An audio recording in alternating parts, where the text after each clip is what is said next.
All right, so welcome to the Wednesday midday or midweek modder chat and mod session, everyone. Um, as you can see, it's a little bit different. We got a couple of camera options here I'm trying to test out tonight, so I apologize if the resolution on my face is different than normal and less than the actual modding table, which is, I guess, it's weird because it's on my right on my screen, but it's really to my left. So. But that is because StreamYard, unfortunately, does not allow me to stream in 1080p unless I pay a ridiculous upgrade fee. So we're stuck with 720 for my face. But my native camera on my phone is better, so we have a better view there. Plus, that's what you really want to see is the internals. So tonight, I'm actually going to be showing off a couple of different things. First of all, there is a product launching with the Big Blaster Consortium tonight. Actually, and I'm going to put it on camera really quick here. That is the S400 Overkill Kit.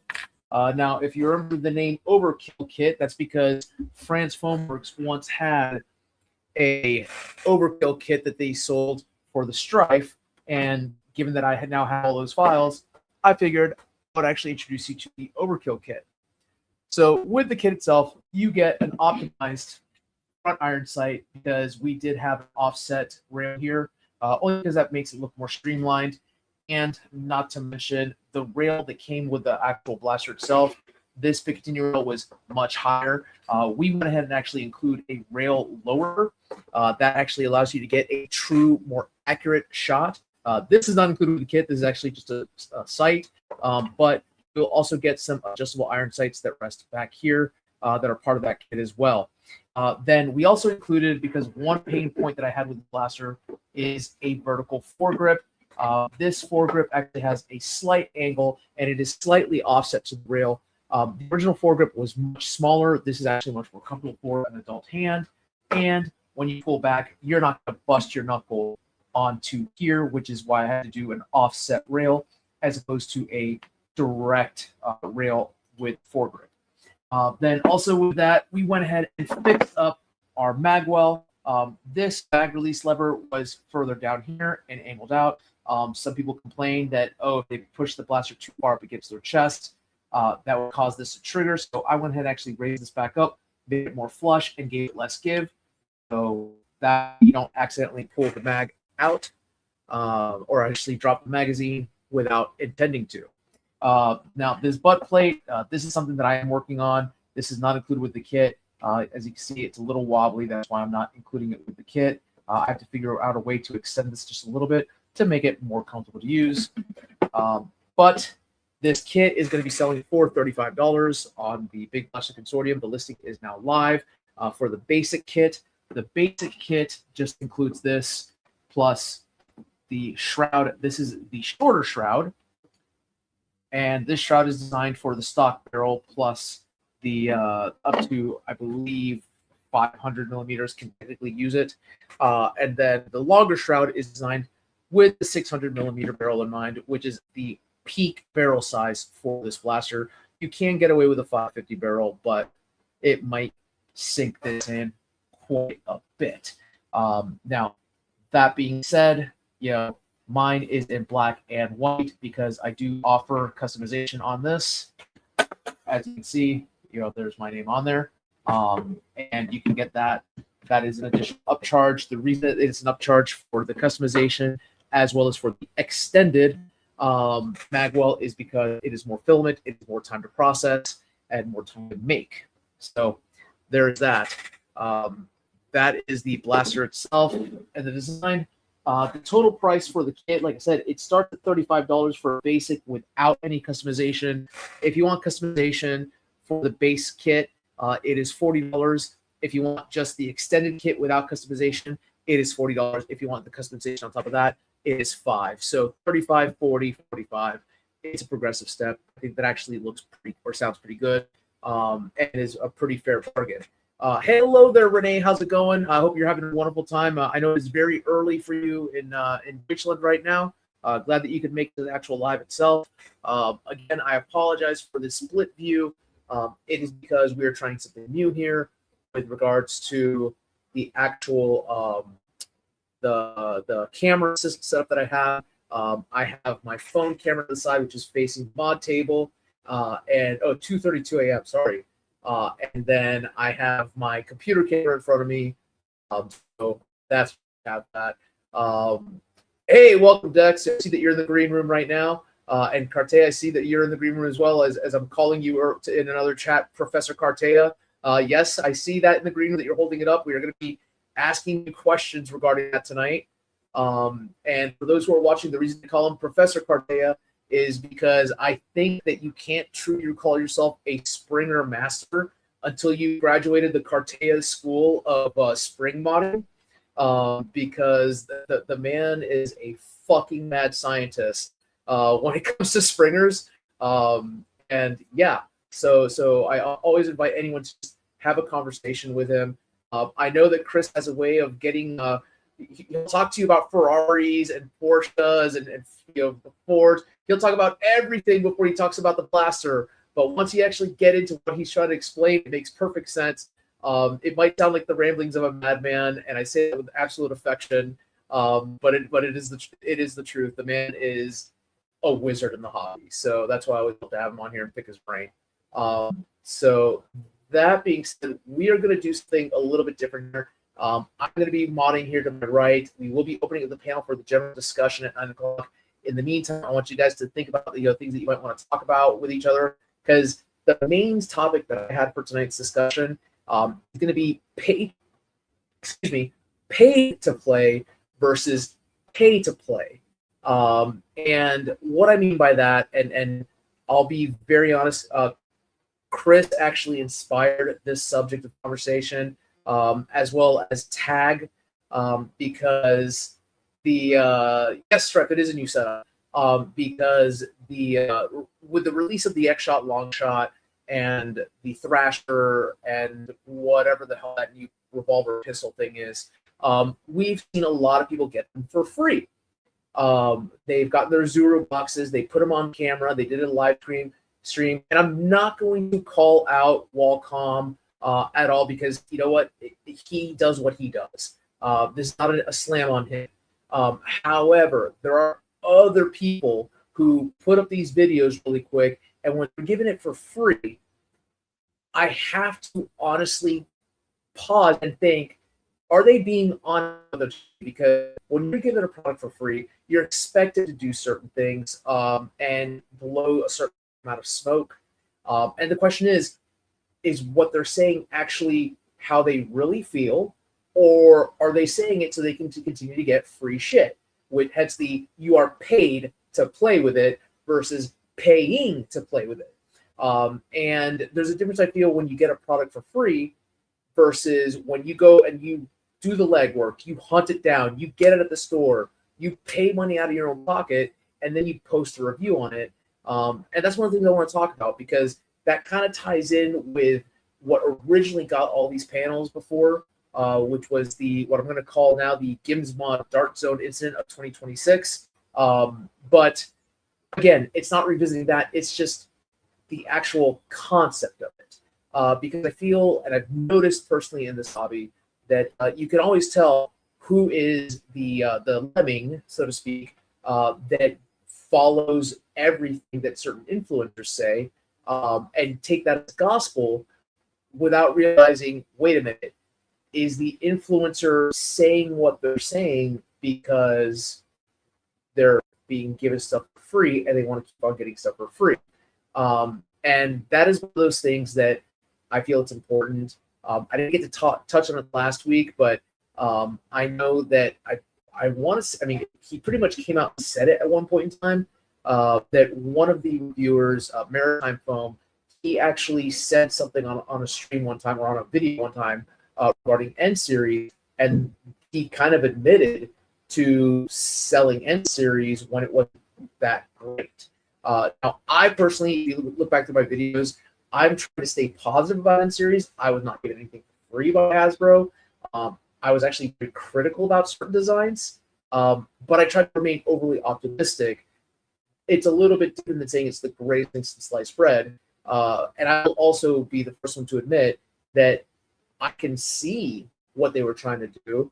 I could believe that N-series had a certain value when you looked at it through a certain lens. But that being said, we'll talk about that more later on as the panel opens up. What I may go ahead and do, because again, like I said, got a lot more people here earlier than we normally do. I may open up the panel a little bit earlier. So I'm thinking like right around 8:50 we might start that. In the meantime, I want to test out my new modding section here. I did clean up my entire, I guess, nerf room. This is where my computer desk was before I even entered the hobby in my room. You can see it blurred out here in the background, but like right back there is like my laundry area. Here's my blaster wall. Here's another table that I have a whole bunch of crap on right now. That's why it's blurred. I'll be honest with you. I don't want you guys to see the mess that I have. And then this modding table right here where you see my hand, this is actually where my computer was for a little bit.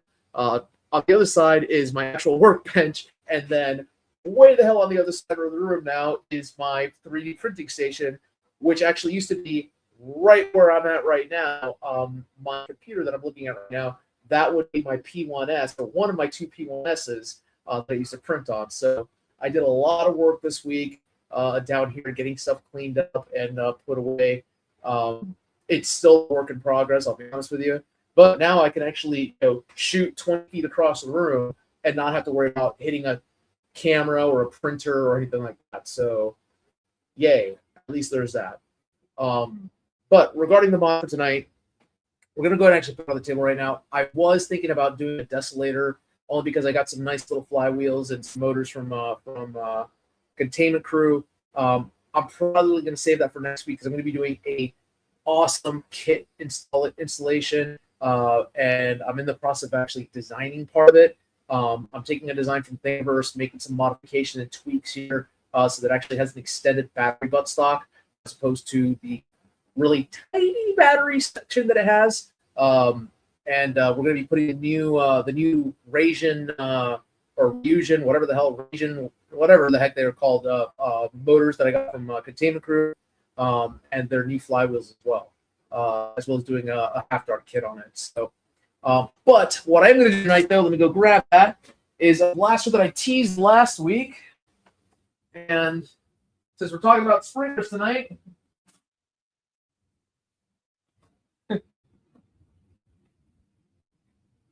I picked this one up for like $5.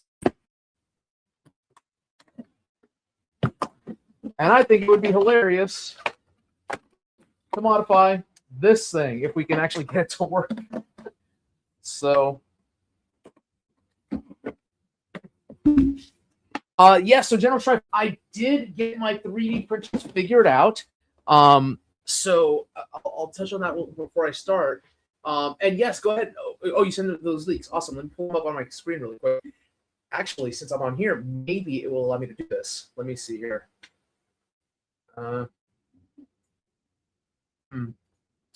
You guys still have me here. I'm actually trying to.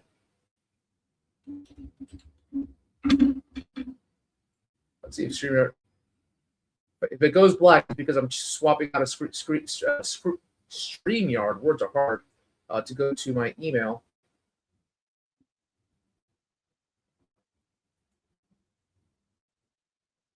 Come on.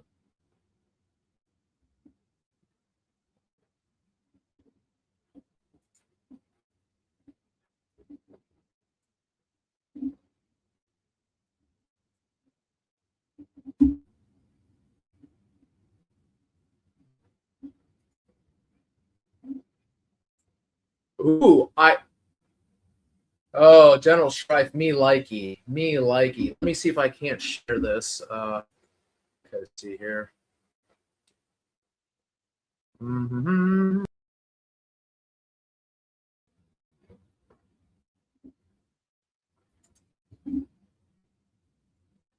me take a look here.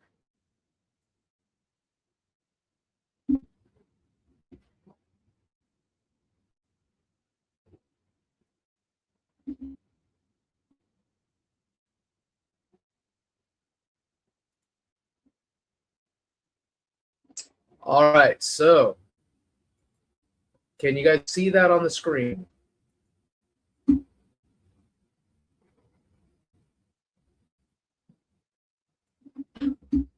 Sorry, I'm trying this out. Can you guys see that? It should be a picture. Okay, all right.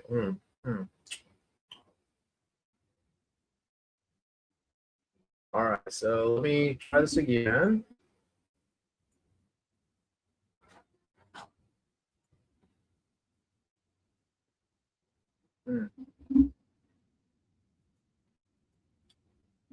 I think I know how I can do this. It's gonna be janky. Sorry, guys. I'm still trying to figure out the web app for StreamYard for screen sharing. Let me go ahead and actually remove this really quick. All right.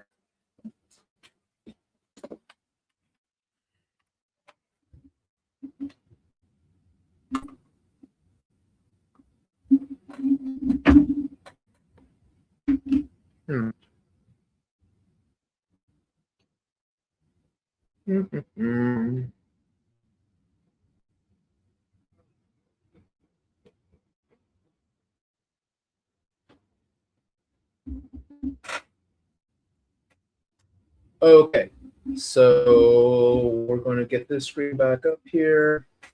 This is so jank, but if you guys see that, that is the new Rhino Fire Blaster. Yeah, that's a great image of it. I dig the tripod. Of course, I probably will find a way to do a shoulder strap mount and go full juggernaut with that thing. So we'll see. Let me see. There's the actual box for it.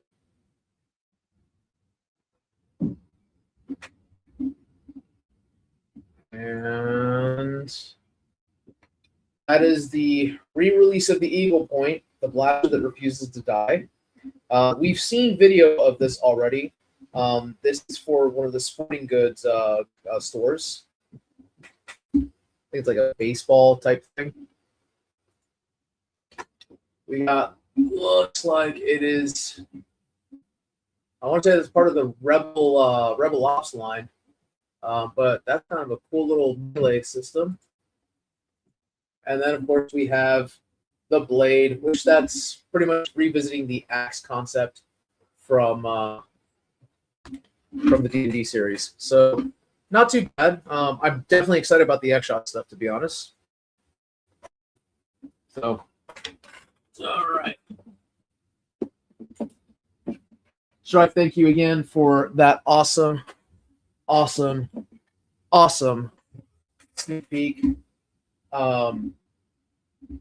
Yeah, I appreciate that. So, all right, guys.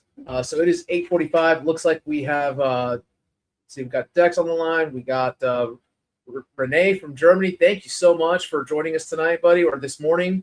I should say, I don't know if it would be Guten Tag or Guten Morgen to you, but point is, thank you for joining us. And then we have Chip. Always a pleasure. You know what? Let's go and actually bring the panel up here so we can actually talk about that. Hopefully, you guys got to hear everything that I was saying regarding paid to play and paying to play. I know that Milo's moms will be joining us eventually because I know that he has questions to ask regarding the X-Shot Longshot too. And Strife, dude, you keep on doing the great work. I'm telling you, I gotta find a way to get you on socials so I can invite you to the panel and have you up here because again, also just want to make sure. Let me go to YouTube really quick on my end because you, my guy, are going to act as moderator again for the chat when it comes to the Yahoos that we had last week. Oh, okay. Well, I will find you on Facebook. Yeah, I will shoot you an email with my Facebook name. That way, yeah. That way I can just send messengers because I put the links on Messenger to everybody because yeah, I don't mess with Discord. I'm too old for that. All right. Now let's see here.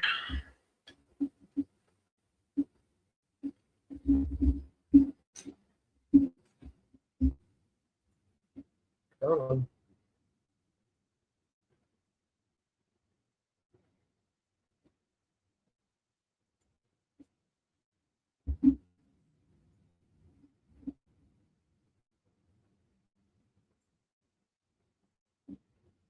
Do we have what's going on here?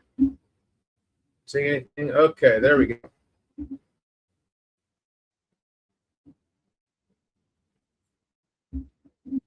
I'm still here. Can you guys see me? Wait.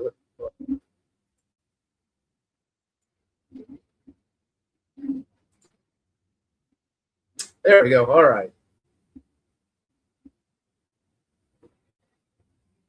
Sorry, I was going on my YouTube channel and wanted to make sure that we had everything set. Okay, good. All right, so Stripe, you still have the mod duties. If we have any weirdos show up like we did last week, please, you know what to do. Yeah. All right, perfect. So let's start bringing people up to the stage because again, it is already 8:50, and we can start talking. So, open panel discussion. Hey. What's going on, everybody? Well, I decided to take the collet off just to see if it was actually airtight. Now, I did put some Teflon tape on the back end and the plunger, but not the inner. Pretty nice. Pretty nice. I feel like we're missing people because there should be 7. There should be.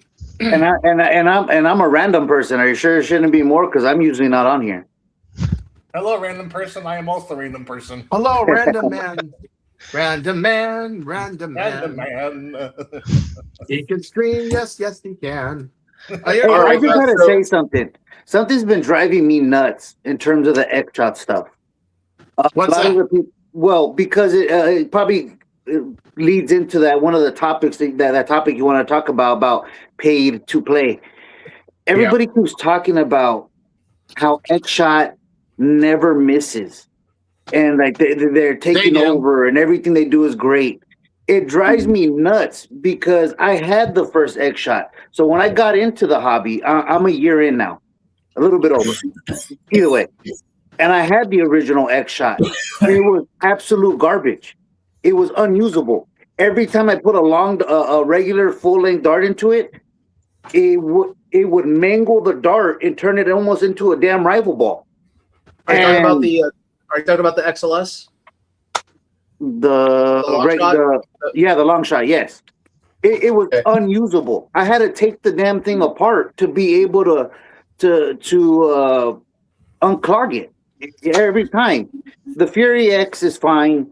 It's a little pistol. I'm not a big fan of pistols that require 2 hands. That's just my thing. I think a pistol, if I'm gonna have a pistol, I need it to be able to operate it one-handed. It kind of eliminates the purpose for me. It's just me. And then they did knock it out of the park with the MPP, but I really don't understand this narrative that they've been killing it. And this break action one drives me nuts too. It's a big ass jolt. I think they're riding the waves of the MPP. The AJ, baby. Honestly.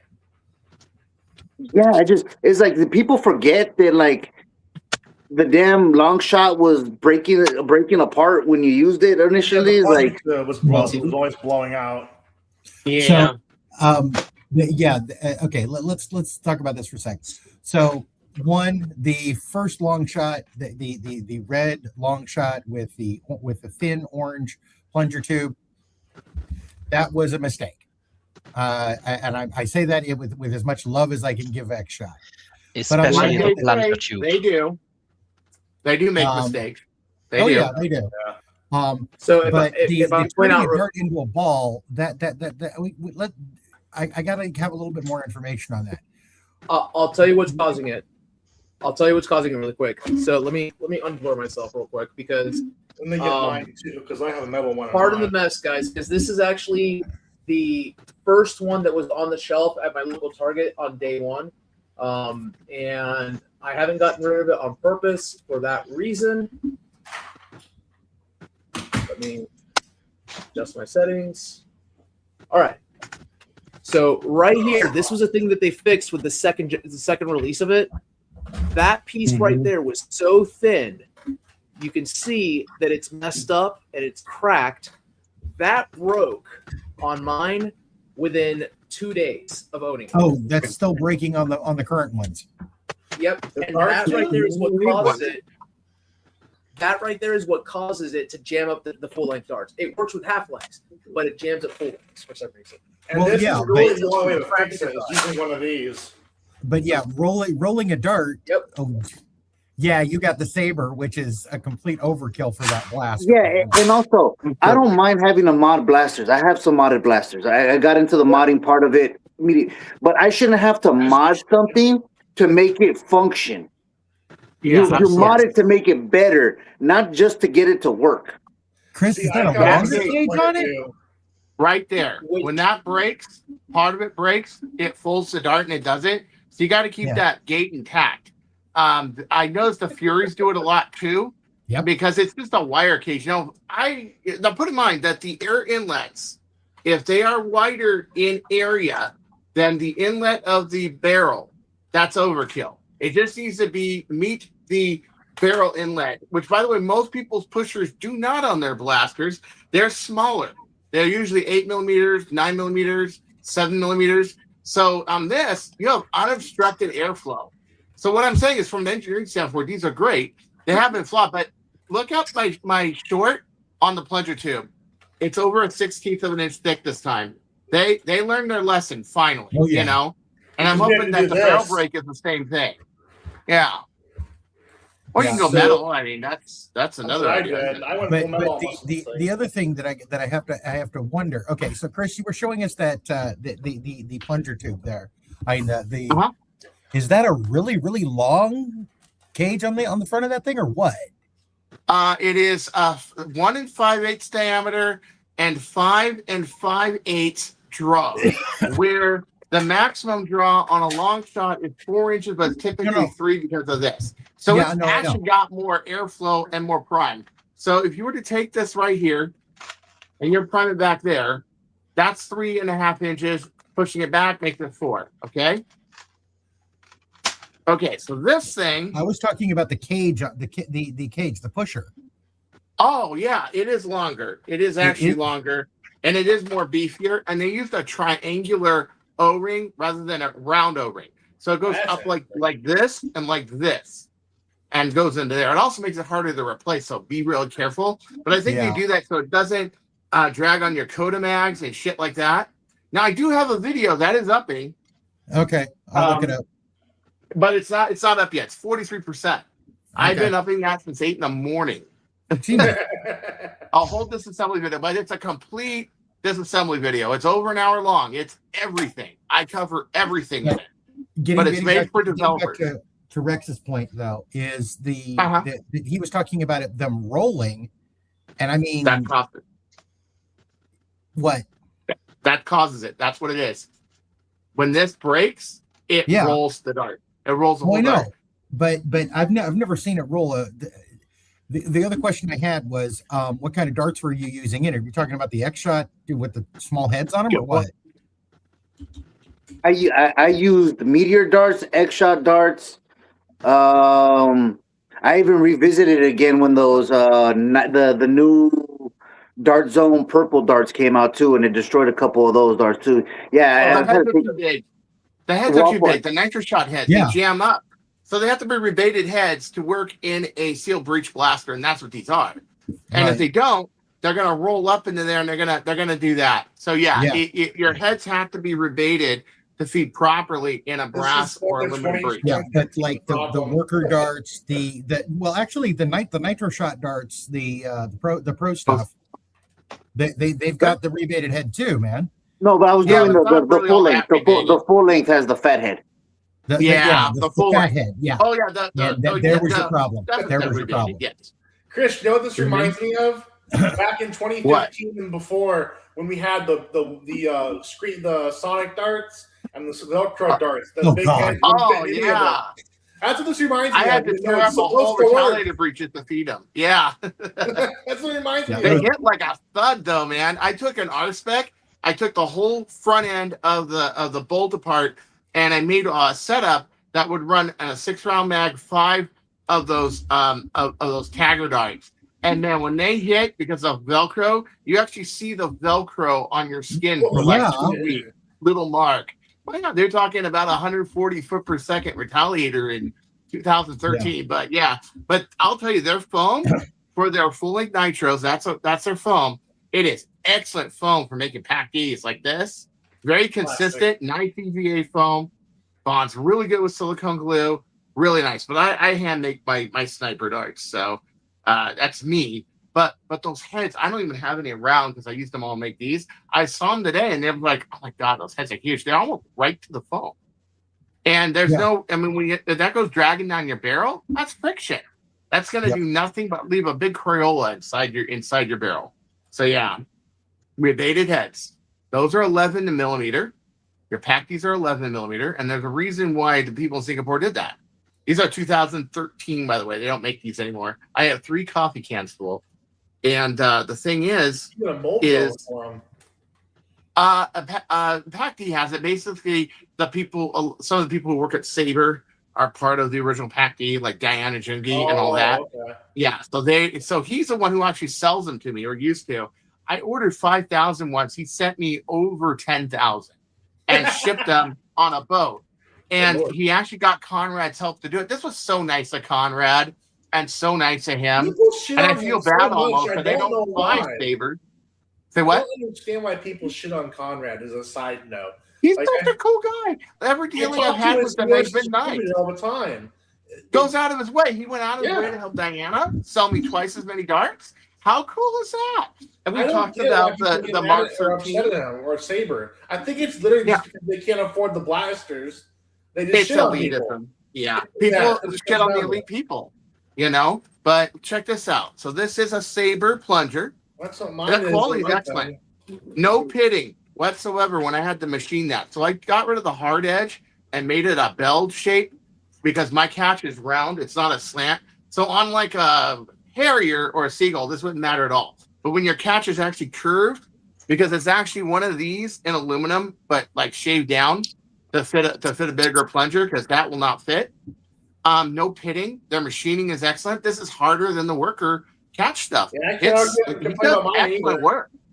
Yeah, he does excellent work. And I'm at no way plugging him or endorsed or anything. That's just my opinion. My experience with his parts. I've seen a lot of junk aluminum parts in my day, and I've seen a lot of really good ones. And this is one that I just did because my special project has a rounded catch a lot like a long shot does, because I wanted to do it that way. I know, and it worked out great. Parts. Mm-hmm. What was it? Orange Mod Works back in the day. It was either really good or really shit. Yeah, that is. Their sleds were pig aluminum, pretty much. They were literally tin and aluminum. They were not like an alloy like 7000 or 6061 or any of those. Metal. It hasn't even worked. So, really quick, and guys, I just want to let y'all know, I have just found out that the panel limit has been exceeded at 6, unless I choose to upgrade, which is fine. I'm not saying anyone needs to drop from the panel, guys. Please. I just want to let anyone who's watching, letting them know that in order for me to have more people, that is going to require an upgraded plans with StreamYard, going with one of their pro plans. If that is something Patreon, baby. Yeah. What? Patreon. Exactly. I'll start paying for you. Guys. Yeah. I'm willing to do it, but I'm gonna have to do a Patreon, or more people are gonna have to order stuff from the consortium, because again, like, it's coming out of my pocket. So and I don't make YouTube money, y'all. I don't get paid to play, so to speak, like some of the other YouTubers. Well, I'll be getting off in an hour anyway, because I have a. From YouTube. Yeah, I don't get that sweet YouTube money for doing songs like Chocolate Rain or anything like that. But anyways, Chocolate Rain. I'm asking because we had somebody that wanted to join the panel. Milo's Mods wanted in, and he had actually messaged me earlier in the day that one of the things he wanted to talk about tonight, and especially picking Chris's brain, since we know that you opened up the long shot. Chris, what size aluminum barrel do we need? Okay, it is 16 inches long. It is 5/8 outer diameter, and it appears to be a 12-9 barrel. Very similar to a worker barrel. So, it is not a wide gauge. This thing had a very wide gauge that the darts fall out of. If you see my review, I was actually able to snug the dart in without it going down the whole thing, but yet use it as a blowgun.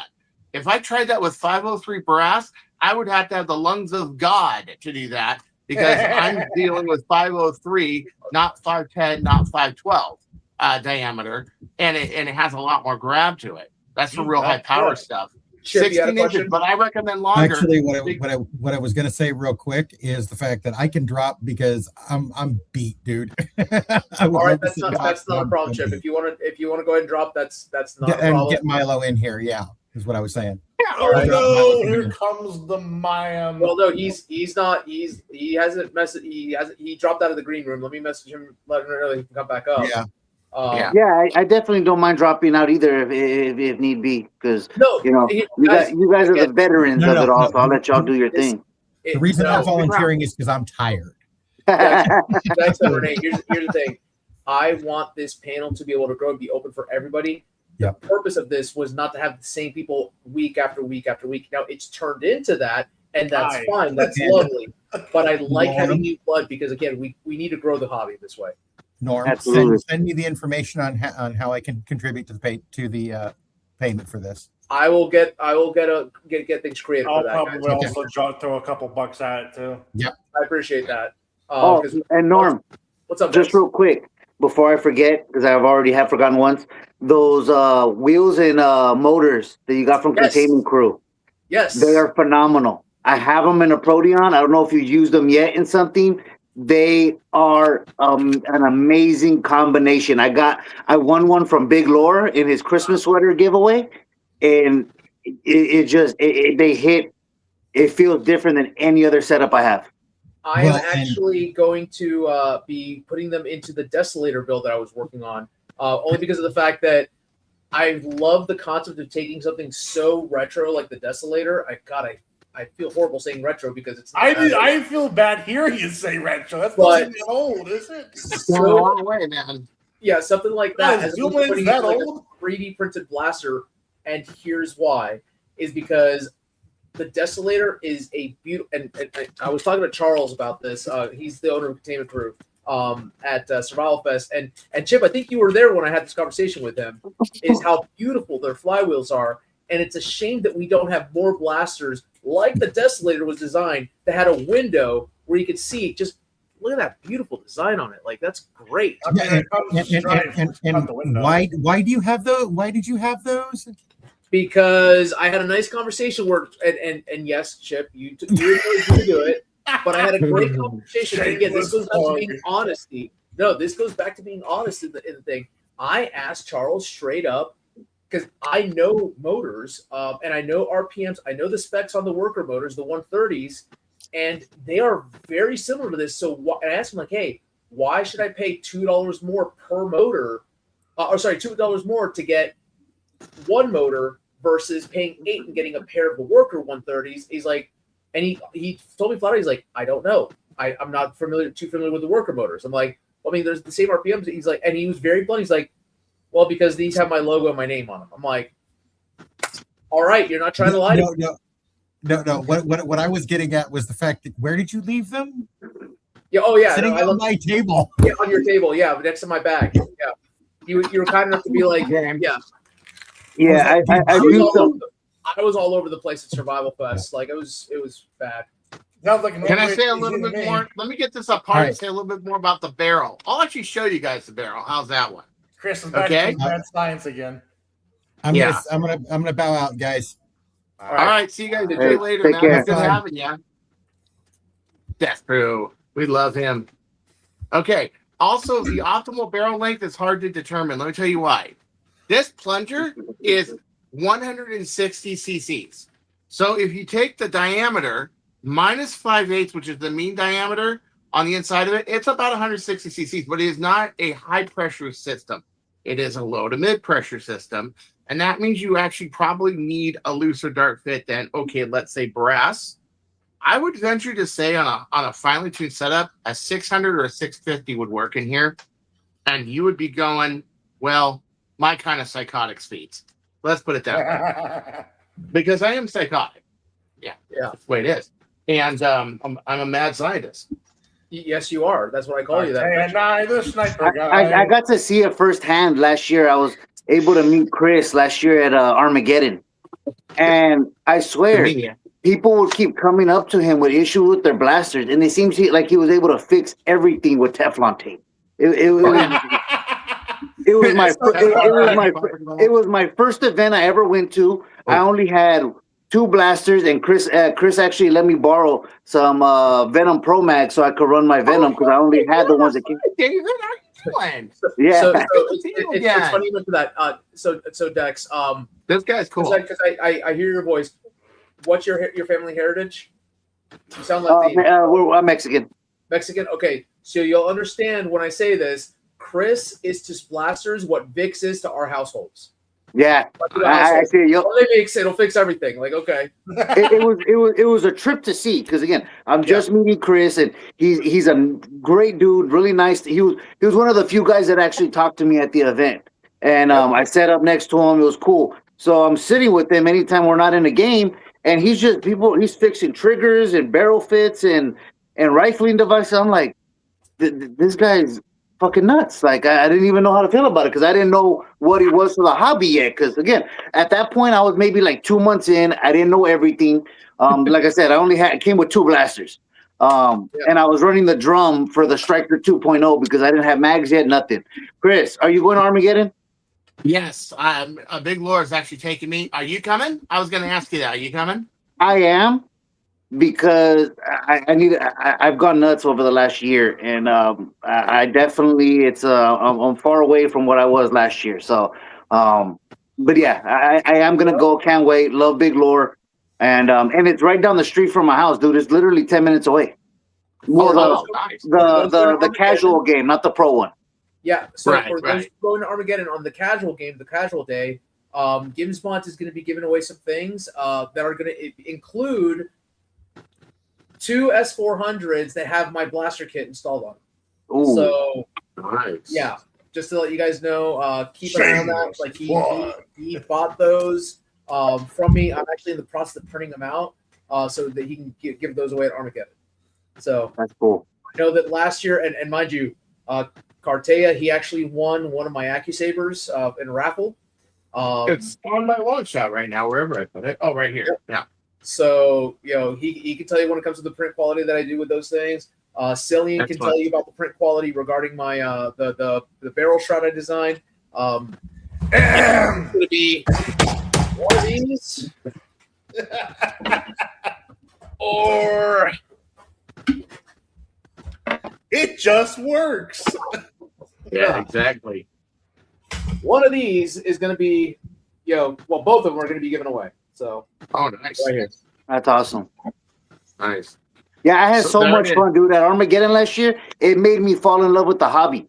I was just getting into it. I thought it was cool, and I had so much fun, dude. And I was just like, I'm hooked. And as much as my budget has allowed, I've gone pretty nuts over the last year.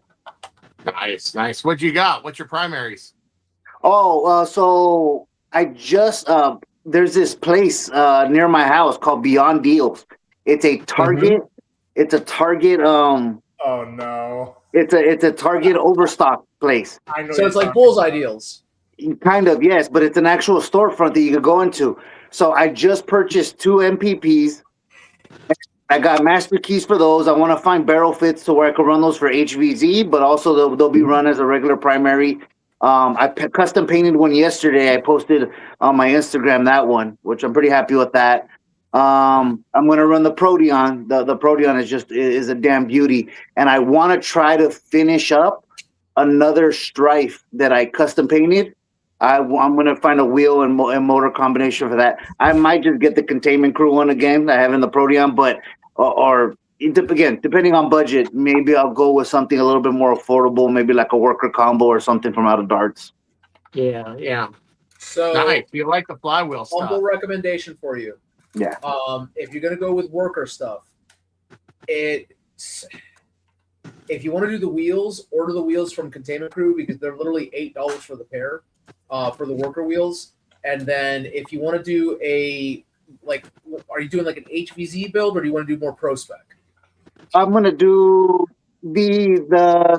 I want to get around kind of like that 160 range, the Super Stock or Stock Plus or whatever. What do we call it again? Okay, you want to do a 41 millimeter cage and Daybreak flywheels.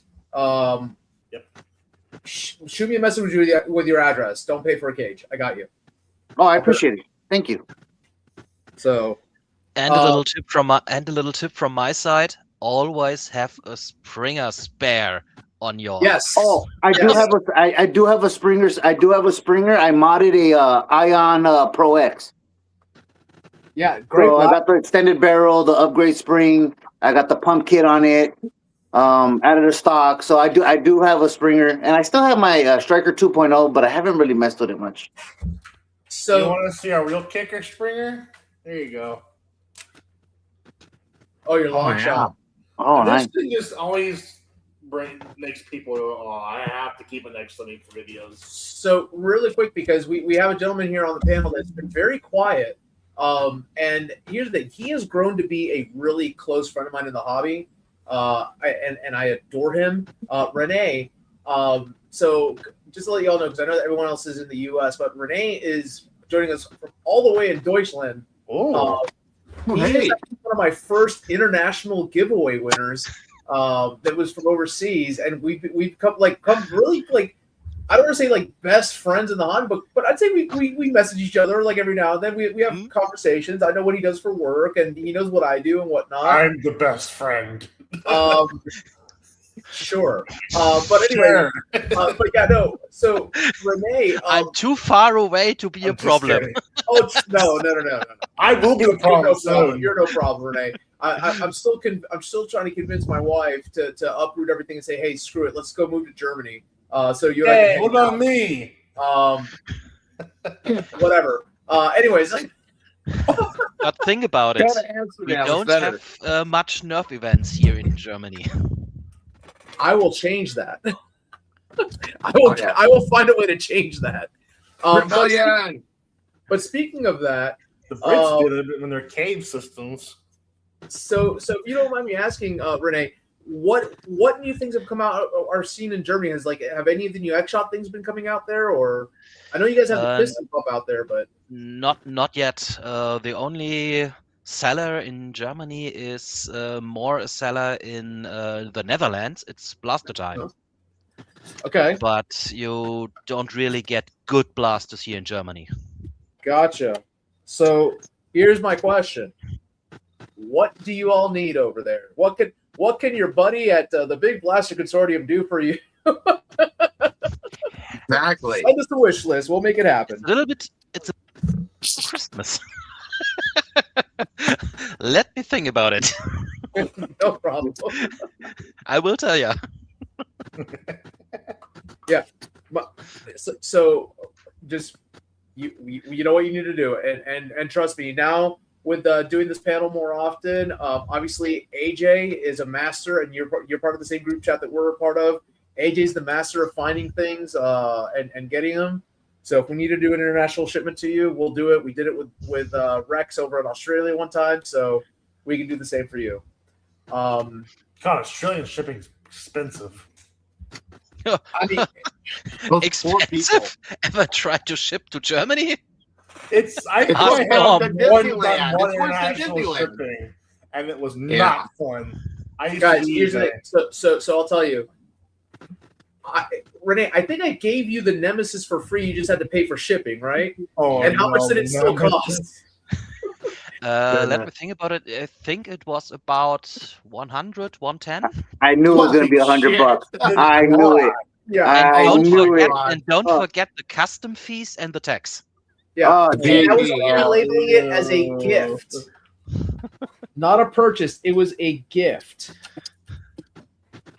Which I remember, and I remember when they told me about that, I was like, Renee, listen, I can't control this. I don't like. They're not telling me how much it is. That's on Germany, and the problem is now with our current things going on, a lot less people are willing to skirt fees from the U.S. Yeah. I have a Nemesis in my closet, but I'm kind of scared to mess with the wiring in that thing. I think I have 4 of them.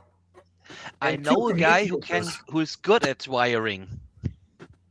who always burns himself Yes, too. the one with the screwdriver. The one who. So it's funny when I do the desk later. I'm gonna start the live stream by doing my game show voice, saying it's time to play Nerf's favorite game. Will he burn himself? And tonight's contestant is Normatico. Dude, I was so nervous doing my first wiring. I did a Strifle build. It's always with the Magnus Master Key, all that stuff. And it took me like 4 hours to do it because I was so stressed out. Literally, I'm shaking like this, as if I'm defusing a bomb. I'm like, what the hell is wrong with me? This ain't that serious. But yeah, I was a mess, and I had fun doing it, but it took me forever. It gets better over time. It gets easier. Trust me. A lot easier. It's easier to use the motor spanning board that Darts has, even though with all the shenanigans going on with that, you can still get it on not just his shop, but they are really useful. They help make it so much easier to wire things. Show and tell time really quick, or story time here real quick. Before Nerf was a thing, I learned how to solder. Well, Nerf became a hobby thing. I learned how to solder in 1995 when I was in high school. So I was still 14 years old. And that being said, I do not drink caffeine and drinks prior to starting. Can confirm. Oh no. So what happened? That being said, I did not solder anything for 30 plus years. All right. When I left the hobby, the strife had not been a thing. All right. When I left Nerfdom, I left right when the Raven was announced. So when I come back, my first flywheel thing that I was like, man, oh crap, I got to relearn how to solder. I haven't done this crap since I was like a young teenager. You know, I'm like in my early 40s. I'm like, what am I doing? And it was oh gosh, oh boy, we got AJ in the studio. This will be fun. AJ Uso? Yep. AJ's awesome. I know. So, anyways, I am trying to another guy sitting in the dark. And I need AJ to come out to California and run some games with us here. Love is freaking. I used to live in Monterey Bay. I know all about California, man. I need to come out there in October. Hell San yeah. Andreas, baby. Yeah. San Andreas, yeah. Oh, yeah, I remember all those damn. Really quick, guys. Strife. Here's yeah, I was trying to. I wanted to tell you guys to let Strife in. That's all. That's why I came on here. I need to get his messenger, so I'm gonna have a link for him. He's once I do the Patreon thing and upgrade, we're gonna be able to have more people, and he will be a regular. I guarantee it, like because he's always on my streams. I gave him the link. I'm gonna go back and try to get him to get on here. Okay. Yeah. So all right, brothers. All right, brother. So yeah. So Strife, just to let you know, you were 6 when the Strife came out. I would have been 32 when the Strife came out. So the Pepperidge Farm remembers. What year was that, by the way? 2012. 2012. I was. Well, no, actually, no. 2012 was when they announced it. 2013 was when they released it. Yeah, 2013. I was. Thanks. Jesus now I'm Christ. Feeling old. I was 36. I don't even remember how old I was. When did 36. I was 36. Year? Yep. What year was it? Did it come out? I'm 50 now. People can't believe that, but I am. Hello. 44. Hey, that's great. Nothing wrong. Hey, here's the thing. Nothing wrong with being in your 40s, guys. Hello. This is what peak manhood looks like right now at 40. Absolutely. Exactly. There's a group of old nerfers in their 70s. Oh, Yep. yeah. I want to find their YouTube and stuff. And one of them contacted me. I want to put them on an hour rack. They're like 70 something, and they play like a game where you have to play different blasters with different objectives. And I'm like, I want to see that on film so bad. But they just play. Hello? They're really cool. Yeah. We got trouble. We got trouble coming real quick. Can you all hear me? Here's trouble. Here's Hey, trouble. buddy, how you doing? I want to say something to Sandman real quick between me and him. Very important. Listen, I want to apologize. I sent you a message about it. I put up that I had the first video, the first long shot 2. I searched everywhere at 2 in the morning. I didn't see any other video. Then I found out you uploaded it 4 hours before me. I made a complete retraction. I am sorry. I owned up to it. I didn't even know, dude. You have the title. I thought. Say what? I thought from what Norman said that you were first. I was like, see, now to me, in all honesty, sir, it doesn't matter that. I could really care less if I'm first or last. I do have one question. This is the only question I care about. Yep. What's the optimal barrel length for the XLS2 and for 16 millimeter aluminum? I'm thinking it's actually closer to 550-600. If you were to go high yield, like 16K, 18K. If you were to go like a K25, 500 to 550. It is 5 5/8 draw. It's 1 5/8 barrel diameter minus a 5/8 internal average diameter, and it pulls about 160 cc's. But it's a low to mid pressure, unlike a Saber, which is a high pressure. So really, you need a looser draw, like a worker gauge, like a 12.9. And if you're going to go really high, I would go 500, 550. You're going to go extremely high, 600, 650. If you were to make it just like a Saber, it would be 750 millimeters is how much barrel you would need if you were to make it like a Saber, Apex, or Ultima. But that's this is not a big that's like fucking tube. Yeah, that's a big fucking tube then.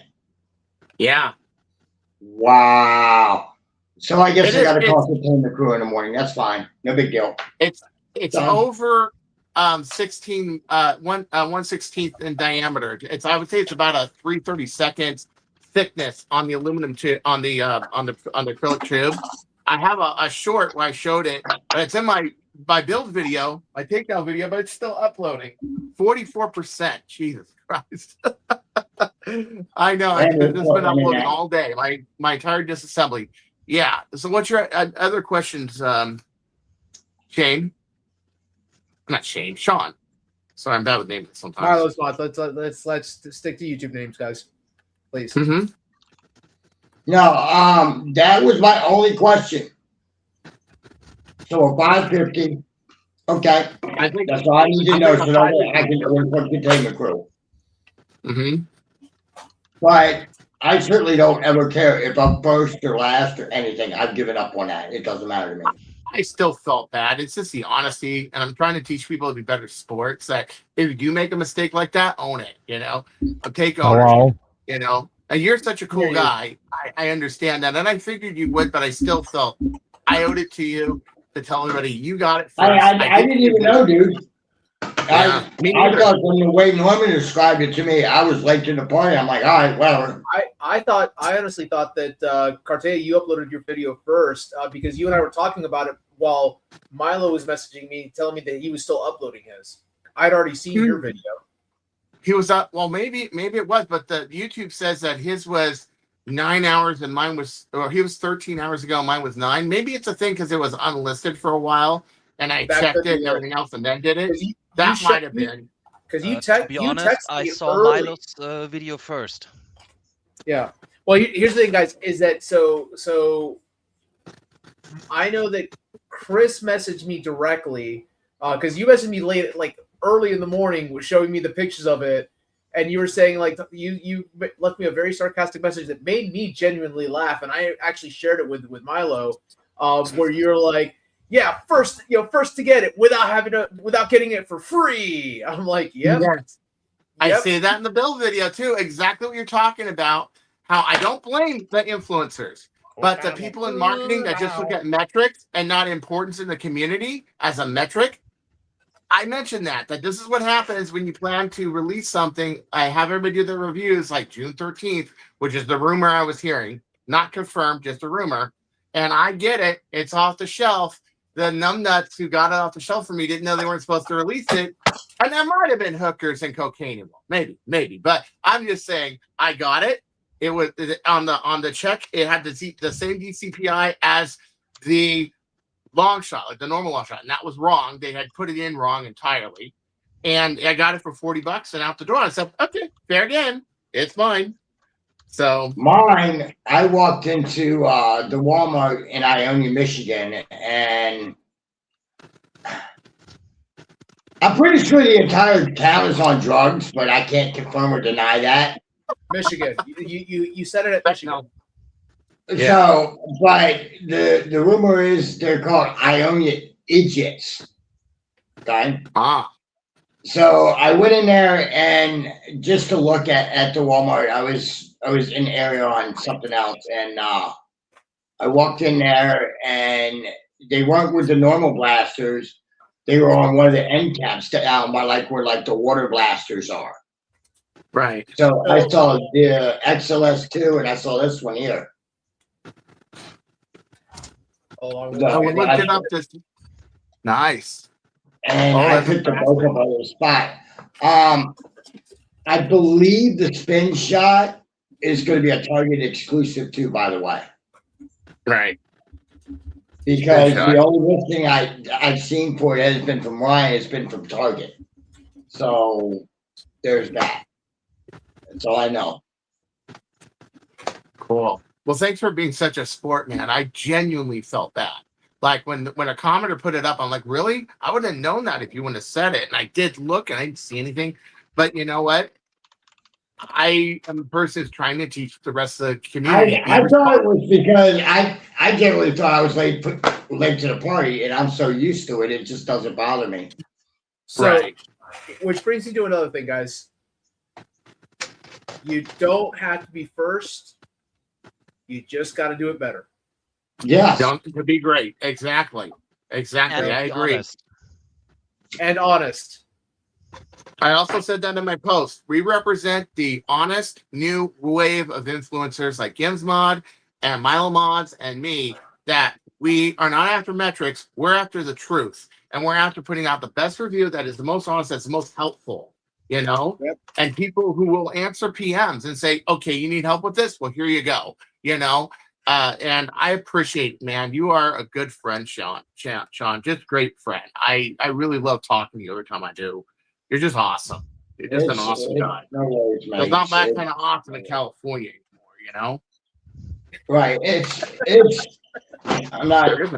Yeah. That's the only question I had for you though, is how long of a barrel I need to buy. And now I know. I think it's 550 to 600. I'm putting a 650 and seeing how strong if I was going to put K25 into this though, how much do you think it would take? How many coils? 500, 550. It would be lower. If you're trying to really chase 18 kilograms, then go 600, 650, and maybe even chase 700. But I say for your K25, 550 should do it. That's No, what I'm thinking. how many coils of K25 do you think? 14 or 15. You want to see the spring real quick? You want to see it? Yeah. Yeah. Because I fit 17 in my original, and that gets me like right at 280. So it might take 17. Okay, so I am working with something right now. It's a custom spring rest that extends the pre-compression. That's what I've been working on. It's called that two-stage. Spring. So that's why it has a little bobbin on it. That what it does is it makes it so you can put in another spring and extend the pre-compression and then make this one softer and that one harder to custom the let off and everything else. That's what I have in the Mark 13. That's when it did 400. It had something like this in it. Okay, so here it is right here. It is 7 3/4 long, 1.6 wire gauge, zinc, and it's got, I believe, 21 coils to it, 22. Actually, 1, 2, 3, 4, 5, 6, 7, 8, 9, 10, 11, 12, 13, 14, 15, 16, 17, 18, 19, 20, 20, 21. 21 coils. The solid is 1.75 inches all the way closed.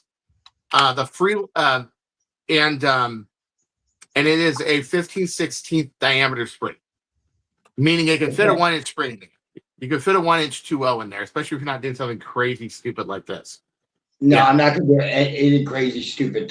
Question I'm going to ask. So that leads me to the best to one of the final questions is if I put the maximum out of K25 and 550 barrel in it, like a worker one, for example. Yeah. What numbers do you think I'll be getting?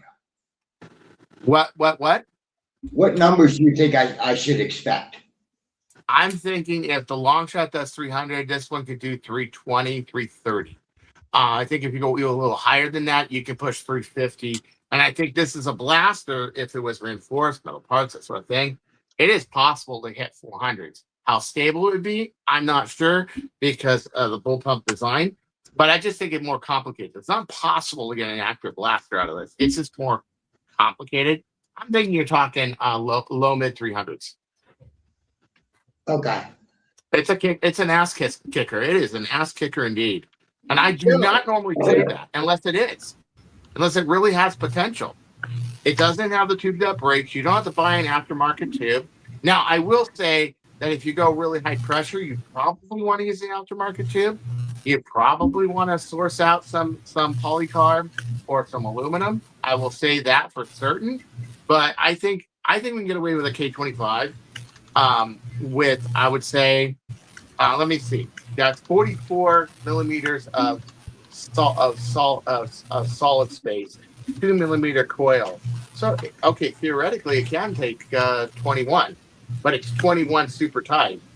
So really quick, gentlemen, you had my interest with 300. At 400, now you have my attention. Yeah, it can do 400. It's worked like that. It's working on it like that thing is. Like really, really relentlessly working on it like I have my Nexus Pro. Because here's the thing, Chris. With my admitted limited Springer knowledge, I'm getting this one to kiss right at 400 store. So I want to see what you can do with it. Oh yeah, I'm working on it. Right now I'm working on a concept called more pre-compression. And I will say this would have to be reinforced like that one is. Like it would have to be fiberglass only outside or a stronger shell. It would have to the standoff would have to be fiberglass. The plunger head would definitely have to be padded, and would have to be cut on the inside and the outside just to pad it because you would have to have something for that. And you most definitely would have to reinforce that too. But that's what you would have to do at 400. But that's what I'm saying. The platform could do it as a design. But what you would need to do to make it that way, it would be a lot of work. But still, it's better than going out and just pay to play. It's to work and beat. You know? Yeah. That's my concept. That's the topic, though, is pay to play, though, right? Exactly. And I'm one of those people who rarely has to, ever. Well, you're talking like the RJs of the world and stuff like that who basically pay to win. Well, no. When I was saying about paying to play versus paid to play, influencers, right? It is when it comes to doing influencing stuff and getting stuff for free versus actually paying for your stuff and doing reviews, like shilling, basically. Yes, exactly. Yeah. Right. Which, by the way, welcome to the panel, General Strife. Good to see you. Hey, everybody. Another video chat. Yeah. That being said, what you said, yes, it is. How do you do that without coming across as shilling? Because I'll be frank with you, I have seen stuff and gotten stuff for free before, where I did reviews, not on my channel necessarily, but we all know those Nerf targets that made their way to Target and Amazon, the new zombie thing and all that nonsense. I was the Wilder stuff. Yes, I was given those for free to review, and I don't think they're going to have me do any more reviews for them anymore. Because you did worker. Yeah. Well, I was very honest with the representative. I'm like, listen, how are you guys going to give me something to review when your listing is inaccurate as hell? Your product uses what I would consider a quote unquote specialty, even though it's fairly common battery. But it's a battery that we don't really normally use in the hobby, which is AAA as opposed to using AA's. Why are you doing this?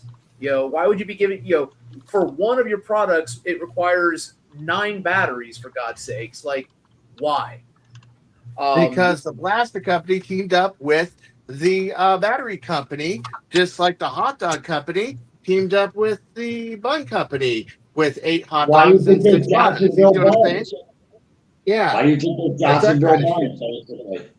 Exactly. It's that kind of shit. But that's the exact same. Like, don't expect a glowing review from me about this. Like, it's not. First of all, the product itself is not very good. Like the little zombie rotating thing. Once you shoot it once, and it disassembles, it makes it so that it falls apart just by blowing on it. When you have a rotating motor that causes it to spin, it's like, all right, that's eventually just going to fall off of itself. So, and that's what I said. It's basically just what? carnival game prize quality. Yes, It's just carnival Yeah. game prize quality. Yeah, and for $19, no, I'm sorry, like, no. And I told you that. And that doesn't exist right now. That kind of honesty just doesn't exist. And influencers feel the pressure of, I got to give them some kind of favorable review or they're not going to give it to me. This is one that I actually see actual progress between the product line, potential because it has a very long draw.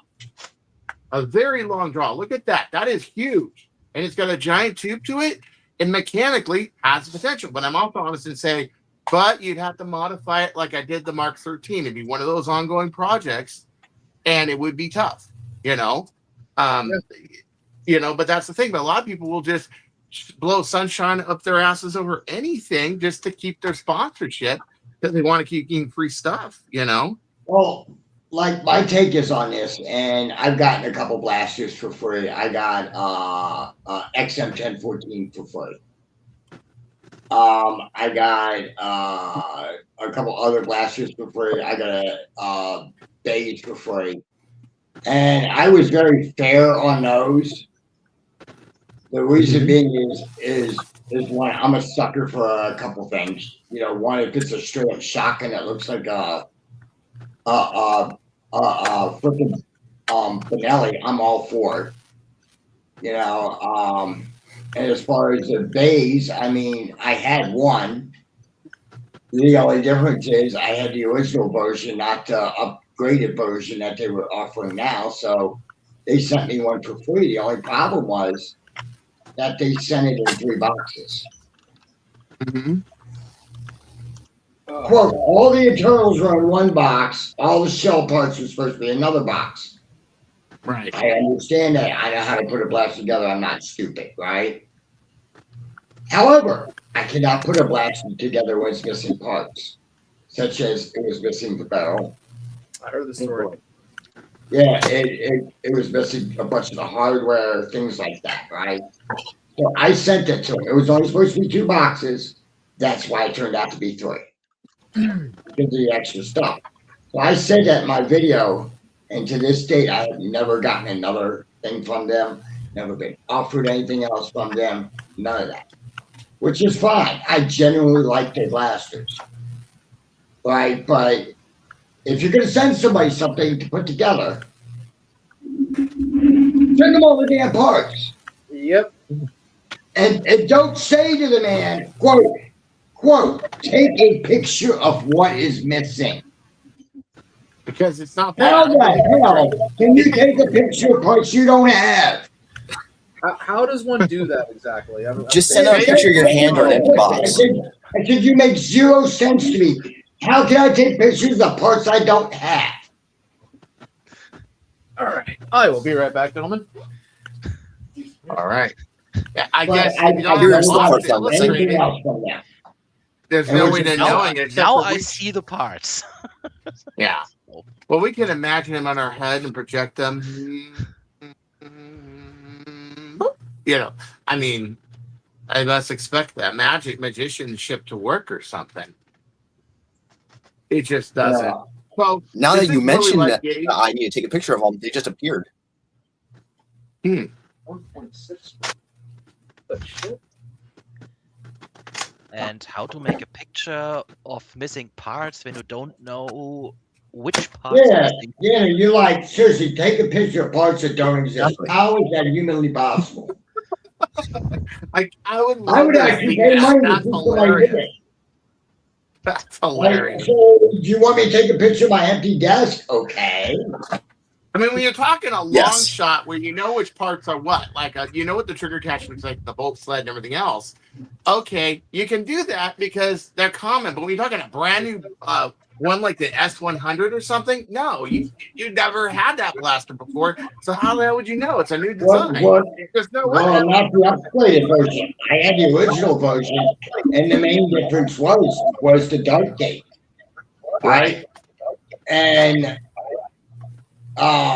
because that was when they changed it from the weird ZWQ notch thing that they had to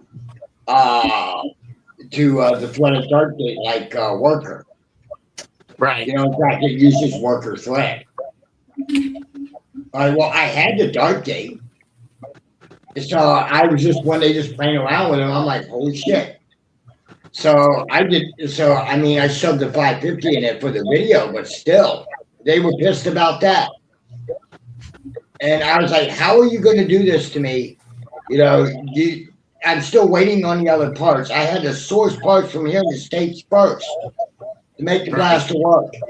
It wasn't hard. You know, I messaged Derek and I showed him what was going on, and his words were, "Oh my God." Derek, wow, I can't believe it. Yeah, what would you say the organization's like dealing with ZQW? What are they like to deal with? Are they normally like that? They're nice people to deal with as a company, but however, they definitely pressure you for a favorable review. Yeah. And my thing is, that was a favorable review because, I mean, aside from how the struggle that I had to assemble it, you know, versus the actual shooting speeds and all that, because the rest of it was fine. It was great, you know. But that was the whole problem, you know, is that was just assembling it. I mentioned that in my video. You know, I mean, I know why they shipped it out in multiple boxes. I get it because of Chinese customs. That sucks at times. You know, the same thing with U.S. customs too. You know, but it's just, I was like, why would you do this? You know, but I gave them the best review I could. I mean, I'm sure they weren't happy that I mentioned that I used a worker barrel, you know, because I had to use some of their competition stuff. Right. You know, but oh well. You gotta do what you gotta do. Yeah. It didn't hurt my feelings, son. It never will, because I'd rather be honest with somebody than lie. Because the second that you lie to somebody, you ruin your reputation in the hobby. One. Absolutely. And then two, everybody comes after you with torches and pitchforks. I don't need that. Right. All right. So I think we had a question. AJ, did you have a question there? No. I just want to have an observation. I bought the first gen Fitbit watches. There's those little mini watches, and most of the instructions were in like broken English. And when I tried to see about getting some customer support, it went to a Chinese customer service agent, and they didn't understand anything I was saying. So I always made a principle: never buy something unless you can drive to the person's place and kick their ass, because there's no damn customer service. If like, and they know they can get away with it. Like, hey, what the fuck are you gonna do about it, huh? Like, you're not gonna come get me. So I don't buy shit from Chinese companies. I don't buy shit from overseas unless I'm willing to put up with the possible fallout from it. Like, I know I want stuff, but I just don't want the aggravation of being at home like, you motherfuckers got my money and I cannot kick your ass. This fucking sucks. So I don't touch shit, as far as overseas. If you want to try Europe, I can help you. Man, if the plane ticket over there isn't cheap enough, and I've been pissed off enough where I actually want to go there and start kicking some ass. Because like Let that's me some do it. bullshit I that they have good military take your boots. money and then they're just like, oh well, screw it, we got your money, we don't care. Well, that's why everything I buy over there, I go through PayPal. Yep. Because I can dispute the shit out of it and I will get my money back. Yep, That's how you kick their absolutely. ass, like through their wallet. And that's Vote the with best way to your hold a wallet, company. baby. Period. Good old credit card. Or credit card too, yeah. Exactly. But Disputed. that's the best way to hurt a company. Yes, it would truly be great to go there and smack people around, or smack some people around. But if it makes you feel any better, I made their interpreter cry.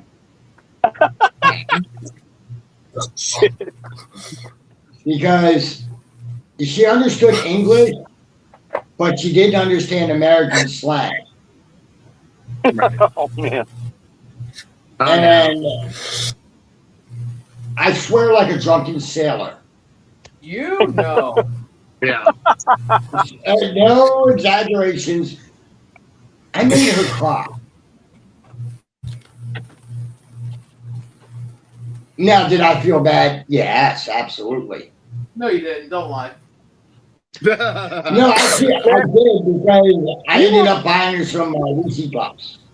You were She said probably that was so her happy favorite you thing, pissed so a little I bit. bought her a PayPal. I'm just saying.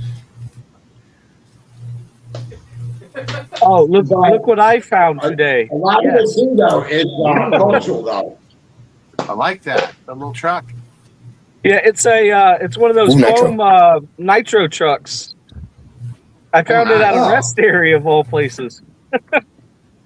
Some So- kids so- just think it's a little truck. Never So saw here's one what in really real happened. life.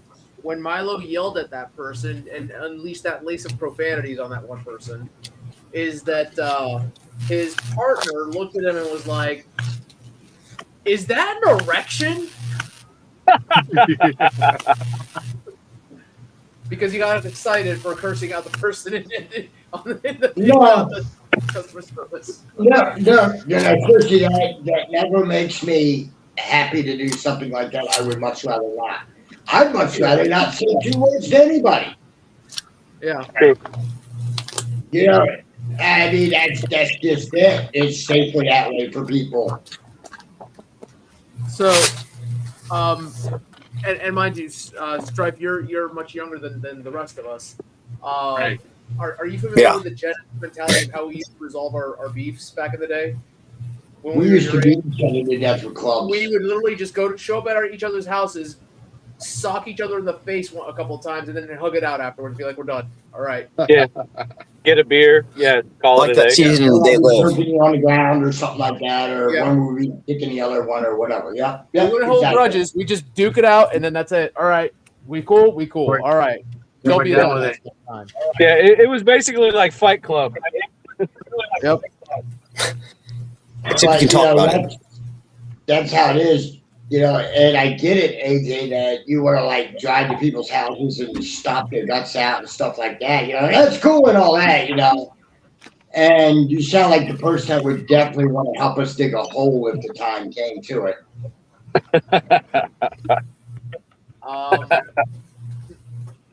He does have a shovel in his truck usually.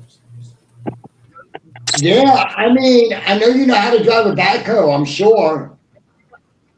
If I look frustrated, guys, I'm trying to find what happened to my plumber's tape. It's under Yeah, the I 20 mean- springs that you've lost while modding shit.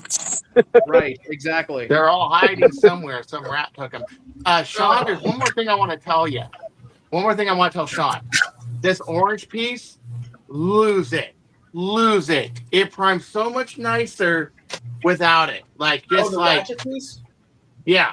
Lose What, this the ratchet. ratcheted piece? Yeah, I was going to lose point it. it out anyway. I do that to all my Lose it. SLXs. Yeah. Lose I it. don't get why companies put ratchets in their prime. I rip every lock, every ratcheting device out that I can. I want as smooth as prime as possible. And I have no idea why X-Shot does that and makes that stupid ratcheting thing. There's The no ratchet. It sounds The cool to the ratchet kids. is for No, it's like. annoying. Yeah. No. It's for the little kids when they double prime it and get 2 darts stuck in it. It prevents it. Yeah, From, you can't that's the deprime. locking mechanism. Also, if a really little kid has a hard time priming it with the ratchet, they can stop halfway through the prime and then keep on going and keep on going and keep on going. That's why. It's for little kids. It's for little kids, but little kids shouldn't be using that anyway. No, Exactly. no, especially mine shot like 180 right out the box. Yeah. So Yeah. Parents don't look at the These are freaking great. warnings on the box. So Oh, just the here it other is. day, I was at Walmart This and there piece. was a guy Found it. who was buying a. Yeah, That just lose the it. other day, It's this bullshit. This last weekend, I was at Walmart when I was looking to see if the new releases had dropped, and there was a guy that was shopping for his nephew. It was his nephew's birthday, and I'm like, oh, and I was, cause I didn't see what he was looking for, but he was eyeing like the Siren Blasters, the X-Shot, the Pros. I'm like, hey, I told him like, hey, wait a week because the new stuff's gonna drop. He's like, oh, are these gonna go on sale? I'm like, no, the new high-powered stuff is gonna drop next week from X-Shot, and he was like, oh, okay. Well, I'm here. It's my nephew's birthday today. I'm like, oh, man, well, like, how old is your nephew? Like, I do reviews for these. He's like, oh, he's turning 6. I'm like, yeah, you don't want these. Like, here, I pointed to the shell ejector because I was like, N series. I'm like, nah, I mean, yeah, you can have fun, but you're not going to find the dart, the ammo soon. Like, go with the shell ejector. It's got a cool gimmick. He's going to enjoy having fun with the shells, and there you go. You know, he's like, oh, cool, man, sweet. Yeah, no, I like that. Like, there you go. So, but yeah, Yes, let's give a 6-year-old a blank. That's a great idea. Oh, you got a 6-year-old boy a 150 blaster? Oh, that's asking for trouble. I paid $10 for an NPX that was new in box still, basically, because the dad bought it for the son that was 7. Oh, an shit. NPX, and mom was like, hell no. So they put it on Marketplace. I don't blame her. Yeah. How do we get stuff over to Renee? I heard that part of the conversation earlier. So we will gather stuff and then we will ship it over to him. Generally, Renee pays for the shipping. If anyone does the bulk order, I'd be like, hey, well, whatever we get for free. Go ahead, Renee.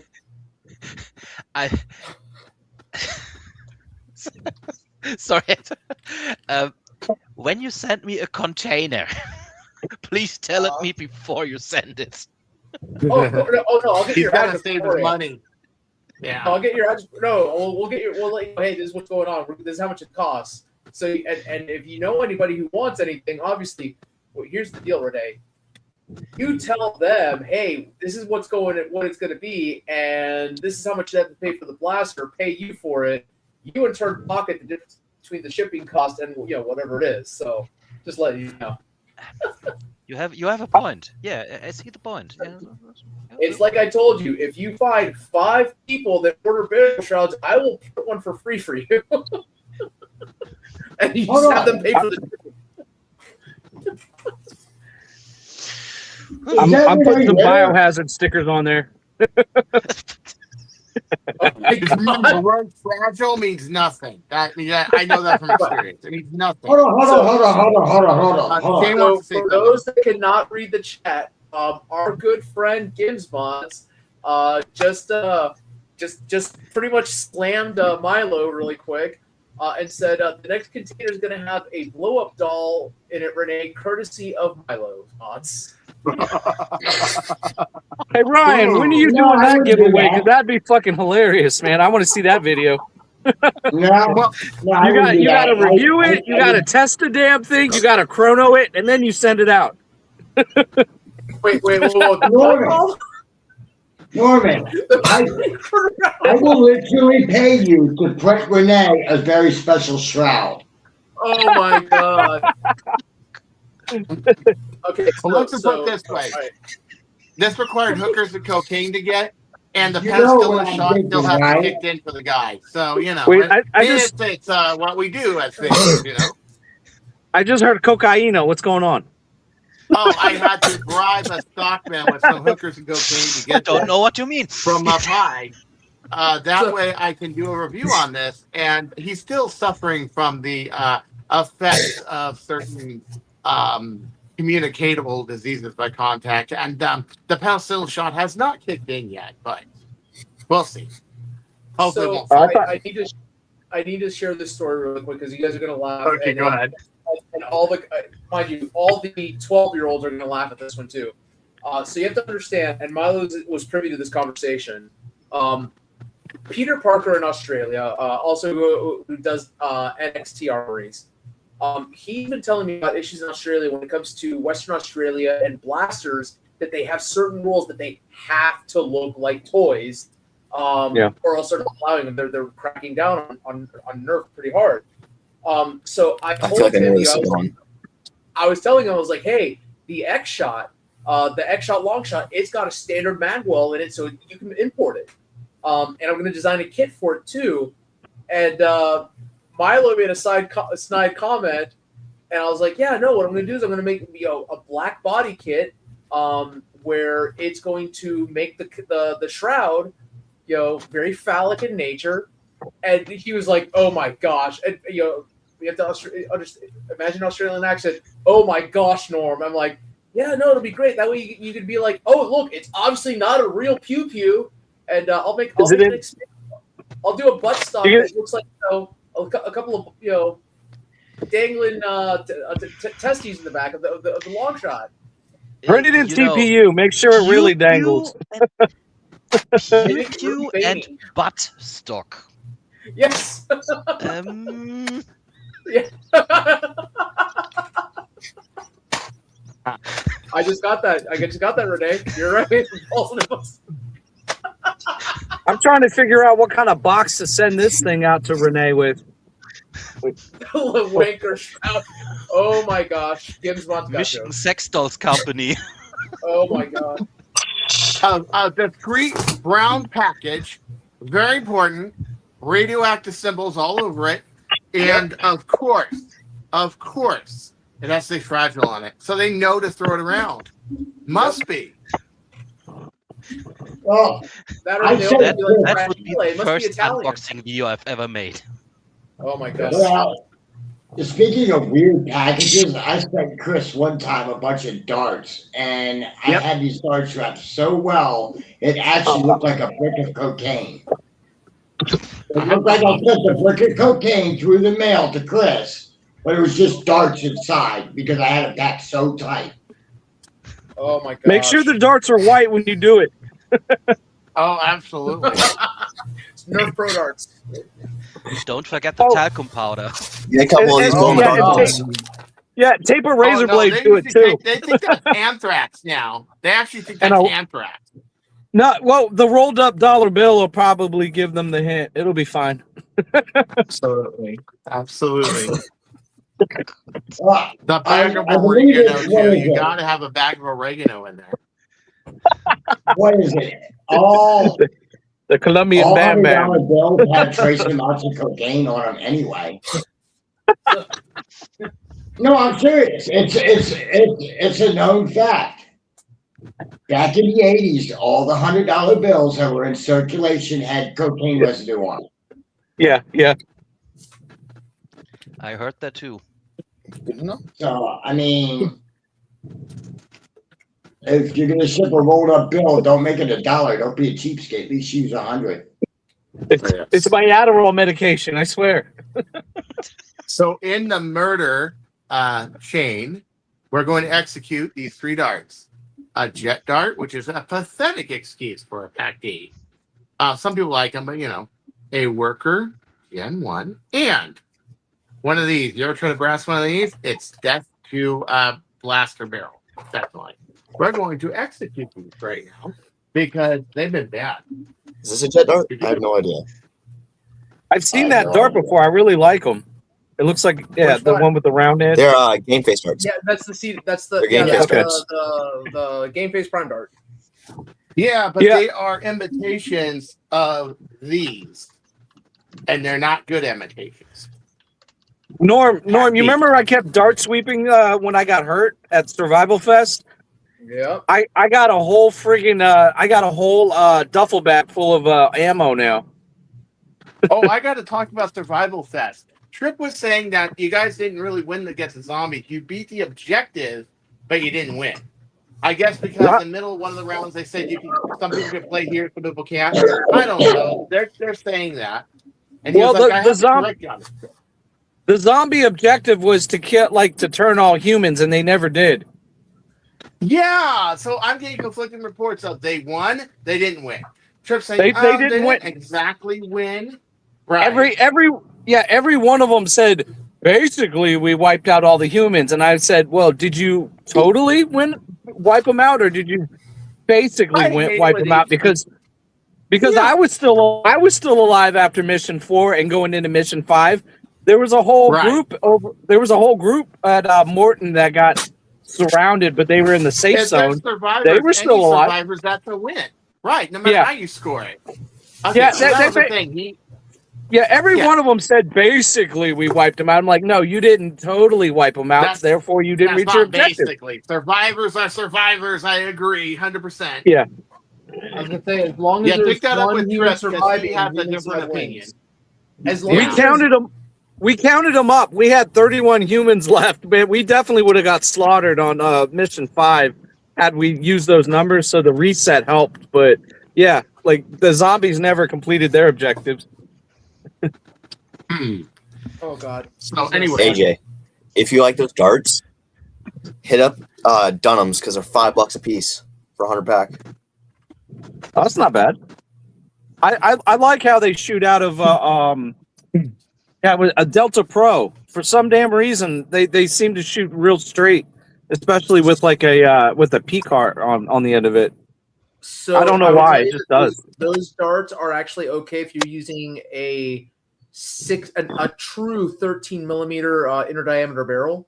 Because anything lighter than that, you see a significant drop in accuracy and in speed compared to other darts. Why are they tight? What? Are they tight? Yes, the foam on them is much tighter. Turn your shit! Yeah. Hey fellas, I gotta go. There's 2 truckers fighting out there. I'm gonna have to stop them. All right. Oh, okay. Good night. We want a recap. we want video footage. Yeah, no kidding. Come on. Don't leave. I mean, shit. Put it on YouTube. Make some money. Yeah. Yeah, exactly. YouTube would take that down in a heartbeat. I feel like. I feel like you suckers duke it out. I ain't gonna lie. Why? You're not wrong, Stripe. They would take it down. That probably does go against their terms and policies. Yeah. It would be awesome to see. All right. So, is anyone actually familiar with this thing? The Ryan's World Blaster? No. Yeah. Oh, nice. This one problem. The obnoxious R. What? The obnoxious R looking thing. The other thing is, why did they have to use a proprietary magazine on this? What? It's an angled standard length magazine. Yep. Regular Nerf mags don't fit in this. That was shooting great. That's the target. Yeah. What does the Flyguard take then? I don't know. I don't have one of those. I picked this one up, like I said, for $5. I was always interested in it, and I'm like, let me see what I can do to modify it. The internals seem pretty beefy. Yeah. It's got a 1.5 spring in it. I put a 1.8 spring, so let's see if it holds. But it's not too bad. Like I'm not trying to make an adapter for it for Talons. Yeah. Or Nightingales. I noticed these also shoot way left for some reason. I don't know why. Mine does. Mine shoots way left. I don't know why it does, but it does. And you have to, and it also shooting up close is really hard because of parallax. It's really far, and so shooting something up close, you literally got to be like this with it, and it also seems to shoot low too. But so you got a 1.8 in there. How fast is shooting? Oh, I haven't shot it yet. I'm still putting it back together. Ooh, you got to show us. Or you can make it shoot the best mags, Nerf Pro Gen 2s. Yeah, the best mags. Everybody loves those mags. The one darts that I want to see come up with, though, I'm serious. is the damn pink ones. Oh, yeah. If X-Shot releases those pink darts, they release the standard lengths for a short time. They're hard to find, but I mean they need to. Like that is this is very consistent.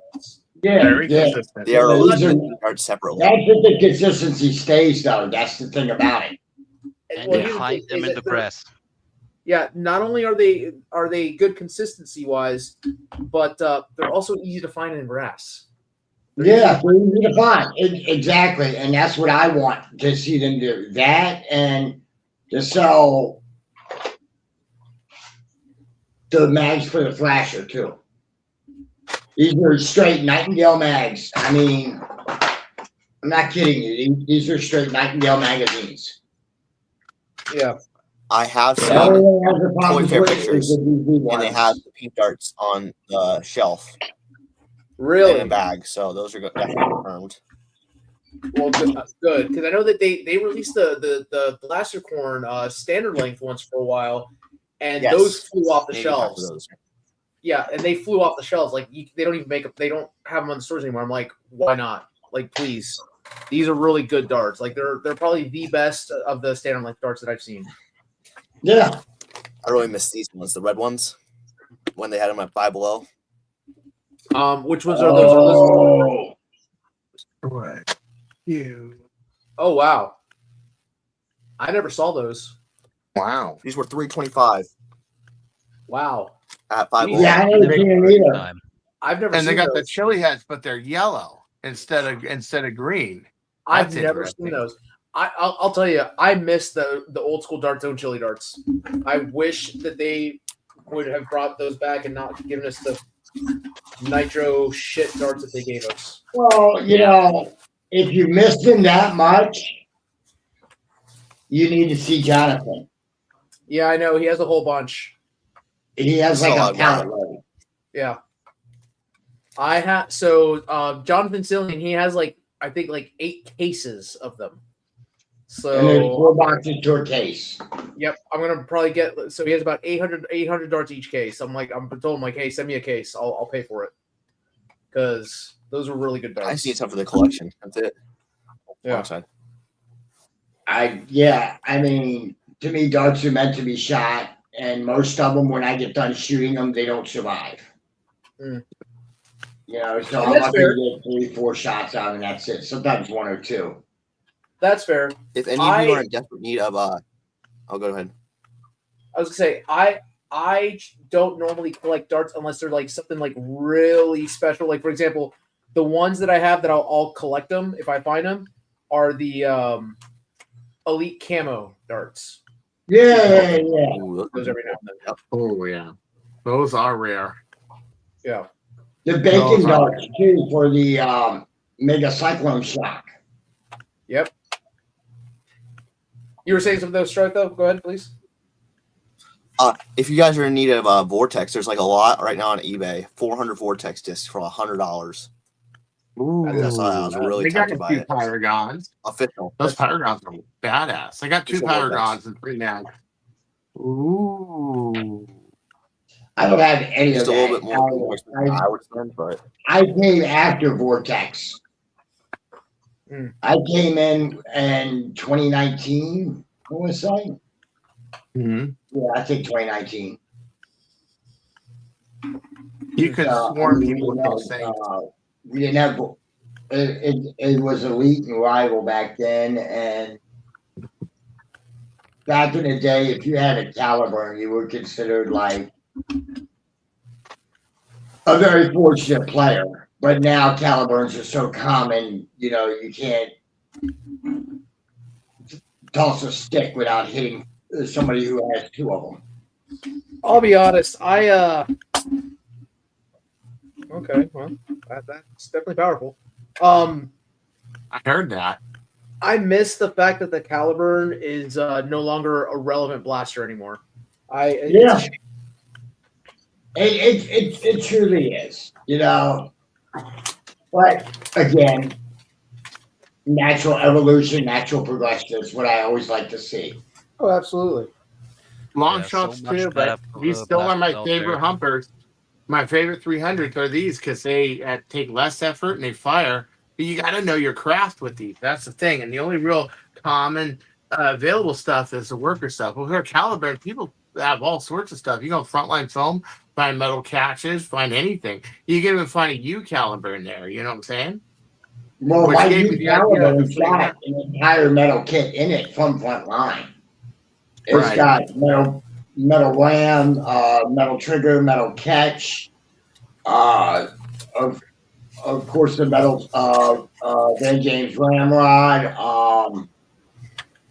The only part that is plastic is I have a Delwyn plunger head. Oh, those are good though. Those are good. Yeah. Yeah, so other than that, that's how my burn is set up. Milo's caliber, because he doesn't shoot it that much, it still has all of the OG 3D printed internals in it. I haven't switched it out yet. He told me don't even bother. Like, all right. Yeah. Because to him, his burn is more of an art piece than anything else. You know, he would much rather break out his B variant if he wants to run something bolt action, or even if he wants to use like a pump action or something like that, maybe a Zebra or something like that, you know? Right. Yeah. Norm, What's up? Gimsmods wants in. Oh, well, oh my gosh. Thank you for noticing. I was paying attention to that. Thank you, Renee. Cool, Ryan. Hey, yo. Oh my gosh, it's Gibbs Mods, except he doesn't have a face because, he never put himself on camera. Because I was smart. Because you got a face for radio. Yep, that's damn right. What's going You on, need buddy? to pet like a white cat and make that your graphic, you know? Right. Our goals What's are up, Ryan? spectacular. I was Special, almost going to say, Chris, buy me some long shots and send them to me. Some long shots? Yeah. I'll get to the store again. My parents, I don't have a car right now is the problem. But they had 2 of them there. But yeah. Well, Long shot. my plan for the blasters, when I get a hold of them, I'm going to buy 4. I'm going to give away 2 of each at Arma, and then give away 1 on my channel, and then have 1 for myself. Okay, I'll see if I can go because we might be going to Domino's on Sunday, and the Domino's is in the Carl Boyer one that I went to, and they had 2. So if I can get them, I'll grab them. But you'll probably be retail by then. Sadly, I sadly don't get out that much. So they're supposed to be on the site by the 13th. So they're going to be popping up all over the I place. saw them on the site today.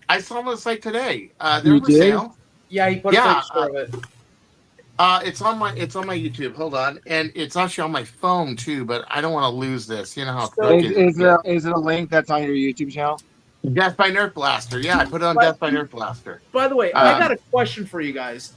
Because, Chris, you put on, because I saw that image, and you were saying that they were going to, they had the regular long shots on, like, bargain sale to get rid of the $4 off. Right, makes sense. $4 off. Okay, so that's nothing. Yeah, but that's the beginning of the price. It's going to go down to $10. I mean, it's going to go down, you know. The original long shot, when it first launched, was $28. Right. Yeah. Yeah. Like, they just increased the price on it. And mind you, I saw some changes, but, like, I put this out to somebody recently, and I think, Renee, actually, you mentioned it as well.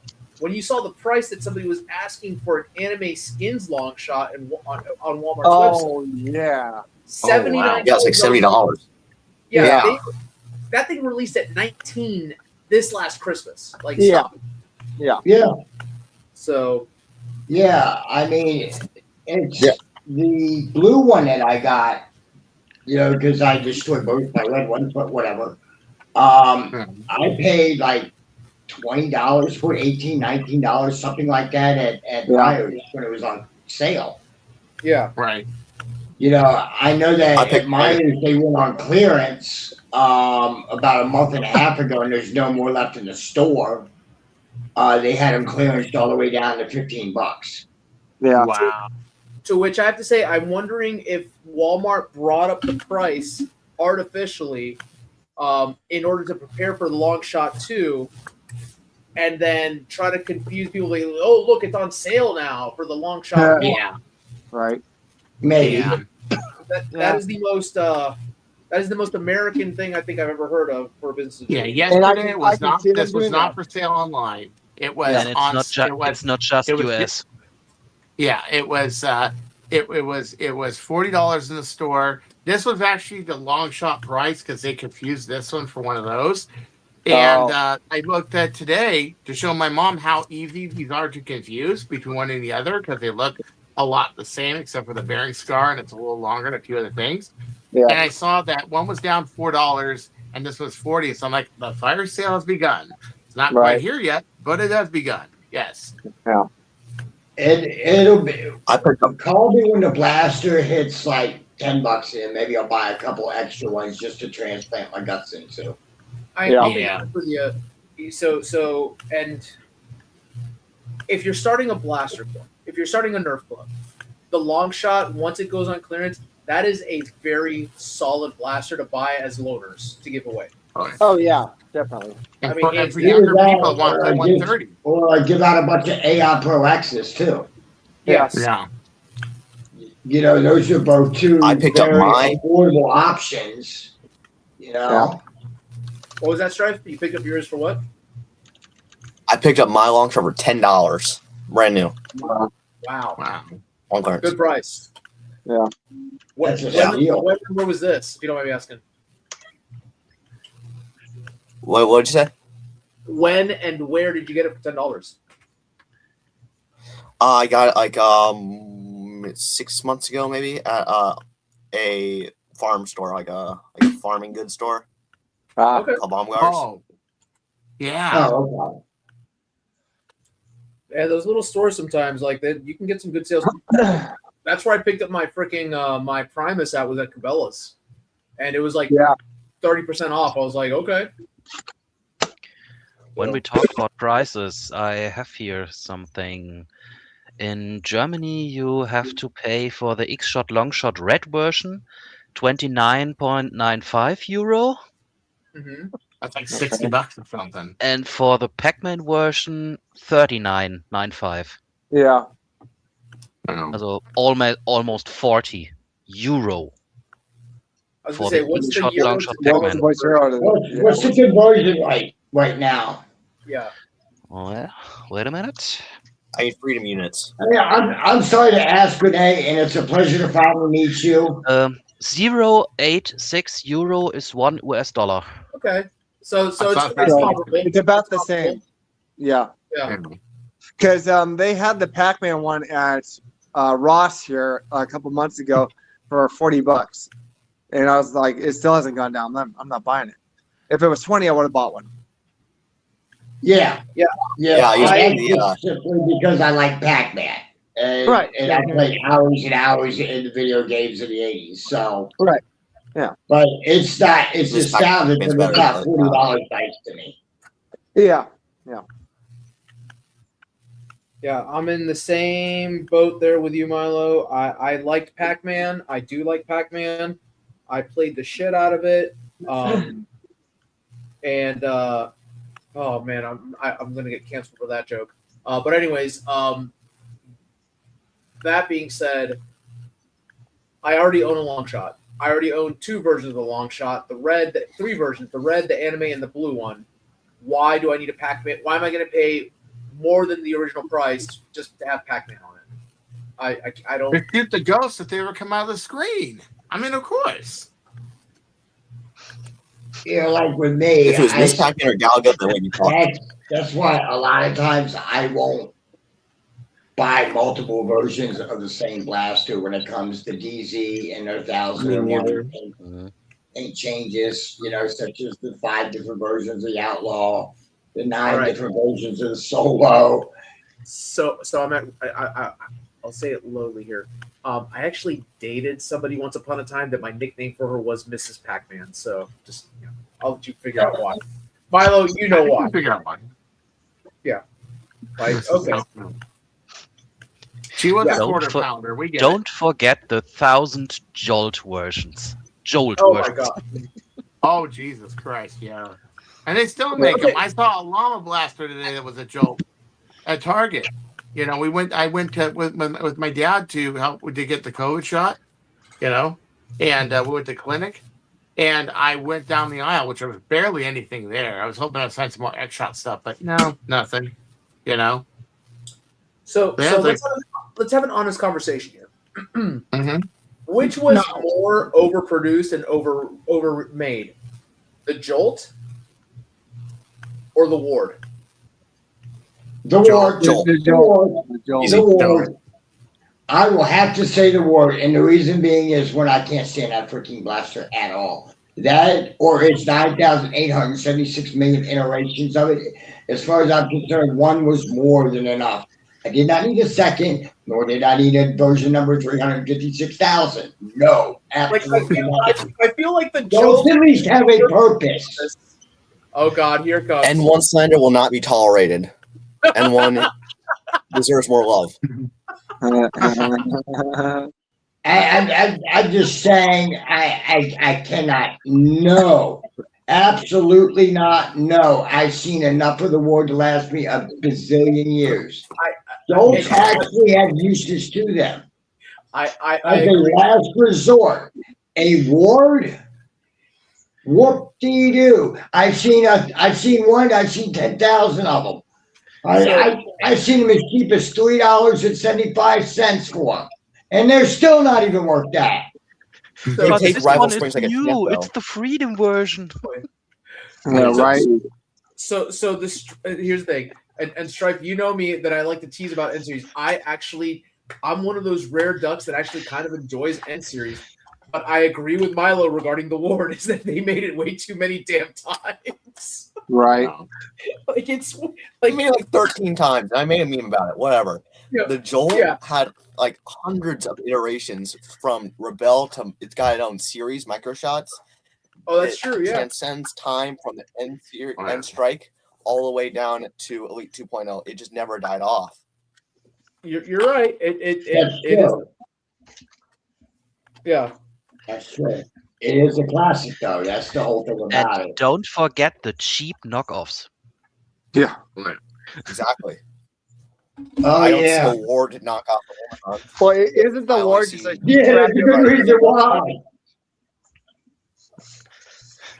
Isn't the what? Isn't the Ward just a crap version of a rough cut? The Warden. Oh no! Now we're not talking about the Warden. We're talking about the Ward. Which one's the Ward?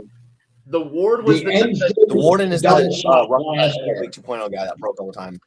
Yeah, the Ward is the Nightbinder for N series. That's a 2-shot or a double strike. Ah, Yeah. The Ward. Yep. This is how The slow one my old that- phone is. It's The slow. one, It's and I'm terrible. going. The one that, and I'm going to call him out real quick. That Flux had to make a video because he was called out about introducing a new N series blaster, and everyone was like, "Oh, they remade the Ward again." Yeah. We've all done that.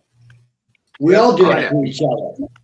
Oh, so I just saw someone in the chat. I need to address really quick. I'll be right back. But Bill, I'm going to show you a couple things. Let me go get them really quick so I can get them on camera. Still just want a pump action pinpoint though. I don't know why nobody has made it yet. Yeah, that's surprising. No, but we were talking about, and I'd love to hear your personal insights on it too, Ryan.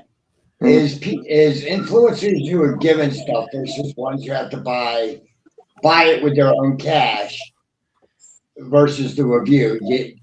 Would you automatically trust somebody that got it for free, or would you wait till the common man got it type deal, or what's your take on it? It depends on the person that gets it. Because if they say everything is the best thing ever on every video, no, I'm not trusting their ass. Sorry.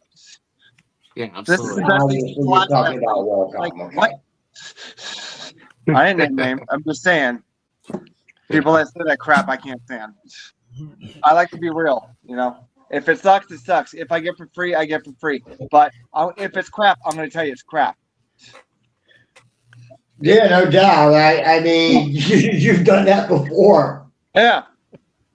And I seen you, and I mean, thank God I've only had 2 videos that are broken down into rants because the blaster sucks so bad. But Yeah.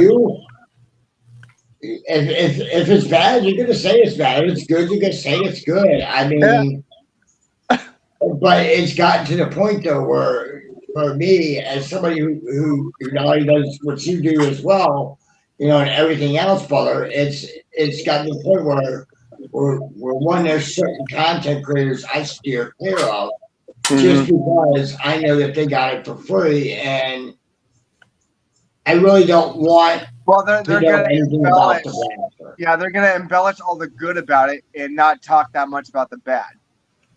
Right, They're gonna try to exactly. steer clear about the bad because they don't want the flack.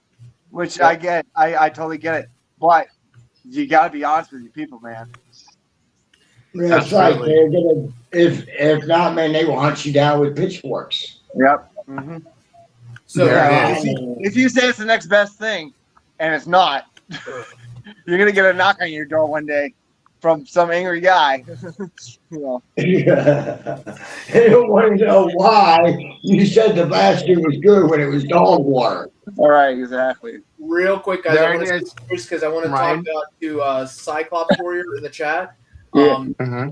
Just to let y'all know, to let the panel know, Cyclops Warrior, he's actually reached out to me. I've built him a couple of blasters. I built him a Calypso, and I also built him the Carney Rex musket as well.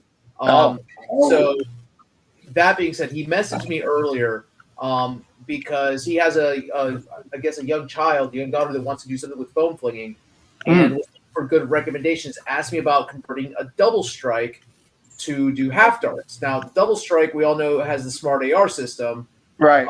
Which you don't want to mess with the smart AR system. I mean, they're tricky at best when you know what you're doing, and when you don't know what you're doing, you might try to remove the pegs, damage the smart AR, and brick. And then you're in trouble. Yeah. So I was telling him that a good recommendation was going to be for me to make one of these for him. Now this is the Hush 2. Yeah. Yep. Hush 2. This is what mind you, it'll be a little bit different. This was just an experimental one. But mag fed half dart blaster. Hits about 115, 120. So depending on how young the child is, not the smartest idea. If you feel that how's the kid? What? I don't know. I don't know. It's up to Cyclops. If you want to share that information, that's not. Again, directed to him.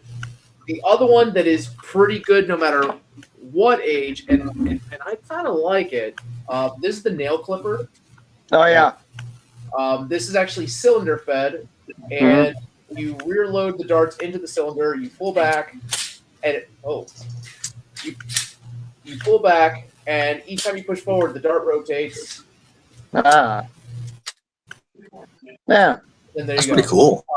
And you can actually swap out the cylinder if you want to carry extra cylinders. So this one. Good. Okay, so it's a 12-year-old. So Cyclops, 12 years old. Honestly, you can either go with this one, which doesn't use a magazine. This one uses a magazine. Or I can do the Lanka, which unfortunately AJ has my Lanka, but it is more of a pistol-looking one that is mag and grip. Chris, send that to me. And they both. Okay, I'm trying. I'm trying to. I gotta share it. But is there any way you can get it from this store and have it shipped to yours or something like that? Because kick ass. I'll get it for you. Yeah, this is the Carl Boyer Drive store. Hold on a second. I gotta figure out how to share this. Okay. Hey guys, let Norman speak. The Lanka is a good one. I do like the Lanka. Or the Lanka, rather. Yeah, he's saying that she would want something small. Let me see if I have something small really quick. Because I can go as small as this. It's somewhere around here. Okay. Cyclops, you already have what he's showing you already? You already have those blasters?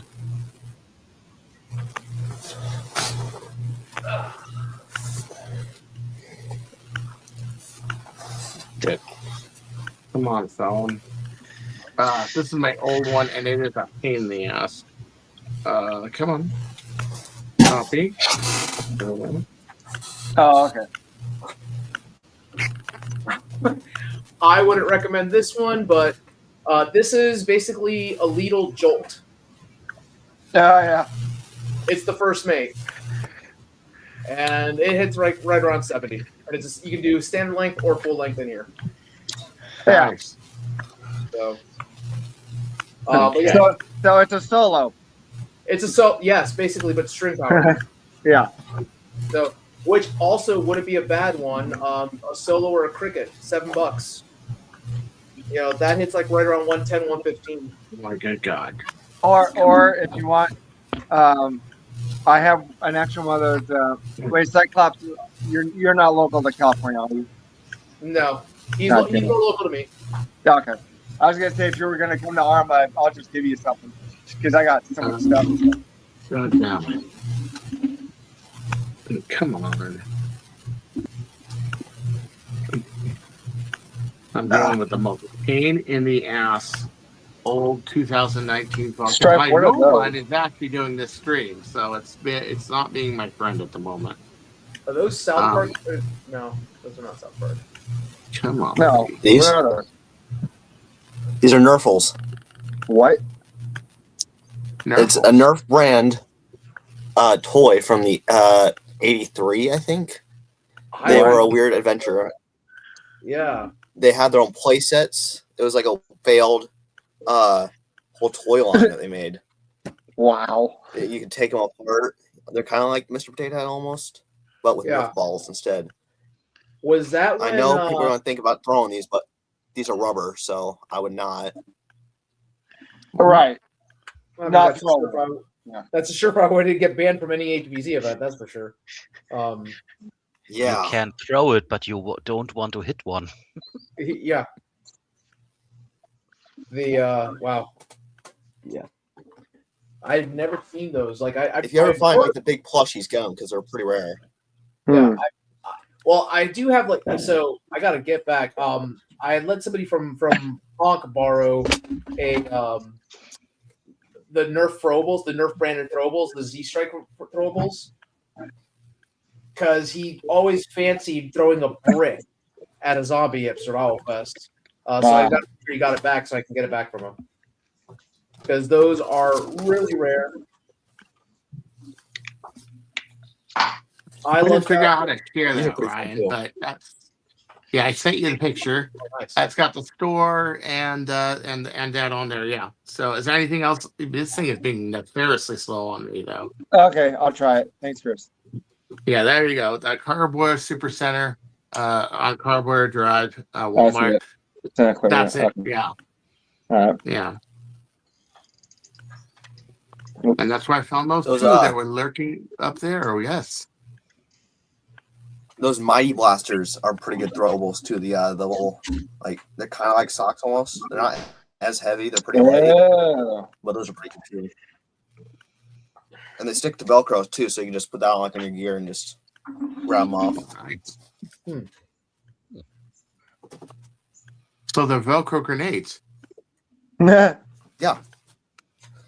I got kind of like putting magnets on real grenades and throwing them at cars. That works too. You know. A lot easier to find than ballistic balls, though. Well, I can imagine. I still have like maybe 1,000 rival balls left.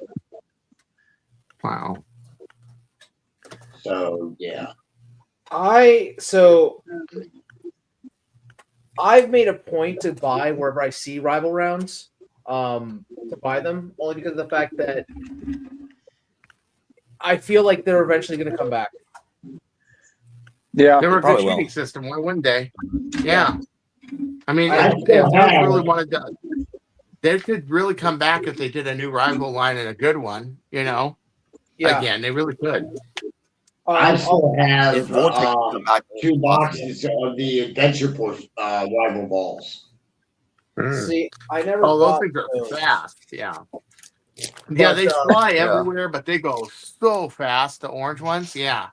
I bought recently some off of oddly enough off of Temu that were not hard as rocks, but which was surprising. headshot rounds. No, they're not. They're not headshot. They're just completely generic. But they were actually decent. Not as high as high FPS as like the Hasbro brand ones, but they were soft and they work. Yeah. And they were $14 for a pack of 100. So Has anybody tried the Chaos rounds though? Yes. I have. yes. Yeah. Yes. I have, or at least the last batch of chaos rounds I bought a couple 200 count packs that were available on Amazon. I had a gift card. I got 400 rounds for $5. That's a Yeah, you owe me $5 because I used my Amazon coupon. That's Nice. a pretty good price. I mean, I'll be honest with you. now I think like $20 for 200 now, $20 or $30. Yeah, on Amazon. but they're good darts, or excuse me, good ballistic balls. Yeah, I get you. They're very good, and they work in everything.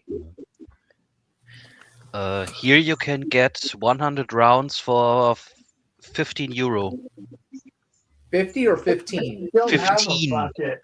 That's fantastic. I think I still have a bucket of Accu rifle that I never used, and I'm still keeping them. Yeah, a whole like 2/3 of a coffee can there. Oh yes, I don't think my camera's getting that, is it? No, it's not. I love these. These are really good. Yeah, Yeah, it's not. these things. Good. I still have like a. These are ancient mods at this point, but Oh, you want the ancient mod? Those. this is an ancient mod right here. Those are ancient mod. An entire coffee can full of Pac-D heads. Yep. Pac-D heads from Singapore. Would these be older? Washed, everything. Yeah, they would be. They're streamlines. They would be. Yeah, streamlines are before 2013.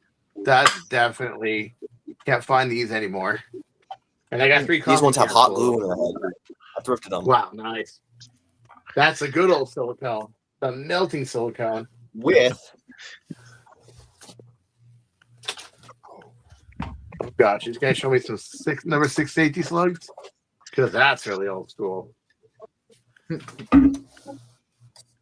where's the battery? Hey, Wyatt. Stampede. Yeah. With Have the another battery mod. 550 barrel laying around? Ooh. What? Do you have another 550 barrel laying around? Yeah. Nice. Good. You're gonna need it. According to $1. Chris, you're gonna need it. You're also gonna need. I think you said 17 or 18 coils of K25 roughly. Yep. Yeah, we'll that. play will and catch. Yeah. Mm-hmm. So And 160 cc's approximately, low to mid pressure. The tube is about, I would say, a little more than 1/16 of an inch thick of acrylic. It's about 3/32 thick acrylic, so it's actually a nice hard tube. K25 with about 550 or 500, I would say. If you were to make it at 18K, it would need 750. Like if there was a Saber Apex or a Saber Ultimate, you would need 750 to hit the magic ratio.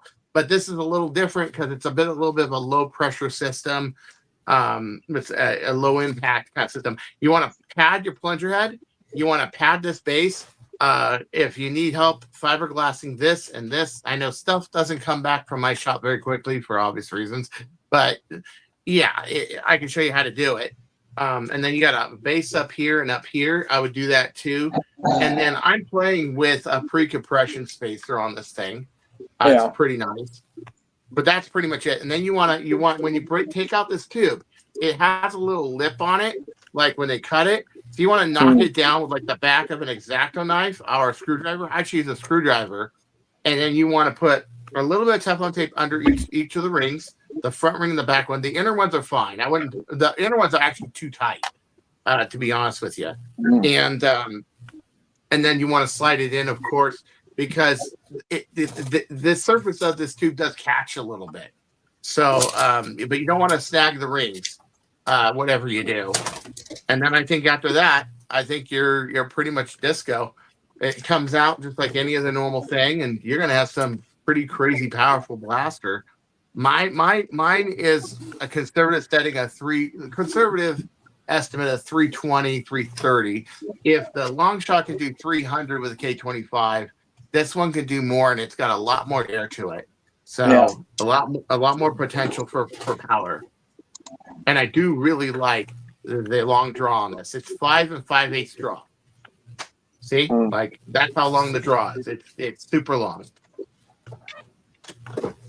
So it seems like a pretty good improvement over the original. Then is what you're telling me. Yeah. I don't endorse stuff unless it's good. I don't say something's great unless it's great.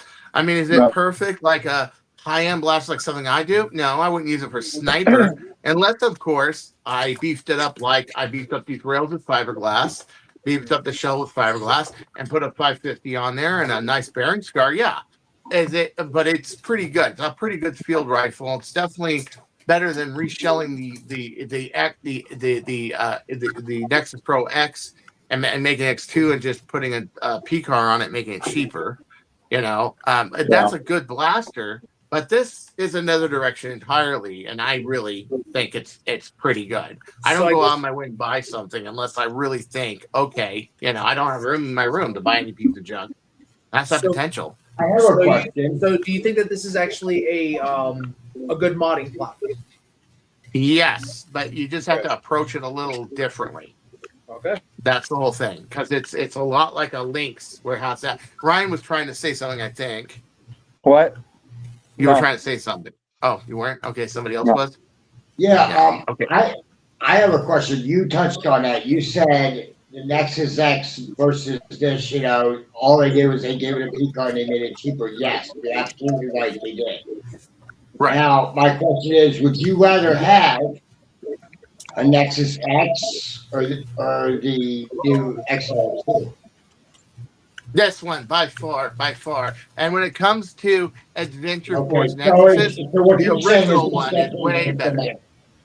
It's sorry about definitely that. worth $40. Yeah, it's definitely worth $40. I mean, I would love if you could take these little bearing scars out because they're just plastic, and you can make these real ball bearings. That'd be pretty cool. But I'm sure they got better ones than this. But when it comes to Nexuses, that's king because that can do 4.5 draw.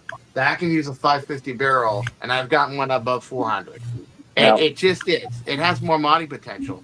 You got a 60cc tube or 74cc oval tube. You can only go so far with that. The other thing I don't like is the impact seal. It's good for 200, 250, 280.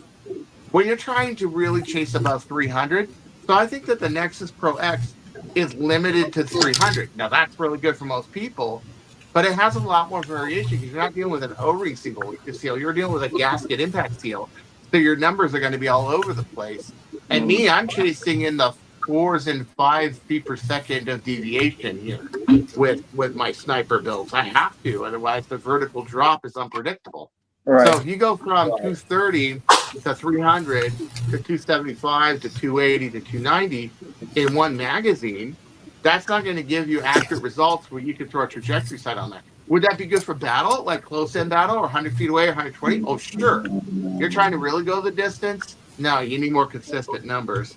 I think this can do it too, and it has to do with dark fit. It has to do with the fact it does have an O-ring, which can't have a perfect seal. Oh, by the way, I should just take this apart right now and show you guys, now that Ryan's on here, if he saw it earlier, maybe he didn't. And I'll take out that pre-compression thing I put on here because I'm playing with that as an idea. Like I said, this is research and design. What's called Cartaya Research and Design. Because I try stuff. I try new stuff. And that's the bigger part of me more than reviews or vids or anything else is I'm always in here like a mad scientist working with stuff. But let me show Ryan this, okay? I only Tefloned the 2 O-rings on the outside, nothing else. 1 layer on the back, 2 layers on the front. Got rid of the whole speed seal thing because this is not a plunger that moves fast enough for a speed seal, in my opinion. Okay, I'm going to take this apart. No, it's going to pop out because it's got a pre-compression. There's a part in here I'm working on, a prototype. So just watch out. It's gonna probably explode on us. I did already pop one of these out earlier and get my sealing with it. So, yep, like that. Okay, and I'll show you why. Why did that do that? Well, because I am playing with a way that you're not limited to the length of the spring anymore by making a guide that uses the solid space of this in here, the solid space of that out there. So you can combine solid spaces and make longer springs. It's called two-stage spring setup. That's how I got about 400 with that. Okay, so here's what I wanted to do. Take this out completely. Because I cannot do that with pre-compression. It will explode once I... And find my puck grip, wherever the hell it went. There it is. Put this in here. They have to do this without the cullet because the cullet will leak air. Okay? Watch this.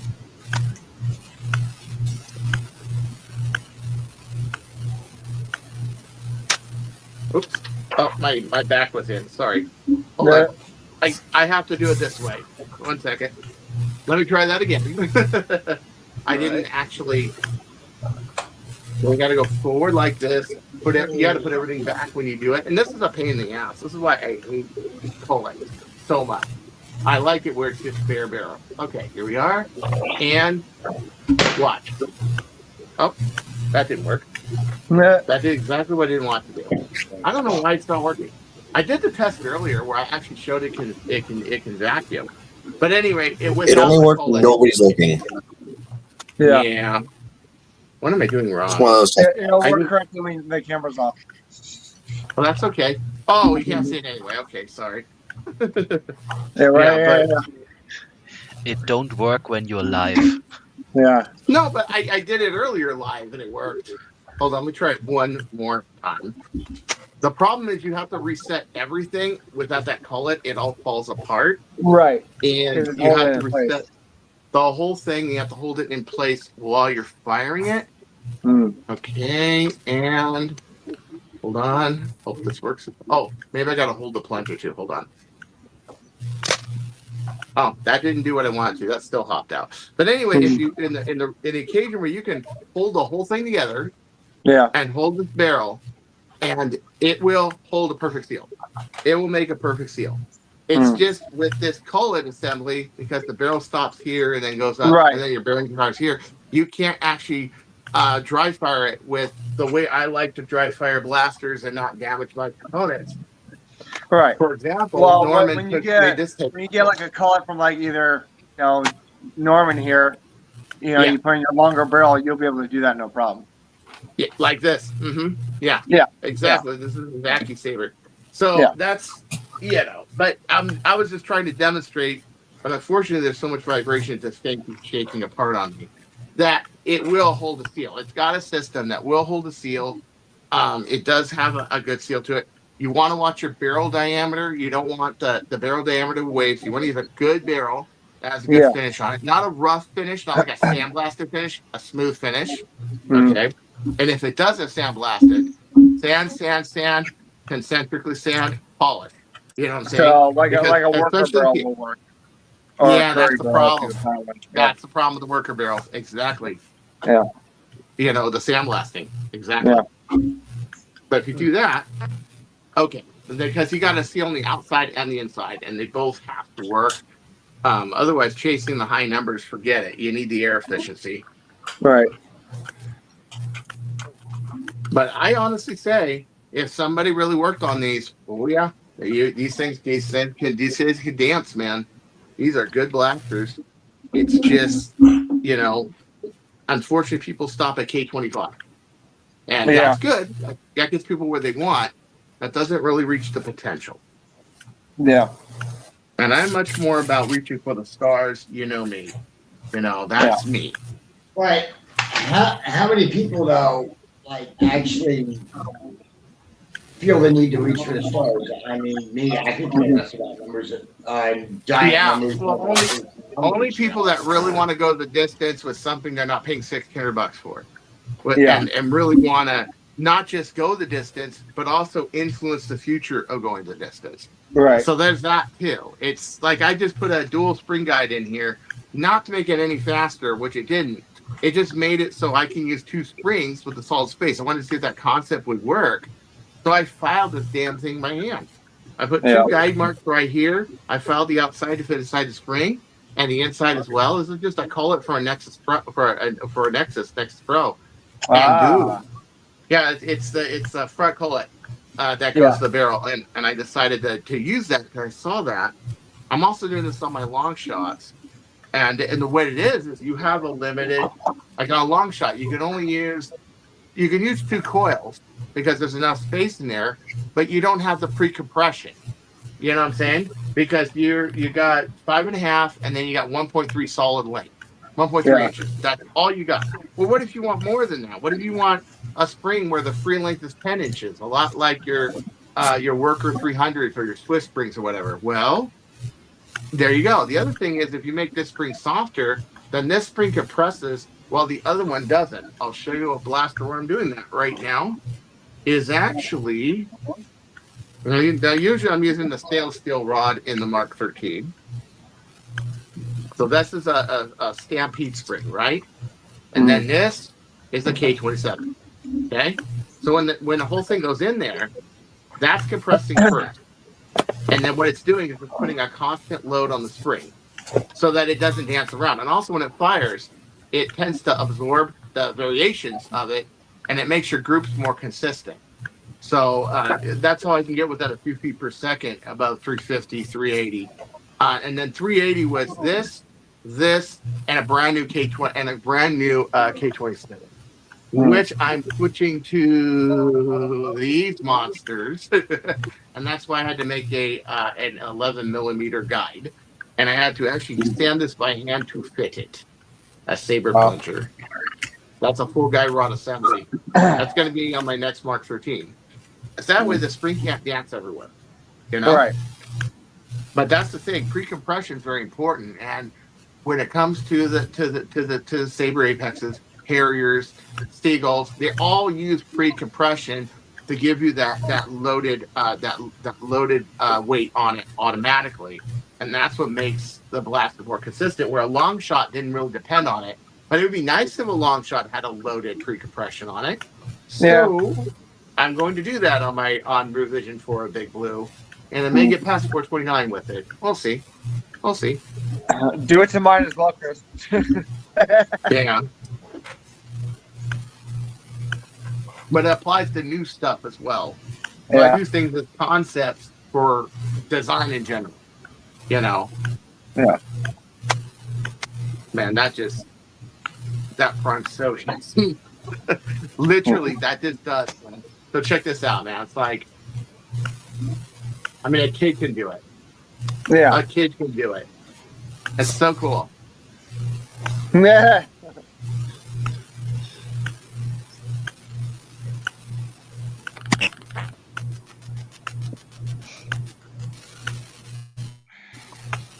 Was somebody spraying something? Spraying? Yeah. Something like airbrush or something. A vibration noise on my I hear a little bit of static. Ah, I hear you. So, any more questions, Ryan? Anything? No. Like most of us.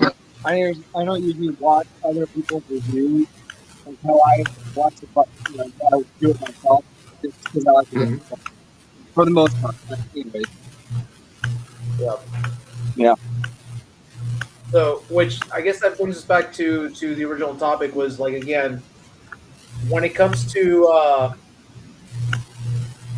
reviews and how can we? I guess the best question we can ask is, how can we start to hold each other accountable? Because a couple of us do reviews, obviously, but when it comes to holding each other accountable, like with other reviewers, and basically, I mean, I don't want to say keeping us honest, but like keeping us, taking us to task. You're taking each other to task. Be like, hey, no, like, listen, if you're getting something for free, how can we honestly trust you? Like, how to word this right? It falls back on them. It just automatically does. If people start seeing their BS, and and it will catch up with them one day. But I think the best way of doing it is to have honest modders, to have honest people actually do it. Yeah. There has to be a choice for a choice to be used. There has to be available to be used. And that's my whole principle right there. We don't have the choice available right now. And the ones that are, they're very fewly known. So we got to make ourselves a little more known. I got to have my camera work a little bit. Speaking of that, I'm almost 100 away from 5K. Nice. Yeah.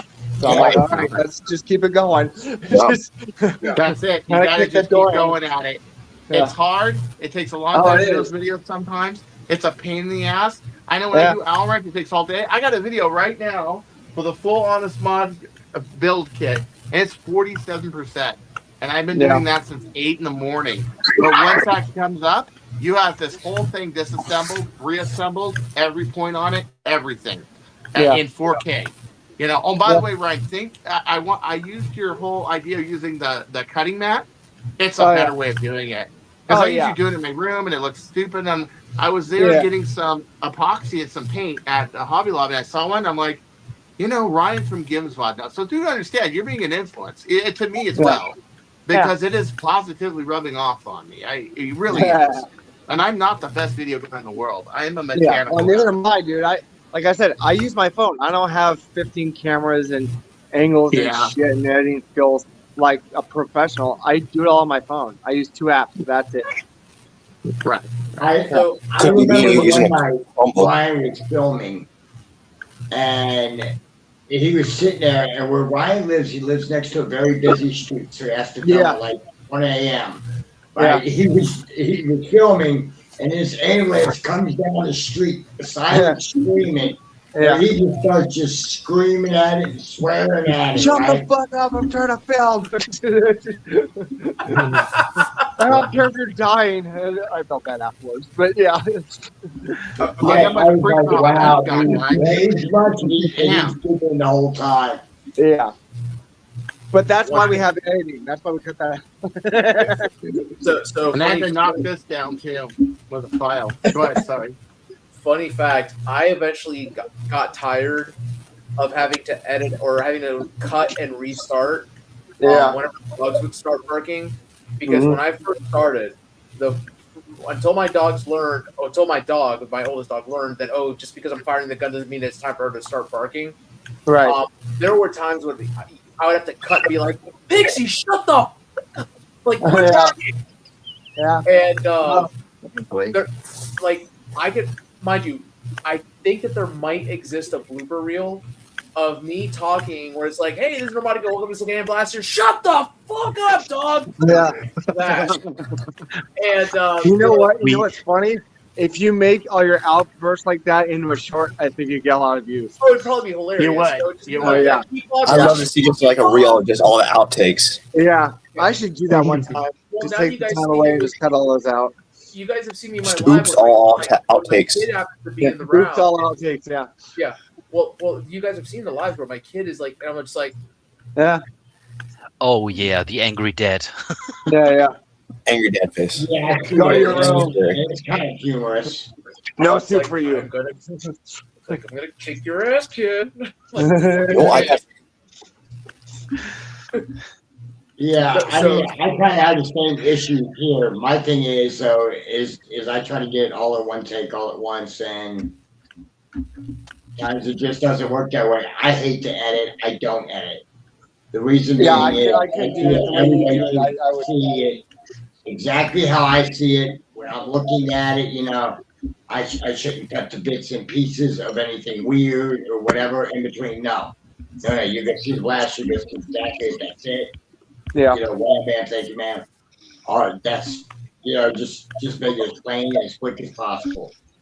Let's make this that way. My that guy walking into a Walmart just muttering the same speech that he's going to say in the video over and over and over and over until he remembers it. Yeah. Well, I was like that. Yeah. It's an hour and a half long, and it gets edited down to 30 minutes. Yeah. Yeah. I was gonna say, it happens. Let's be honest here, and mind you, we those who do not do actual reviews or anything like that, little trade secret. for those of us who do not do this as a full-time job, I don't think any of us actually do. There's a reason why, and Milo, God bless you for not bothering with editing, but there's a reason why my videos, why Renee's usually the first one to see them, because I'm up until like 2:00 in the morning sometimes finishing up edits and uploading. And there's a reason why it takes so long to edit those things, because this is cut and edited, and it's taking forever. It's 10 gigabytes. The rule is, I hate editing, but I have to do it. I just feel like I have to at this point. I learned in film school that for every minute of usable footage that you end up with, there's at least an hour worth of editing time that goes into it. Oh no, that's true. That's facts. So it's like, okay. No, you're exactly right, Ryan. So what I do, is I usually film the night before I go to dialysis, and then while I'm on dialysis for 3 hours, that's when I'm editing. I'm just sitting there doing editing. That's cool. Yeah. Yeah. So I'm just sitting in a chair, just editing on my phone. That's a good idea. Usually, what I do is I just film, edit, take like a 4-month break, film, edit, break, film, edit,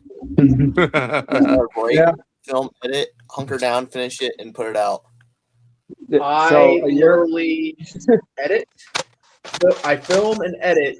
I'll film my intro, film my chronograph, then wait. If there's good weather, I'll do the outdoor test. If not, I'll go straight to what my final thoughts are. Just say fuck it. Yeah. Usually, I'll between the final thoughts and doing the chronograph, I've put the blaster in my kids' hands, talk to one of the neighborhood kids, like, hey, so I can get what their perspective is on it, and I'll incorporate that all into the final thoughts. I did have my kid actually do parts of the reviews at one point in time for some of the videos, but then somebody decided to make a less than nice comment, and I'm like, no, I can't do this. That happens. Well, nice assholes on the air. That happens. So I got one guy just throws me dislikes every video. Just one YouTube will probably crack down on you for that too, because it could be like considered child endangerment or something. Yeah, like you're not targeting some stupid BS like that. I used to use a lot of Milo when he was younger, stuff like that, and I basically started doing it just because of comments like what Norman got. It's not even worth it to me, to sit there and have him go through something like that. So I mean, occasionally he comes on channel now and then, to shoot something, whatever, but that's about it. Yep. I never really got any comments. I just got assholes at school that just pretended to be interested in my videos and then try and rage bait me mostly. Well, screw them, man. It's That's the wrong high school crowd. I'll tell you that right now. Because I've always told my kid that he has the opportunity to be one of the most popular kids in school. He's in middle school, and he's like, "How so?" I'm like, every single kid that walks by my garage and sees the walls of blasters mounted up there, they always stand in the driveway like, "Oh my gosh, those are so cool." I'm like, "Come on in and take one, please." As long as it's not one of the pro level ones, you can have it. I don't care. And it's turned into kids coming into my house and literally us having Nerf wars in the middle of the week. So, well, which I can remember that Milo did this to me shortly after my ex-wife got divorced. Milo, it was the end of the school year. I think it was like 2021 or whatever. Mm-hmm. I was just at 400 subscribers, but I was so close to it. And I said something to him the weekend before. I'm like, well, maybe I'll hit it in the week, right? Again, it was whatever. So this kid goes to school, and I don't know how he did it or whatever, but within the span of 48 hours, I had 300 subscribers. That's good. I literally had to give away the 400 subscriber prize and the 500 subscriber prize within a span of a week. Nice. Which is funny about those giveaways when you're starting out because you don't have that much. It's not like you're making money, and unless you have money in the bank to send out stuff and to buy stuff like that when you're first starting out, you kind of want this stuff spread out so you can recoup your losses. Yeah. Yeah, I think if I remember right, I'd have to check the videos or whatever, but I believe number 400 was a modded Nexus Pro with brass barrel, and everything else. The number 500 ended up being 2 blasters, both strikers, both the original OG red strikers that were both tuned. One of them went to some gentleman, I forget where it went, but the second one went to a YouTuber in Canada, Nerf Talk. Okay. Because Nerf Talk would advertise me, and I didn't know why he was doing it. So, I gifted him one of the blasters. Yeah, nice. Hey, that's I don't have a list. I could probably look at my YouTube, but I don't have a list of how much or what I've given away. Well, I know one person who's never won any of your giveaways. Yeah. So I don't even enter them. I feel it's unfair. I'm in the community, Yeah. Well, the reason why I don't enter them is that I know you personally, Ryan, and I wouldn't want something to happen like if I won for somebody to say something. Yeah. So I just say to hell and just buy my own. You're right. Well, I'll be honest with you. I've only really wanted some of the ones from Out of Darts because I want to be able to shit on it, and not. Sorry, guys. That's just. Sorry, that's the 3D printer coming out, guys. That's true. Yeah.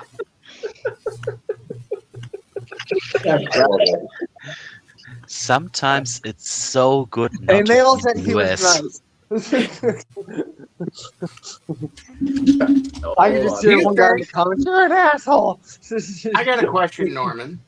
What's up? If you were to make, if you were to come up with a server farm like Out of Darts and actually do a 3D print farm and everything like that, the shipping, the fulfillment, everything else, what do you think it would take? How much money do you think it would take to make an operation like that, but to make it higher quality, like you're doing? Like, what would it take? A couple days, probably.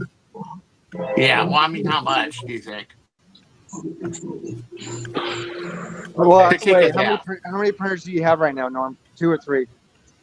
3. 2 that are production, 1 that I can use for prototyping. For me to get to the production quantities that Out of Darts has, I'd say you need at least 6. No, I'd say at least like 100. 100? No. No. I'll be, so here's the thing, guys. Here's the difference between myself and Out of Darts, right?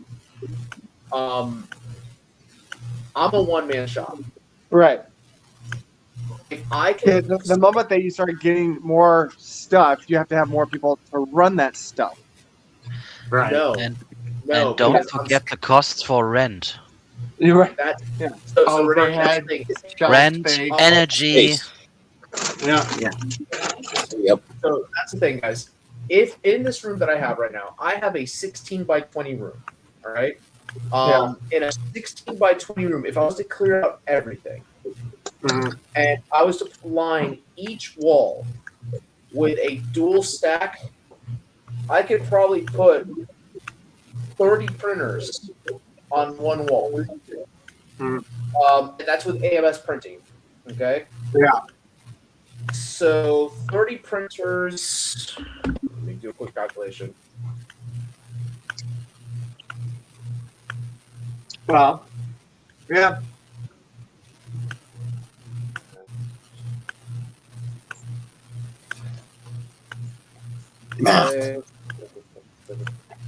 So just in printers alone, you're looking at about $19,500.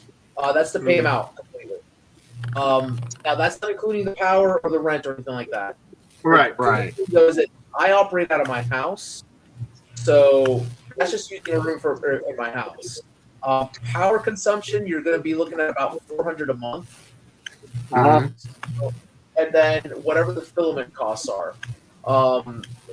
In reality, without having to pay staff, I can operate 30 printers by myself. Yeah. Wow. But what is Out of Dark doing exactly? How many are they doing? Like, how many printers do they have, do you think? So they have closer to like 50 printers, but they're running the A1, which is a slower printer. Right. So also, they don't do multicolored prints, from my understanding. So with mine, with my P1s, my P1, for example, will do something in 4 hours, what the A1 takes 8 hours to do. Nice. So it's almost double. So it's twice as efficient, basically, for the space. I hear you, yeah. And the quality's higher. So yeah. I will stand on this one. My print quality is higher. My printer is higher quality than any of the stuff in their farm. I've seen it. I've seen it. And I'm a composites expert. I'm a structural composites engineer, and I've seen it. My thing is, if you had a shop like your printing quality, stayed that printing quality, but then did their numbers, they'd run them out. You'd run them out. If you were given the same price, you'd run them out. And if you were just a little cheaper, you'd run them out. Yeah.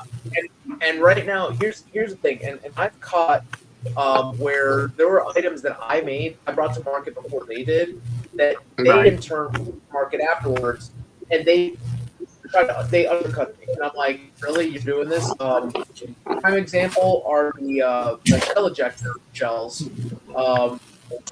I literally created those not even having had the blaster. Ryan sent me a shell, and I designed the shell ejector shell. And then when I actually got a hold of the blaster that I could test the blaster myself with my shells, I redesigned it so that it actually boosts the FPS on it. And you literally can buy. I was like, hey, you know what? $10 for 5 of them because it's printing time.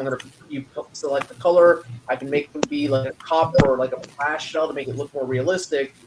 And then Out of Dark posted like, 10 for $7. It's like, okay, like, all right, let me lower my price down, 10 for 5. You know, like, but the one thing that they can't compete with, and that's quality, and it will automatically raise their overhead if their infill's higher or their quality's higher. So if you were to set up a place, especially with the efficiency, you'd have the numbers to beat them, especially since they got some wages to pay, some fluxy wages to pay, and you have a chance if we were to get enough money together. And here's the thing, you're absolutely right. Surprisingly enough, oddly enough, Chris, let me tell you the story of the reason why it's called a consortium is because it's never intended to be a one-man shop. It's supposed to be a group effort. Exactly. And like, for example, I mean, Milo and Gibbs, like they're part of that effort in a sense when it comes to design and when it comes to testing and promoting. So it's like I'm not going to say that they're shop owners because I'm literally the one doing all of the financials, but they do reap the benefit of like, hey, Milo, like he gives me design ideas all the time, like, hey, we should do this, and I'm like, all right, let me see what I can do, what I can help with design. The reason that it takes so long to get stuff to market, for example, like with the Zebra kit, my Zebra kit should have been done last month, but I've just been so swamped with everything. So, Cyclops, good night, man. But yeah, no, it's the if I could dedicate myself full time and learning everything, it's like, all right. The other thing I like to point out to people is that everything that you're seeing that I've been putting out, guys, I am a newbie when it comes to CAD design, like an absolute noob. So, me too. I'm not the best CADer in the world either, but you know how to run the STLs and get them printed. So really, you're more on the fulfillment end of manufacturing is what it is. Yeah, exactly. And now you guys, Milo, I'm designing stuff. So it's like, all right, I'm coming up with these designs. Like, okay. And the fact that the fact for me that I've sold 140, actually no, almost I think 150 now of the barrel shrouds, which even now looking back, I'm like, it's not ugly as far as I'm concerned, but people love it. So I'm like, all right, and I'm getting people in Singapore that are asking for it. So it's like, that's a badge of honor when someone from Singapore is asking for one of my designs. Like, it's like, okay, absolutely, I'll take that. Yeah. Yeah, because that is a lot weather. 3D print doesn't run well there, and most of their stuff is modded stock. So if it can hold up in Singapore, yeah. I mean, why do you think we're all like? There's not one 3D printed part on this blaster. Any of my blasters I run, because it's meant for the hot weather. And usually when I play with the 300 blasters, it's getting's usually 107 degrees. So I hardly ever. But the one 3D printed part is yours. Yeah, and I saw it in that nuke weather, and it's still. When I've got it in the raffle, I'm like, it's not softened or nothing. What? Yeah. I was like, wow, that's great. And just wait, because I'm gonna make sure when I send out my box of stuff to Ryan for Armageddon, it's not gonna be the same color scheme, but I'm gonna send you one of the redesign ones. So, oh, nice. What's your Peter? Yes. Oh, the Peter and Ryan. Yeah. Yeah. Hold on a second. It's ready to go. You'll like the new version. I have your long shot, by the way. Oh, it's yeah. shooting in the 280s with a 16 laminated plunger head. It's got the padding on the other side. It's got perfect air seal. And it's ready for you. So when that's getting, I'll see you. I'll give this to you. Okay? Yeah. All right. I got the tube in here, everything. Yeah. And I got your spare parts too, and I'll send those with you. Yeah, okay, sweet. Yep. Yeah. I want to point out one thing. So I think it was like a week ago, AK Blast Mod, they put the 82 round Nightingale mags in the different colors. M416 now has it. Nice. Oh, nice. And they have all the colors. So I'm probably going to order some tonight just to see how compatible they are with, Are those everything. ones with the constant rate springs? The cable springs? Yeah. Oh, nice. Yeah. I got high hopes for those.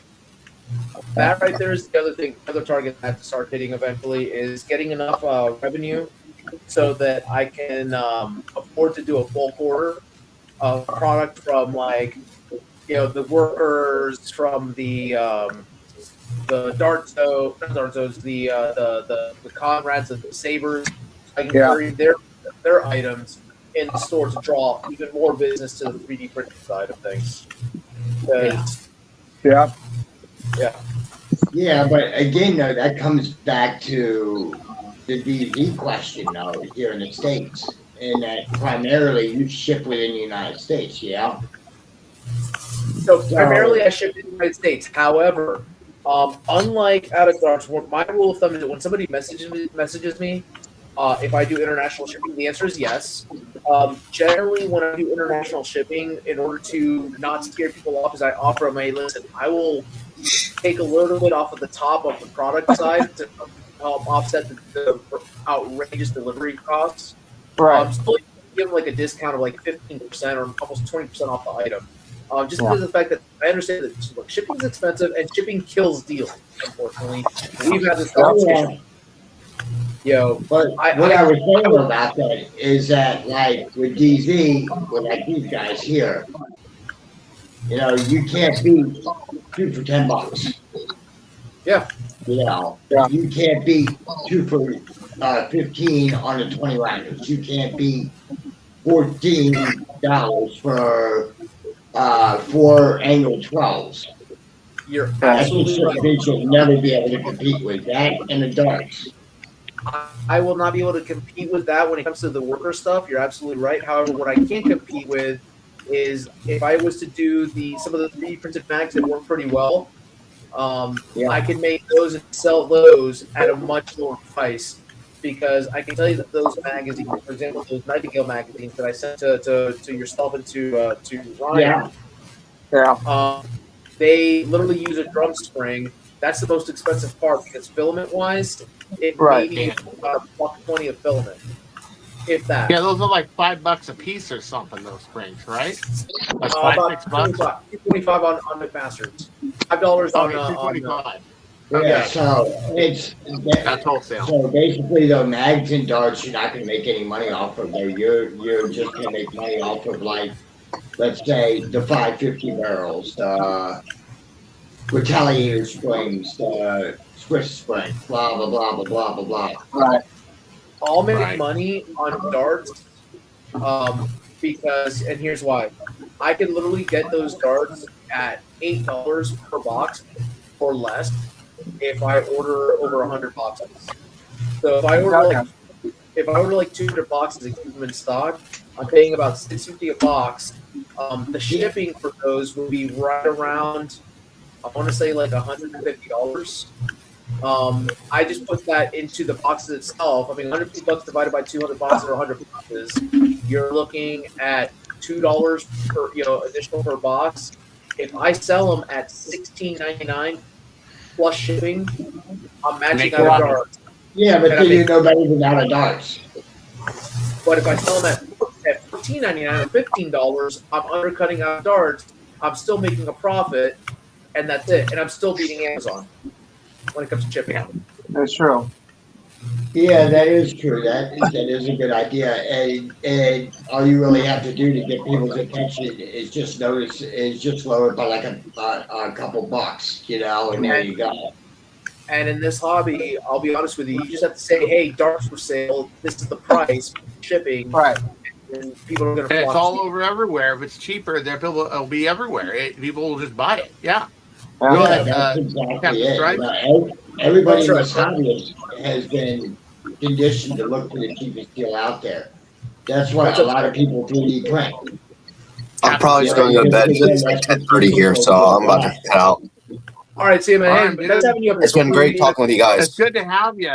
And don't you go change and fuck these kids that give you shit and pretend they like your stuff and then tease you. Fuck them. We're your friends. We're your buds. Stay in it. We're cool. Peer pressure is for fucking pussies. Just be cool. Be tough like Sean. Be tough like Ryan. Be tough like Norman. Just keep it tough, All right. See you guys. Good night. So that was fun having Struck on here.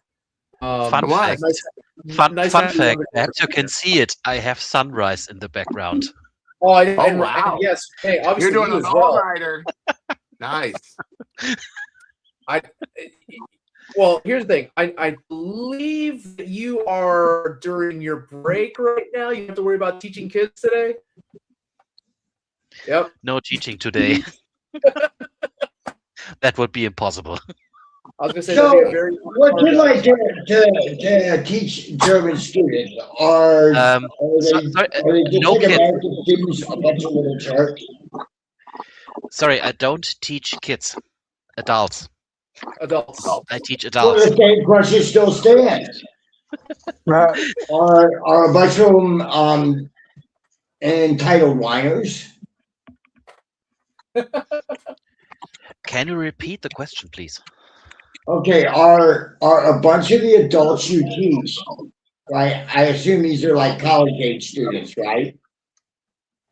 Not at all. I'm more like a teacher for how can you? You're hurting cats. What? It's called hurting cats. Teachers how to use the RBMK for Dr. Evil's man. Yeah. And his secret underground volcano lair. So you teach more like a consulting, like a factory thing, like robots, computers. No, you were saying you teach. Short stuff, economics. Economics, okay. Economics. Economics, first aid. EMT stuff, okay. Yeah, adults go for that stuff. They would get their EMTs so they can do ambulances, things like that. To do that in this country too. Yeah, okay, I get you. I was going to say, teaching economics. You want to come over and teach a couple of people some things over here in the U.S. so we can improve our we got a guy that's making a $250 bill. We can learn some things about it. Yeah, right. Yeah, I have there's a guy you can teach a couple lessons to here. He has orange hair. And orange skin. Orange skin. No, I think it's a cat. It's a tabby cat on his head. You talk about the buffalo in India, right? Yeah, exactly. Right. He's a buffalo, but he's actually in 1600 Pennsylvania, and the place that Marjorie Post used to own called Mar-a-Lago. But yeah, pretty much. Now, put in mind, I know Trump people, friends, are into Trump. My friend is a big pro-Trump guy, and he's my best friend since high school.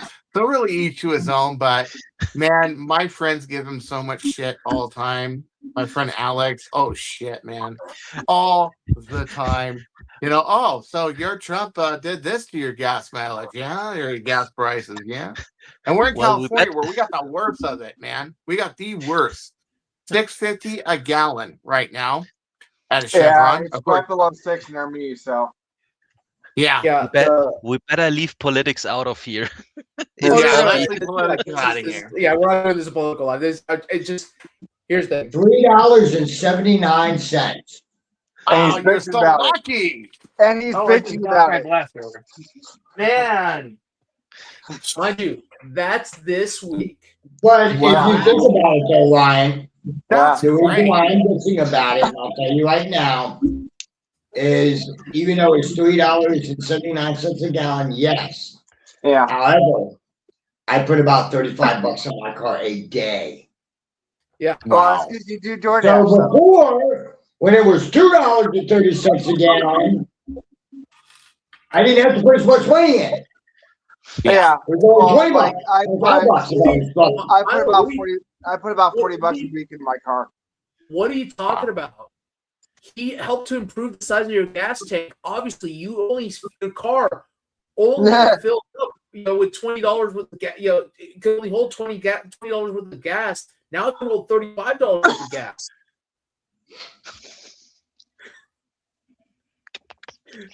It's an improvement, right? Yeah. He made you have a bigger gas tank, obviously. Yeah. My friend went from Baker back to Lake Elizabeth, back to the beach and back in his 365 Daytona. And that was only 185 miles or something. I don't know. It was something like that. 185 miles. $130 for the tank to do 185 miles. Wow. That's crazy. I mean, it's because he's got a V12. He's got a 4.4 liter V12. And he's got 12 Weber carburetors.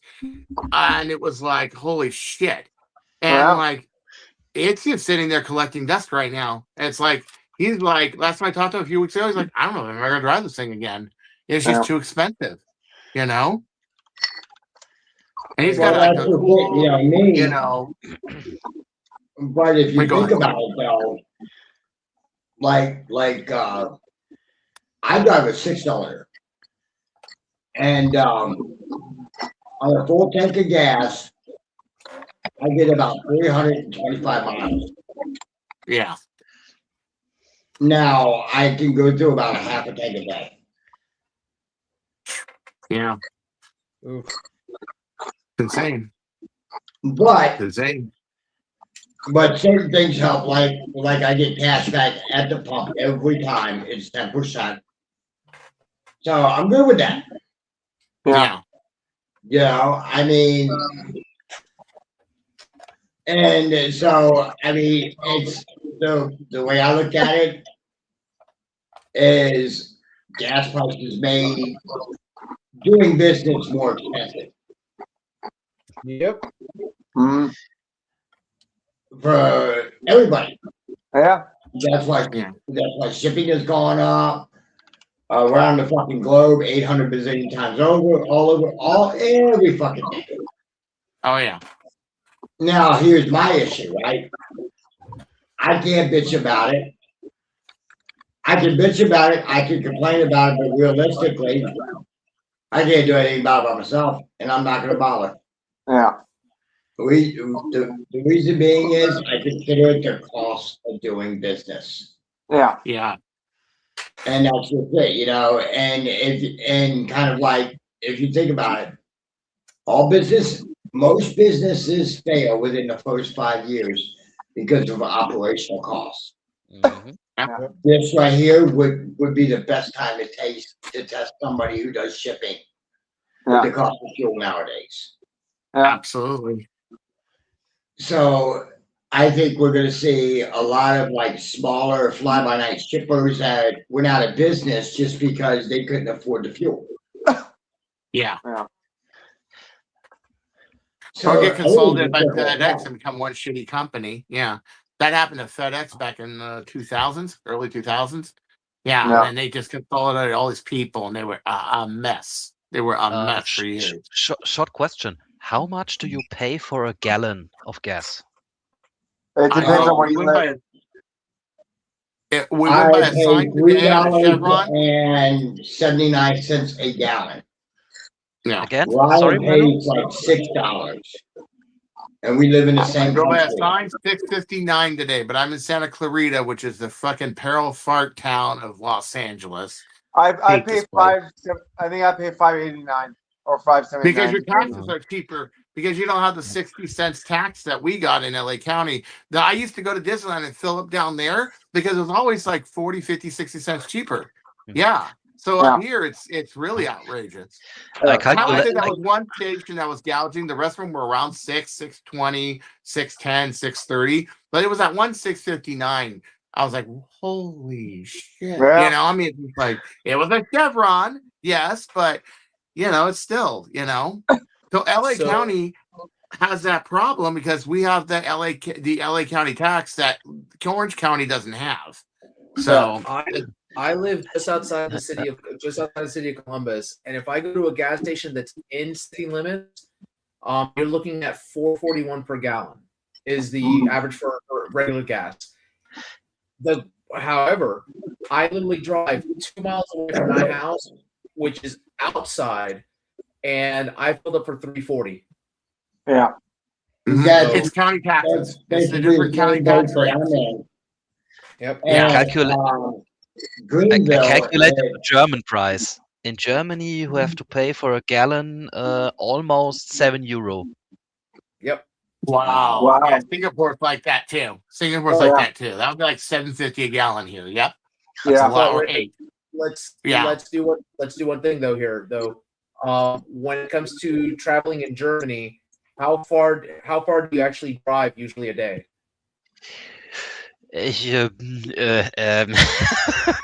Well, if I have to drive with my car, I will drive 1 hour a day.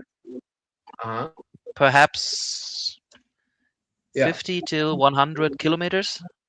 And okay, now here's the question: do you have that's 20 to 40 miles? Yeah.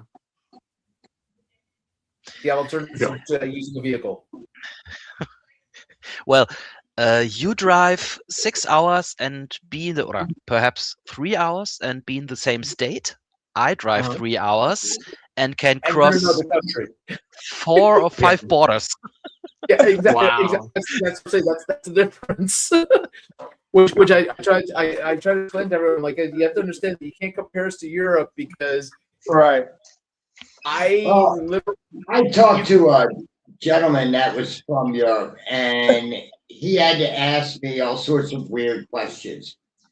This is what his idea of people in the United States is. And of course, I proceeded to correct him. We woke up every day in California. We had a bucket of KFC for breakfast and a 2-liter bottle of Coke. We got in our cars, dodged shootouts on the way to work in New York City. It's our past. Working in New York City all day long, dodge more shootouts and mass shootings. Go have dinner on the beach in Florida. So he's talking about California. I call that Tuesday. What are you talking about? Yeah, I call that Tuesday. But he had a drive across the country within like an hour. Yeah. You know, because people don't understand, the United States is a lot like Australia. It's really freaking huge. Yeah, it's pretty big. Exactly. You know, Ryan lives like 3,000 miles away from me. Yeah. There was a guy in Singapore who wanted me when I came out here between my trips at Jet Blasters, wanted me to, you can just drop it off at the runway you live. Where is it at? Right. It's in Oakland. Excuse me, that's 350 miles away from where I'm at. California's a very long in Southern state. California. They all think it's one small little thing. It's not. It's a giant state, you know? Right. Yeah. Exactly. And foreigners think it's all just one place that's literally 50 square miles. It's like, no. Right. No, like, Go ahead, Renee. You're going to say something. I'm sorry. Like Conrad told me when I asked him, I'm like, so how big is your country? If you had to drive from one end to the other, how long would it take? And he was like, an hour and a half. That's crazy. Right. You know, I mean, I get it. I understand, but an hour and a half, okay. You know, but the pictures he showed me of Singapore, it is the cleanest, nicest looking It's a city. nice city. Oh my God. It's so feng shui and beautiful. But it's literally 7 miles wide and 5 miles high. Yeah. Yeah. But you know what? The public transportation's awesome. The buildings are great. Everybody's so nice. You can walk around with a bottle of teachers and smoking a Cuban cigar as long as you're not in a close structure at 10:30 in the morning. You can walk around with 4,000 FPG in your pocket and not care because no one's going to rob you. You go on the MRT and there are people wearing $5,000 suits right next to you. Right with you, and everybody's cool. There's no anybody hates each other because they make more money, less money, nothing. It really is different. They're very different place. It truly is. You know, and the pictures he's showing me were absolutely stunning. I won't even lie. Yeah. You know, I wanted but to when say he told me that he was like, we are so tiny though, and I'm like, well, that's when I asked him how far to drive. You know, when he told me that, I'm like, really? Yeah. You run out of stuff to do And I'm like, maybe that would get me out of the state of Michigan and into Indiana. Maybe. You know, or into Illinois if I drove and got on a ferry, maybe. Right. By the way, Texas is almost as big as Europe. Yep, all of Europe. Yeah. All of People Europe. you got to keep that relevant. Exactly. And let me tell you, you've not known fear until you're a teenage kid on a road trip cross country and you start to drive through Texas in the middle of the night by yourself. Oh yeah, Oh, fuck boy. no. No, Oh, boy. no, I'm not doing that. Sorry. I've seen Texas Chainsaw Massacre way too much. Yep. I took the Route 66 and kept going. In a 10-year-old car, and I was praying to God and all the angels and all the saints, please don't let me break down right now because I am screwed. Yeah. What part were you in? What part of Texas? Doesn't matter. It doesn't matter. Well, there's one part you can go through where you're safe. Go ahead. Sorry. Okay, so Chris, here's the thing. My mom passed away when I was 18. Mm-hmm. I got my inheritance money, and mind you, my father had backed away. My brother who had found solace in his girlfriend. Everyone had left me alone, so I was like, all right. I drove one day to Jacksonville from Orlando, Florida, saw the ocean, and it dawned upon me, I've never seen the Pacific. I got to my inheritance money. I wonder what the Pacific Ocean looks like. Hey, I-10 goes all the way to freaking Santa Monica. There you go. Pier. You went through like Austin or Dallas or something like that. Yeah. All across through Texas. Hold on, it's even better. Only for me to drive onto the drive there, stand on the pier, look at the Pacific, and be like, "Oh, it's blue." Okay. All right. That's the one safe road you can go through Texas across the country. Route 66. That's it. Route 66. Nothing else. You go any lower than that, you're gonna hate life. And I was told avoid any road lower than 66. This was back in 2002. Okay, I was told to avoid it. Go through Route 66. It's a lot of fun. Then cut back up to the I-40, and then you get to Columbus. You know, and that's where you want to go. So I was actually coming from Columbus, went down Route 66 and over. And funny story, I got snowed in Group, Texas. And I went to a gas station and I went to get some coffee. And I'm like, yeah, I'm snowed in. I'm going to say, oh, it's going to come down really hard tonight. I know. Well, I'll tell you what, why don't you stay at my place? What? The guy behind the counter. The guy behind the counter, not even the manager. He was like the assistant manager. And I'm like, that's the nicest in the world. But you don't got it. No, you're going to freeze your ass off out here. Just stay at my place. So cool. So did. I stayed. He had a trailer. We stayed there. We ate some frozen pizza. I sent him like $20 afterwards because it was cool. And he was the nicest guy in the world. And then he was telling everybody and me how everybody in town just takes advantage of him and hurts him. And he's mud in this town and everything else. I'm like, well, why don't you leave? It sounded like it would be better if you get wings. It's like, I'm just tied down here. And it was a little town of 100 people, Groom, Texas, off of Route 66. I got up the next morning. There was about an inch of ice on the ground, but there was no snow. And I literally went from there to Albuquerque doing about 10 miles an hour.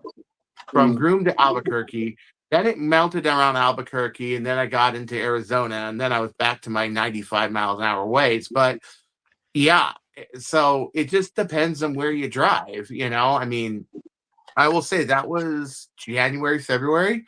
In Texas, and they got hit by a major ice storm, and there was an inch of ice on the ground. So, and I had a front wheel drive car. It was an Acura Integra, and I didn't have chains or nothing. I just drove through, but he just wouldn't have it. He was like, "No, I'm not going to let you. I can't have that on my conscience. You die out there." And I had a down comforter, down blanket, everything else. I was just gonna do it. I was gonna stay up, take off all the ice and snow off my car the next day and just do it.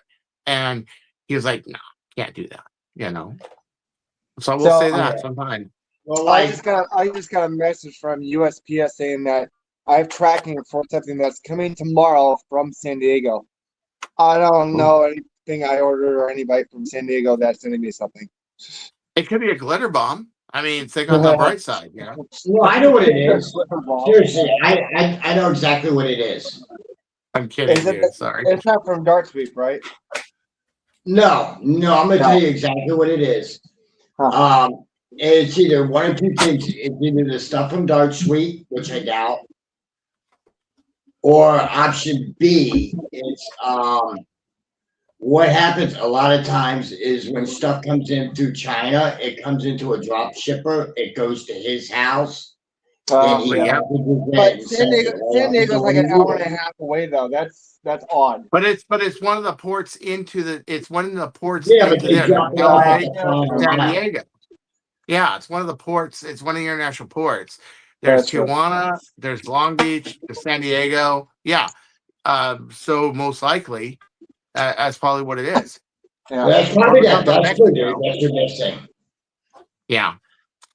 Because the customs down in San Ysidro, and there's a lot of the same people that work in the shipping, the shipyards, the airmail, and the border. It better be the damn same group. Say what? It better be the damn Vesper, because I've been waiting for that thing for. I mean, Renee knows he still went for his, and I ordered his before I ordered mine. And how long have you been waiting?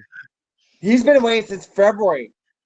Jesus Christ. Well, because we had to wait for the second batch for them to get. They were back ordered. So he's been waiting since February. I've been waiting for mine since I think March or April. And they said, well, we'll have them at the end of May. I said, okay, where is it? That's probably it.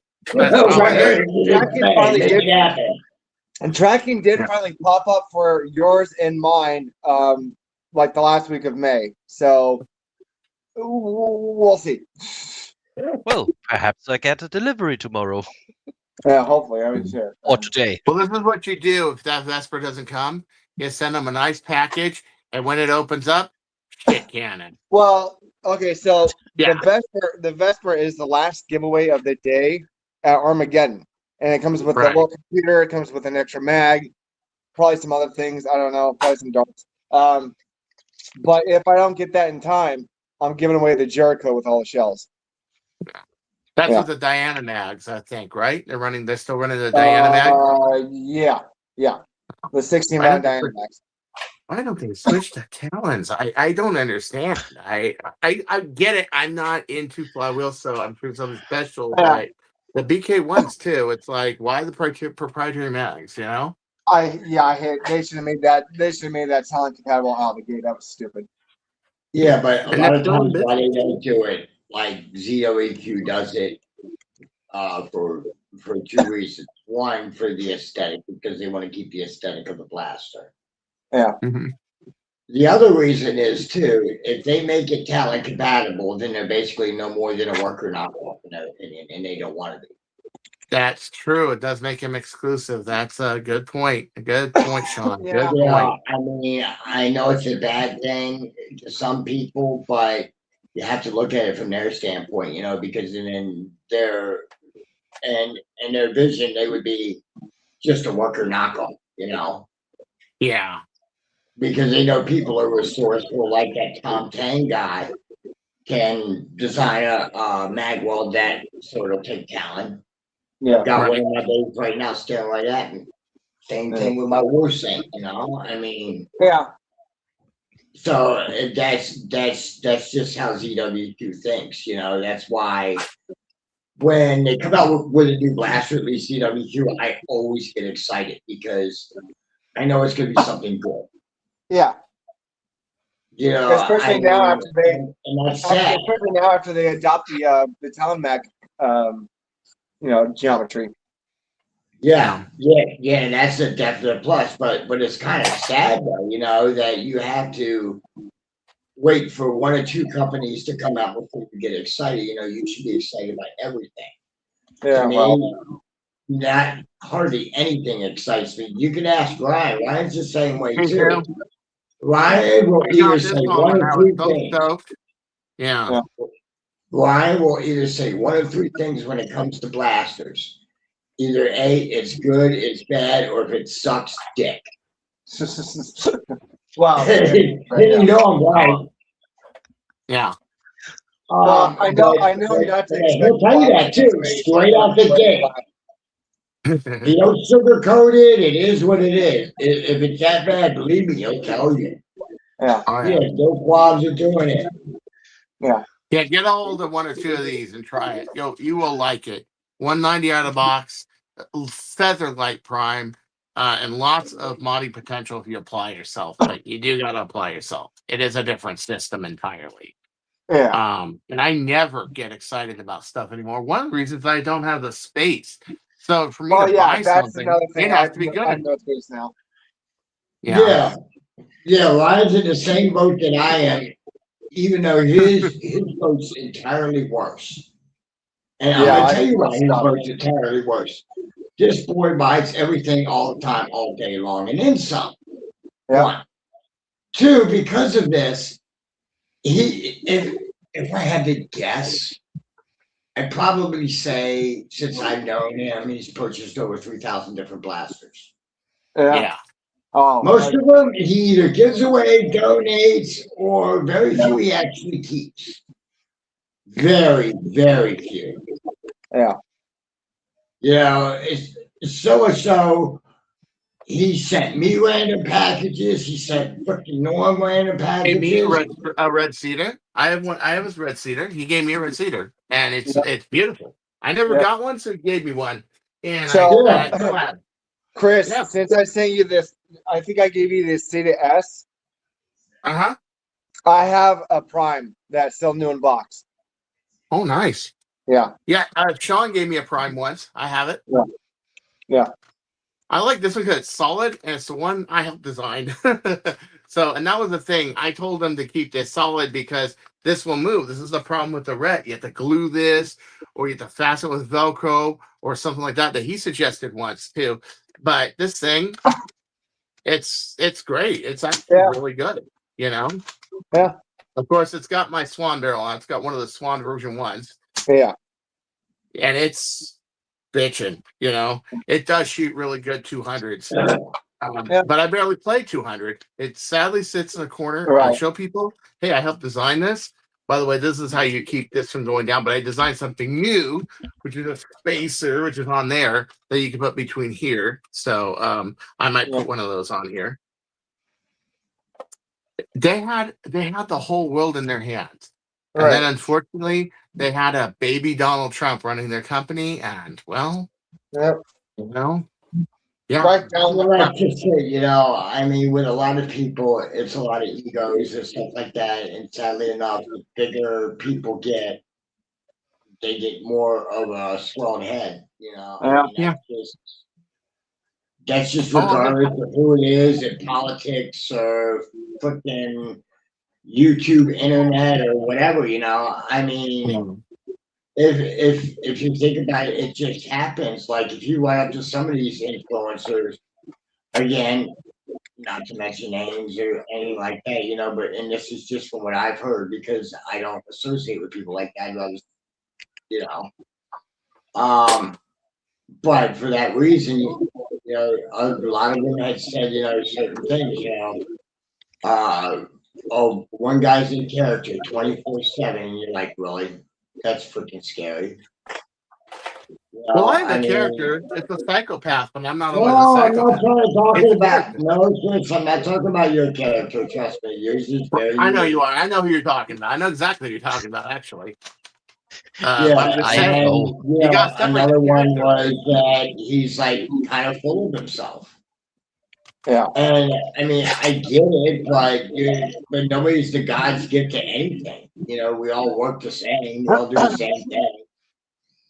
I mean, look at what we all do for a living. Basically, we all do something. So, it's all the same people. The only difference is that a lot of us like to talk to each other. Yeah, that's all. Yeah. I mean, the community to me is more about friendship and talking to people than yelling and screaming at them, as you would say. But sometimes you have to do that. Well, here's a funny thing. Let's talk about friendships in the hobby. Because I still remember the first time that I talked to you and Gimsbus. Mm-hmm. Do you guys remember where I was at? Yeah. Oh, yeah. Yeah. Hospital. Yeah. Literally in a hospital. And I was like, all right. I was surprised. Do you mind if these two reach out to you? I'm like, sure, why not? And I was like, it kind of tickled me that you guys would actually want to talk to me while I was in the hospital. Yeah. Yeah, so we talked to him. Yep. We found out he was getting paint body work, as they say. Yeah. Yeah. I think that was where I was going through my acute liver rejection, wasn't it? I don't know. I don't remember. It might have been. Well, how did that happen? What happened? Yeah. Well, how did that happen? Oh man, what was it? 2 years ago? 2, 3 Something years like ago? that, yeah. It must be the time that I found you on YouTube. Shortly before. Yeah. Yeah. Yeah. No. Shortly after Renee, actually. Because and I started talking with these two, and then that's when I was still really unknown in the hobby, and I still think of myself as unknown in the hobby, to be honest. But then unknown, but your reputation carries if you keep a good one. That's the thing. Right. You keep being cool, you keep being nice. Your reputation carries. It does. That blows my mind, honestly. When I'm here, like, when everyone says, and Norm, I'm like, wait, what? Who the hell am I? Like, who are you talking about? Not me. But yeah, no, like, I still am flabbergasted that freaking France like knew who I was. I'm like, right. All right. Okay. Yeah. So, yeah. It's funny when you meet people and they're like, "Oh, you're Gimsbus." Yeah. Oh, I've been watching you for years. I go, "Oh shit! All right, thanks." Okay. But he's the man with the penny of white cat. That's what once. You're like, huh? Okay. Yeah. Congratulations. Nice to meet you. I don't know what to say to people. Yeah. Be humble. I mean, oh my God, I'm your greatest fan. Yeah. Cool with people. People that approach me and approach them. I have that talent where I just relate to just anybody, really. And it's all because I just think of everybody as human respect, no matter what race you are, what sex you are, what sexual orientation you are, what you're into. That's what it is. But I will tell you one thing about the liver thing. This is why I haven't had anything to drink in about 5 days, is because I go through these breaks where I give my liver a rest because I drink really hard. And the last liver test, that's 1 through 10, 4.5 is normal. I was at 2.5. I was actually really lean. My ASL DSL was below in the teens, which means there's very little like healing done. And my doctor was like, "How do you do that?" It's like, "Well, I quit for like a week or two every once in a while and let my body just heal." And a lot of people who drink like I do, especially as much as I do, can't do that. They just get hooked to it. Those 1 or 2 beers every day, they add up, and you don't give your body a rest. It just gets you. But there's so many other things that get you too. It's chemicals, it's PFAS, it's all these things that can get your liver, your kidneys, and everything else. And it's tough. It's a tough day and age. There are people who have all sorts of disease over in Maryland by that Dow plant. I mean, and terrible. But that's the thing. You give your body a rest, your body will recover. Like And that's me. why I do that, because I don't ever want to be in that shape ever. No, you don't. You really don't. As someone who's been there, you really don't. Trust me. Yeah. I would not wish what happened to me on anybody. My parents are amazed that I can just quit. One time I quit for 3 weeks, and it was not for my liver. It was to actually bring my cholesterol down. My cholesterol was 247. My triglycerides were 261. I have the picture somewhere on my other phone. I brought it down to 143 and 176, I want to say. Yeah, I brought it way down in like 3 weeks. And yeah. I had to explain to somebody who had no idea, like, what he had to get a cholesterol checked up. He's like, my triglycerides are this. Like, what does that mean? And mind you, I knew that they were through the roof because I know what all that stuff is. And he's like, what are triglycerides? And I just looked at it, I was like, triglycerides are what give a Jedi their power. Triglycerides. Yeah. Or give you a heart attack, one of the two. He just looked at me like, what? I'm like, never mind, man. He's a big Star Wars fan.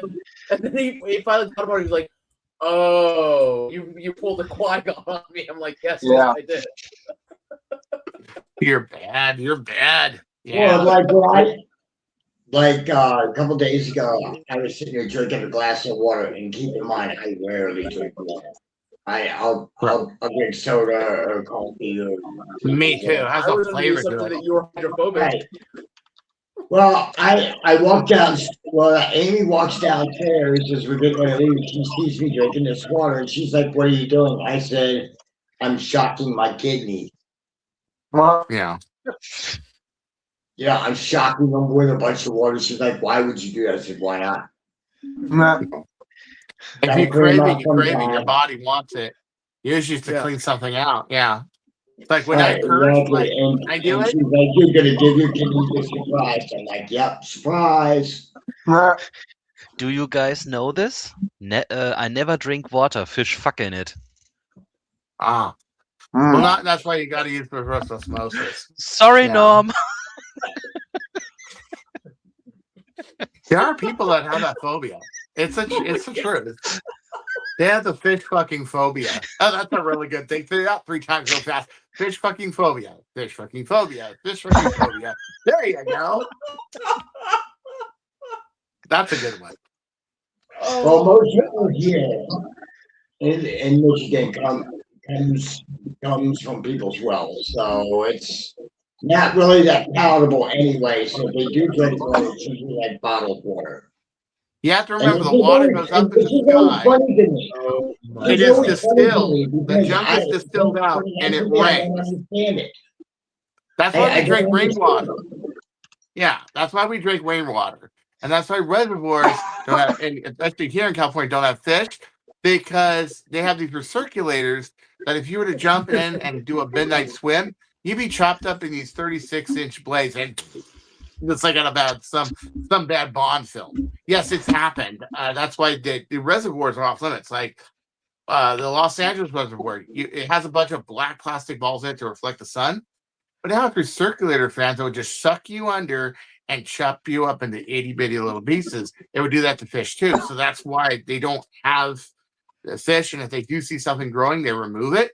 The Fish and Wildlife Board will remove it because of that. Now you're talking someplace like the Salton Sea. Yeah, but the Salton Sea saltwater, it's not a reservoir by any means. That place smells horrific. Okay. It's got a Mexican sewer running down to it. And then on top of that, it's got salinity twice as bad as the ocean. all the crops by it with the fertilizer, everything. Okay, we don't drink out of that. So you got to understand, and we do have our way of doing it. Department of Water and Power do have a way of doing it, and the water comes from the sky. It doesn't come from the ocean. It doesn't come from it doesn't come from the sewer. It comes from the rain. We collect the rain, and then those are in reservoirs. May it be Lake Mead, same thing. It's snowfall that melts down. You know, yeah. But like here, we have well water for a lot of homes, and I've seen well water when it comes out of a tap. It does not look pretty. No, It's brown and it definitely is not drinkable. I'll give them that. But my thing is bottled water in general, right? And you can argue with me all day long. I really don't care because I believe it to be factual. That they say, "Oh my God, it's a spring from Maine or a spring from where the hell ever," right? No, it's not. It's New Jersey tap water, exactly. Exactly. There you go. It's New Jersey tap water thrown into a bottle.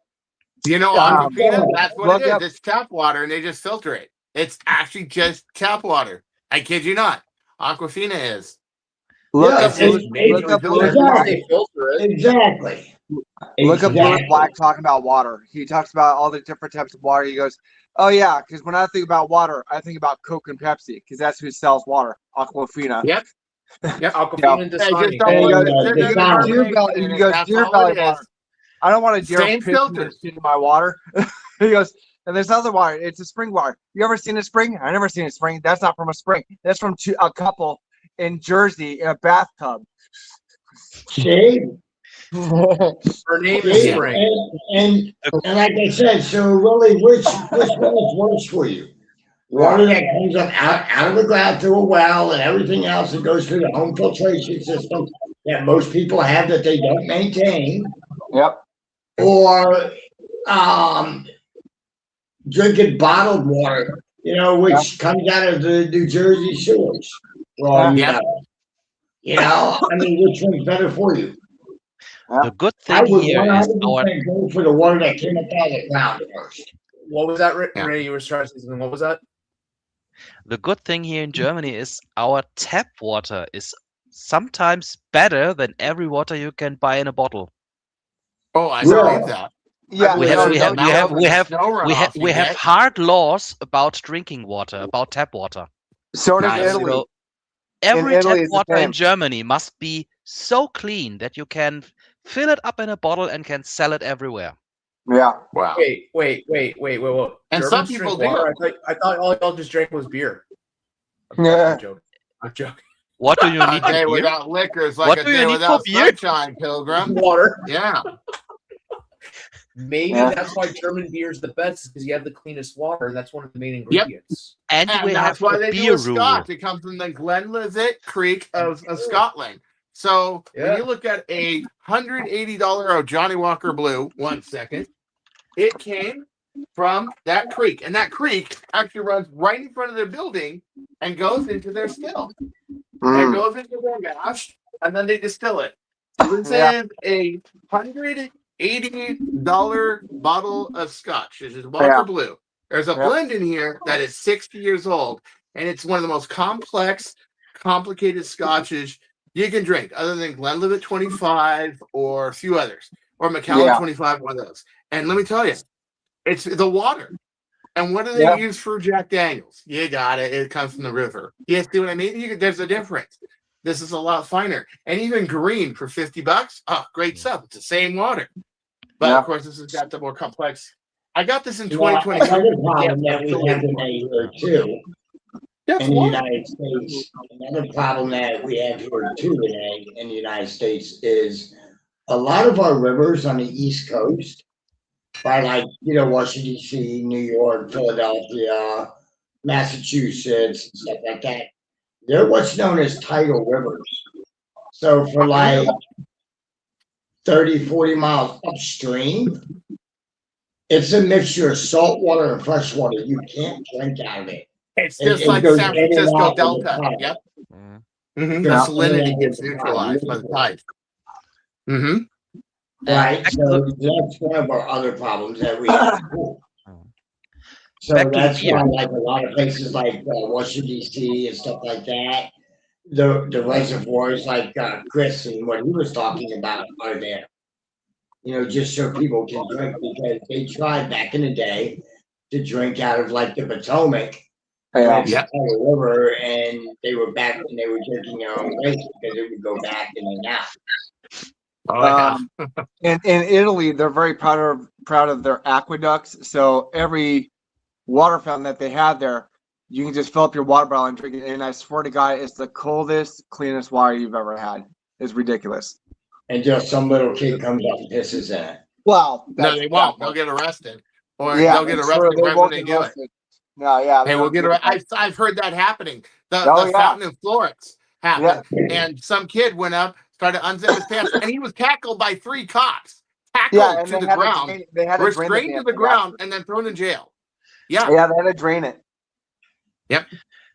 By the way, fun fact for the German beer: we have laws that only water, malt, hops, and yeast are in a German beer. That makes sense. Nothing else.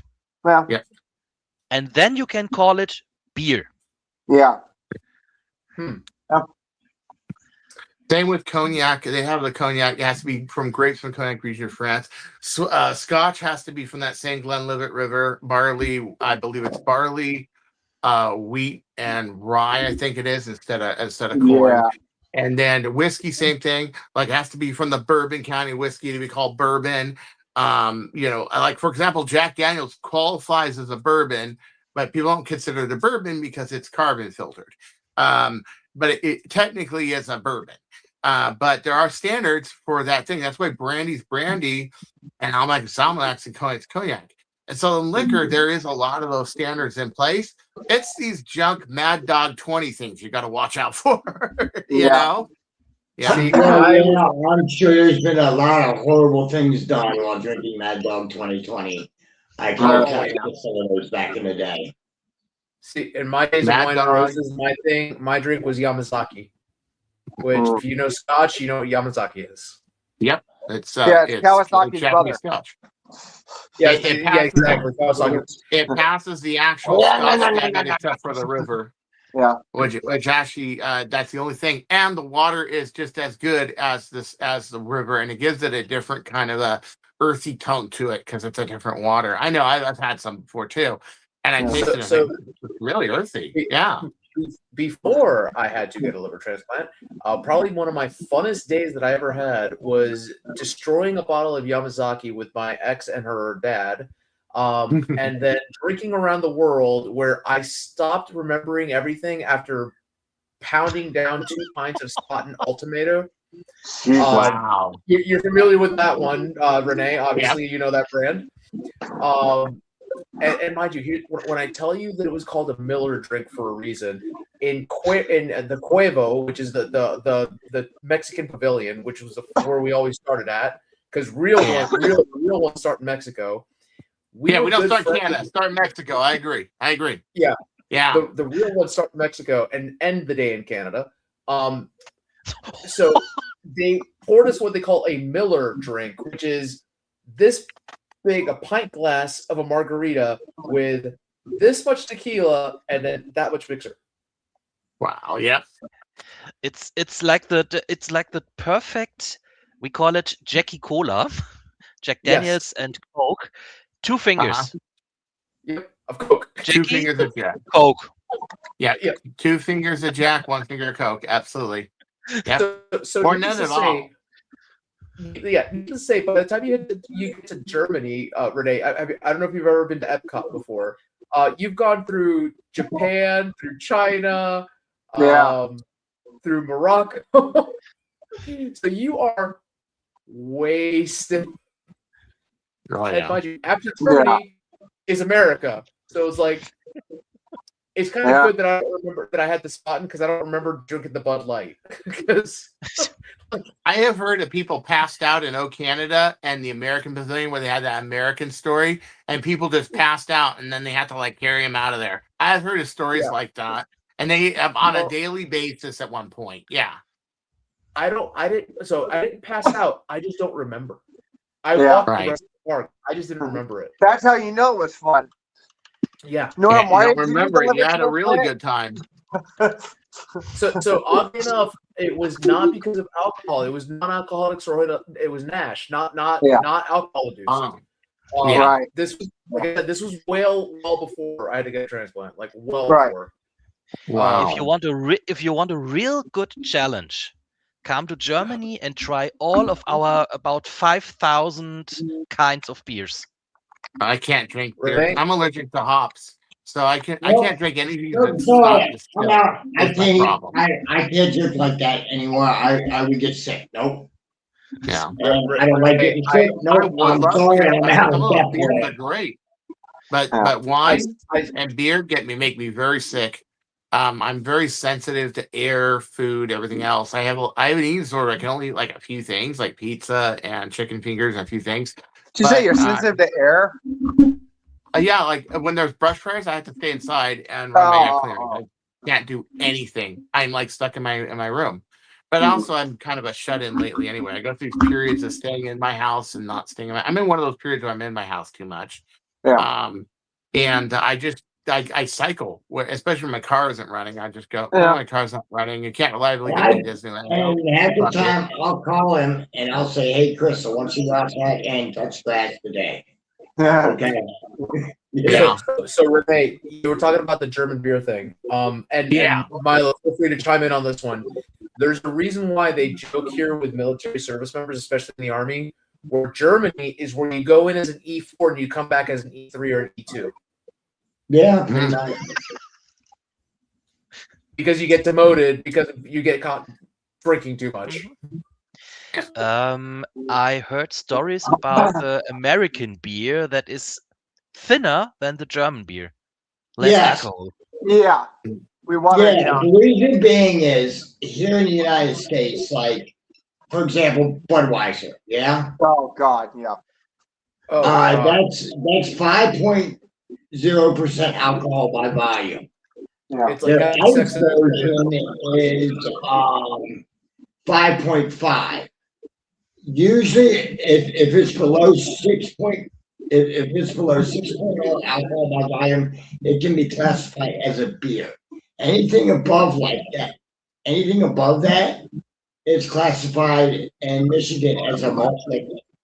Right. And that's when you start to see your nasty acts, Hurricanes, your Steel Reserves, or whatever's. Yeah. And then there's drinks here in the United States that should have never been made. Like Everclear? Yeah. No, Chris. I'm not talking about Everclear. I'm going to tell you a story about a gentleman I know named Wayne and Four Loko. Oh, okay. Original Four Loko, yes. Yes, the original Four Loko. Okay, this man was a raging alcoholic to start off with. I freely admit that. So he wasn't right to begin with. This man would get up at sunrise when the liquor stores opened, and he would buy alcohol all day long. That's all he would do is drink. Well, Four Loko was cheap back then, so he'd buy the shit out of it, right? Because drinking is not $2 per can, right? I think back in the day. Yeah, it was something like that. It was like dirt cheap. Well, he would buy these because he would get them tore down really quick. So he had like 8 of them one day. Right. He just locked out of his apartment somehow. He lives on the 3rd floor. Because he had 8 Four Locos.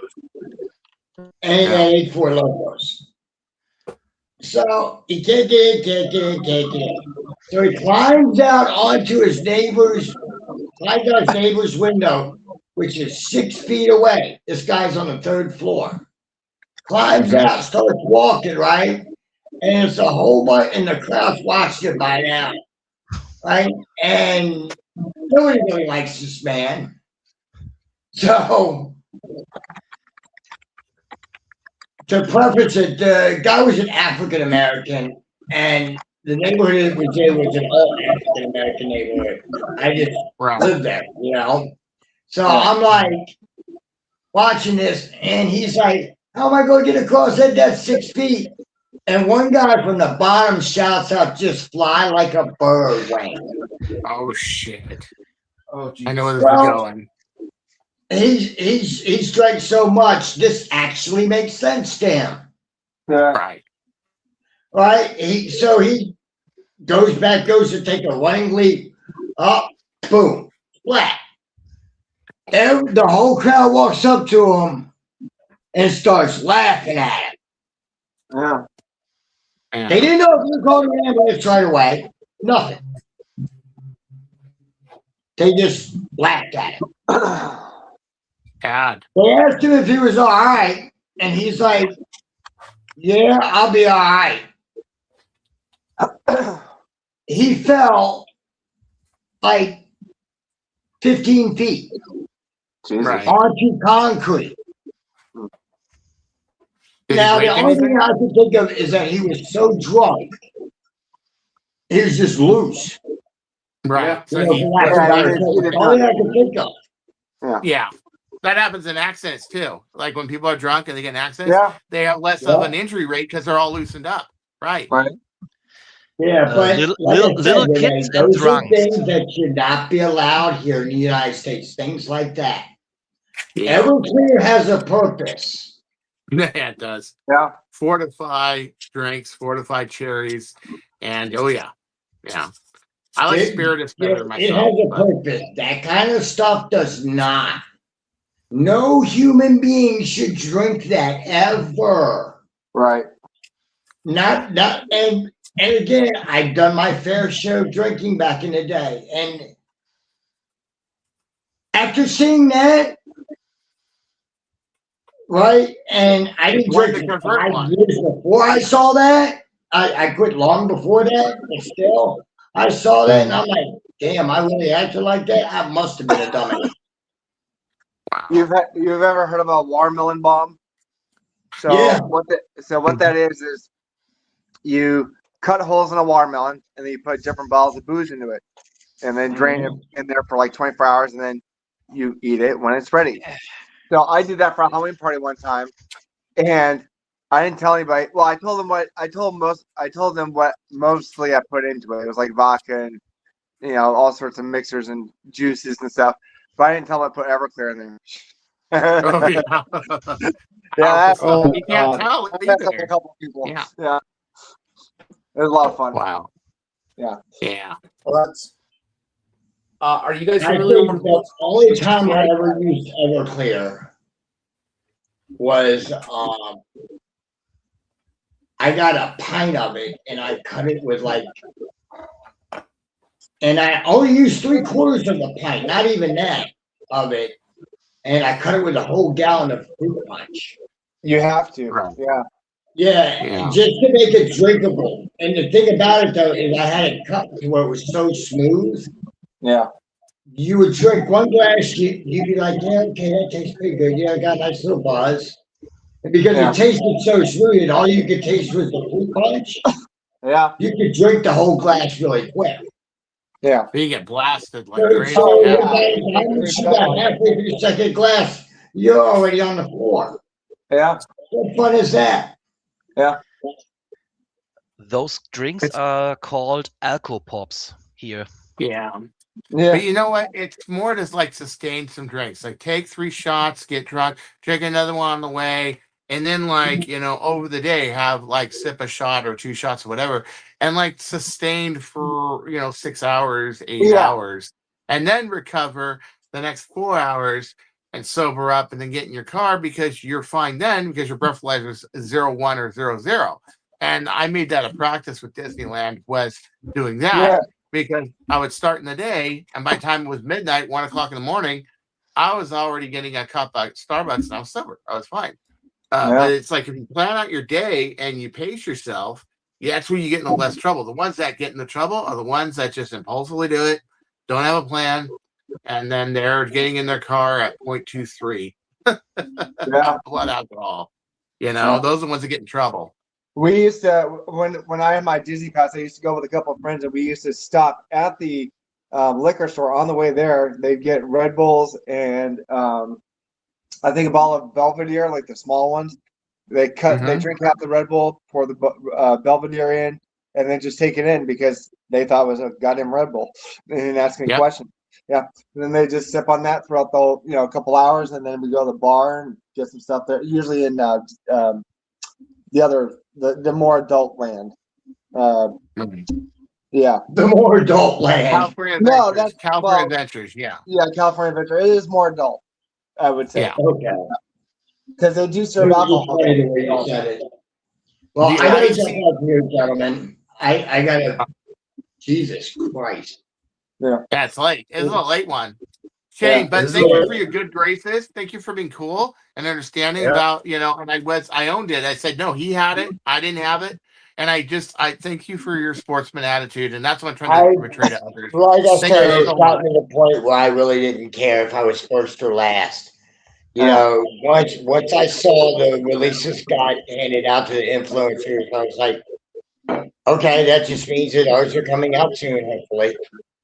Yeah, we got to do something about it. No one's reviewing this and they have it. We got to do it. That was my whole attitude as well. And it was a good review. I really liked your review. It'll never happen because people like us, we're always going to get shit on just because we judge the stuff on its own merits. That's all it is. And we're not willing to say, oh, it's the greatest thing since sliced bread, when clearly it's not. Yep. That's just exactly it, Chris. Me personally, it's gotten to the point where I don't care if I'm first or last. I'm just going to try to do a good review. If I like the blaster, I like it. I don't see the need to buy everything just because there is no point. Yeah. But let me get off here. I'll wrap it you guys later. I really appreciate you, Sean. God bless. God bless you, my bugs. So it's funny. We I mentioned earlier to them because obviously, and this is nothing against Joe Fox. He got production samples so he could do design work for things. And I told my husband earlier, I'm like, hey, it kind of hurts me as a smaller business when it comes to, because I have design plans for the X, especially for the long shot. Also for the spin shot as well, but I don't have to do it first. Yeah, just have to do it better. I do it better. Yep. And I will. Just wait for them to come out with it. X-Fox to come out with it. Others come out with it, and just make it better. Exactly. And I can already tell you, most likely his is going to look very blocky because all his other crap does. Yeah. Which is fine if you like that style. I personally don't, but he went with the cylinder for just replacement cylinders for the short dart.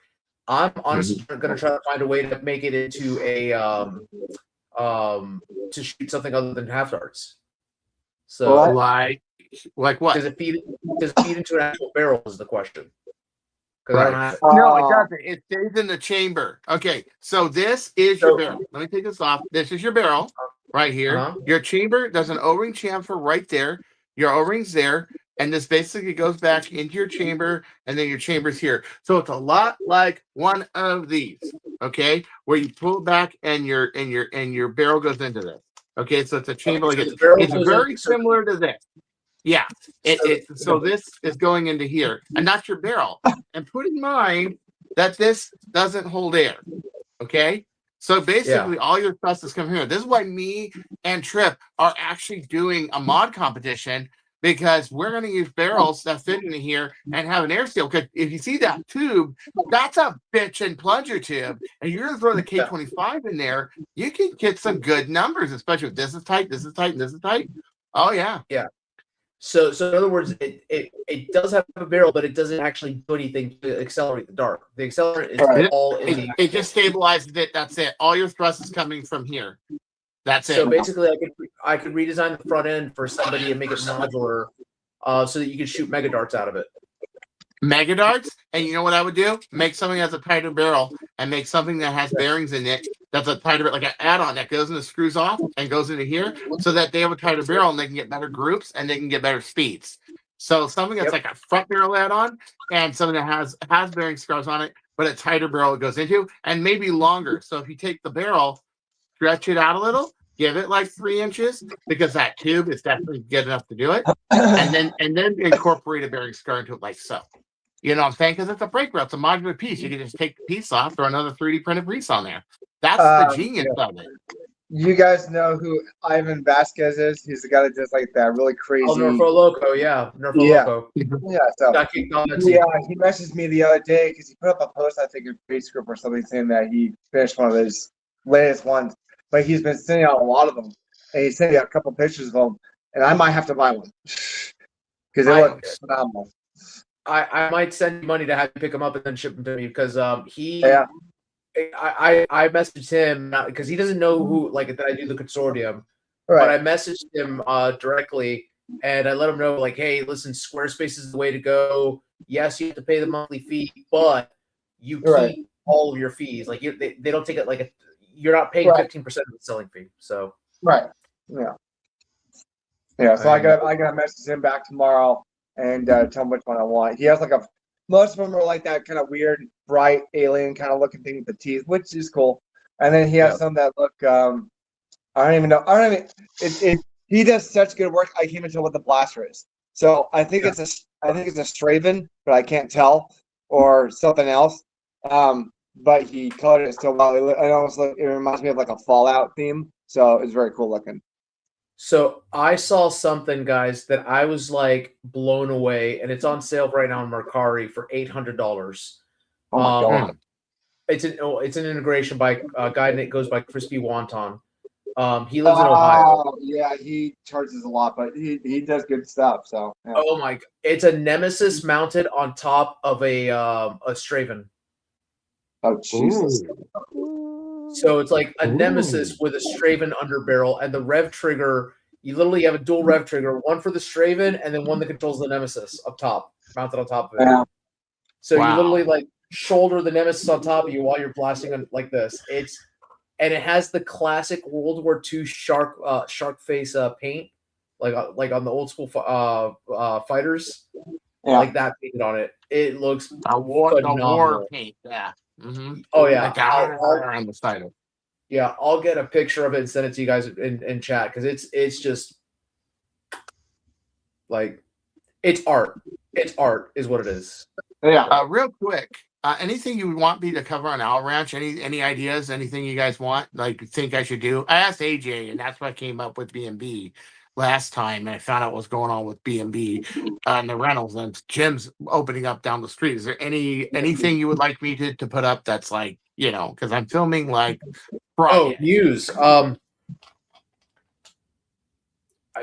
Here's the thing, Chris. I've been so out of the loop on things lately, only because of the fact that I've been busy trying to design stuff.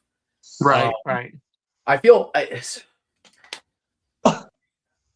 I have enough to do a one, but I'm just like, I always ask, is there something pressing? Because then I get it the next day. Hey, you didn't report on this, or hey, you didn't report on that. And I was like, so I get that a lot.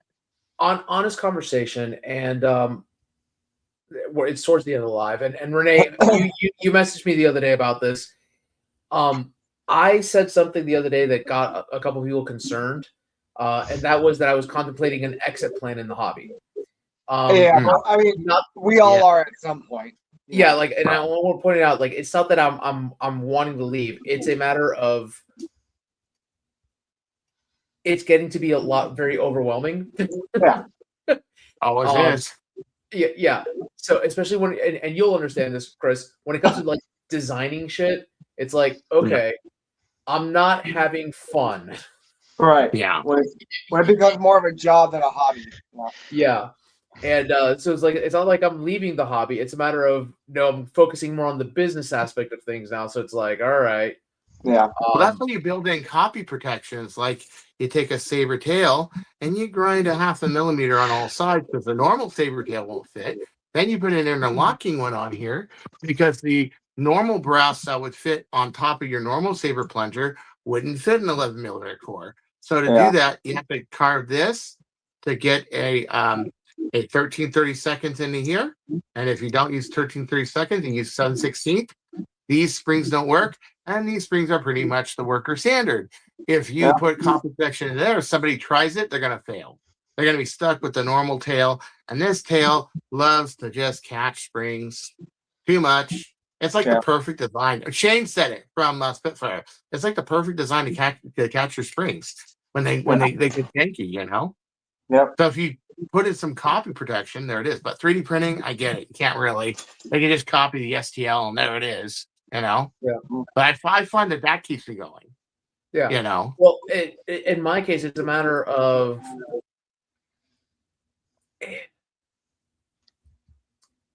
it goes back to you have to do it better than everyone else, because obviously I'm not going to be the first one to get the blaster. So it's like, all right, and it's weird. It's kind of weird. So it's like I'm doing a lot of work for stuff. It's like, all right, if you guys look back on the channel, I have not done a single review video in months. Yeah. Like, and there's plenty of I think the last one you did was that Star Stripes and Eagles thing. Exactly. And that's because I got it. I filmed it. It was so ridiculous. I was like, all right, let's do this. Yeah. I have all the new blasters. I've been so busy doing other stuff like with the store. So it's like, all right, you know, like I do these on Wednesday. What? To get 100 views, 200 views, and you do all day of work to get it up. I mean, look at this. This thing, I took it apart. It's a complete total disassembly. That's 49%. It's still sitting there. I have it up on the screen, so when people ask me, "Hey, where's that video?" I'll look on this stream. You can see that I'm still uploading the damn thing. You know. Yeah. And that's but that's sort of like, okay, all the work is going into that. I'd rather focus my work and energy putting into the store. Oh, absolutely. Than the content part. I'll just keep on doing these because this is great. Like this one is it's a fun thing. It's a fun thing for me. But it's like, all right. I reviewed this because I was like, holy shit, I got a 2.0. But I'm the same way. I usually don't review. I will show people stuff. I will work on stuff. I love the news because I get to act like a silly madman and also emphasize people things that, you know, This Week in Nerf and people like that would avoid.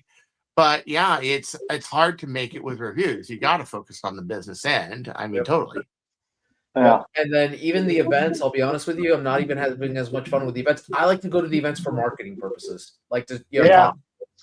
So marketing, networking. Yep. Yeah. That's what it's like. That's what I meant about, like, you know, my exit plan is, hey, I'm still gonna be here, just not an active participant like in the playing of things. Like I've the last 2 years I've only gone to Armageddon. I don't go to anything else. Yeah. I made the joke.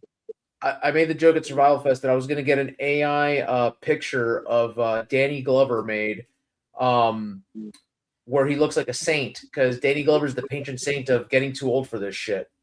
From Lethal Weapon. Get too old for this shit. Yeah. From exactly. Lethal Weapon and what's that movie? Oh yeah, Maverick. Yep. And Maverick. He uses that joke in there too. And Mel Gibson, him look at you, go, huh? It's really funny. Have you ever seen Maverick? It's a cute movie. It's a horrible movie. Yeah, it's a great movie.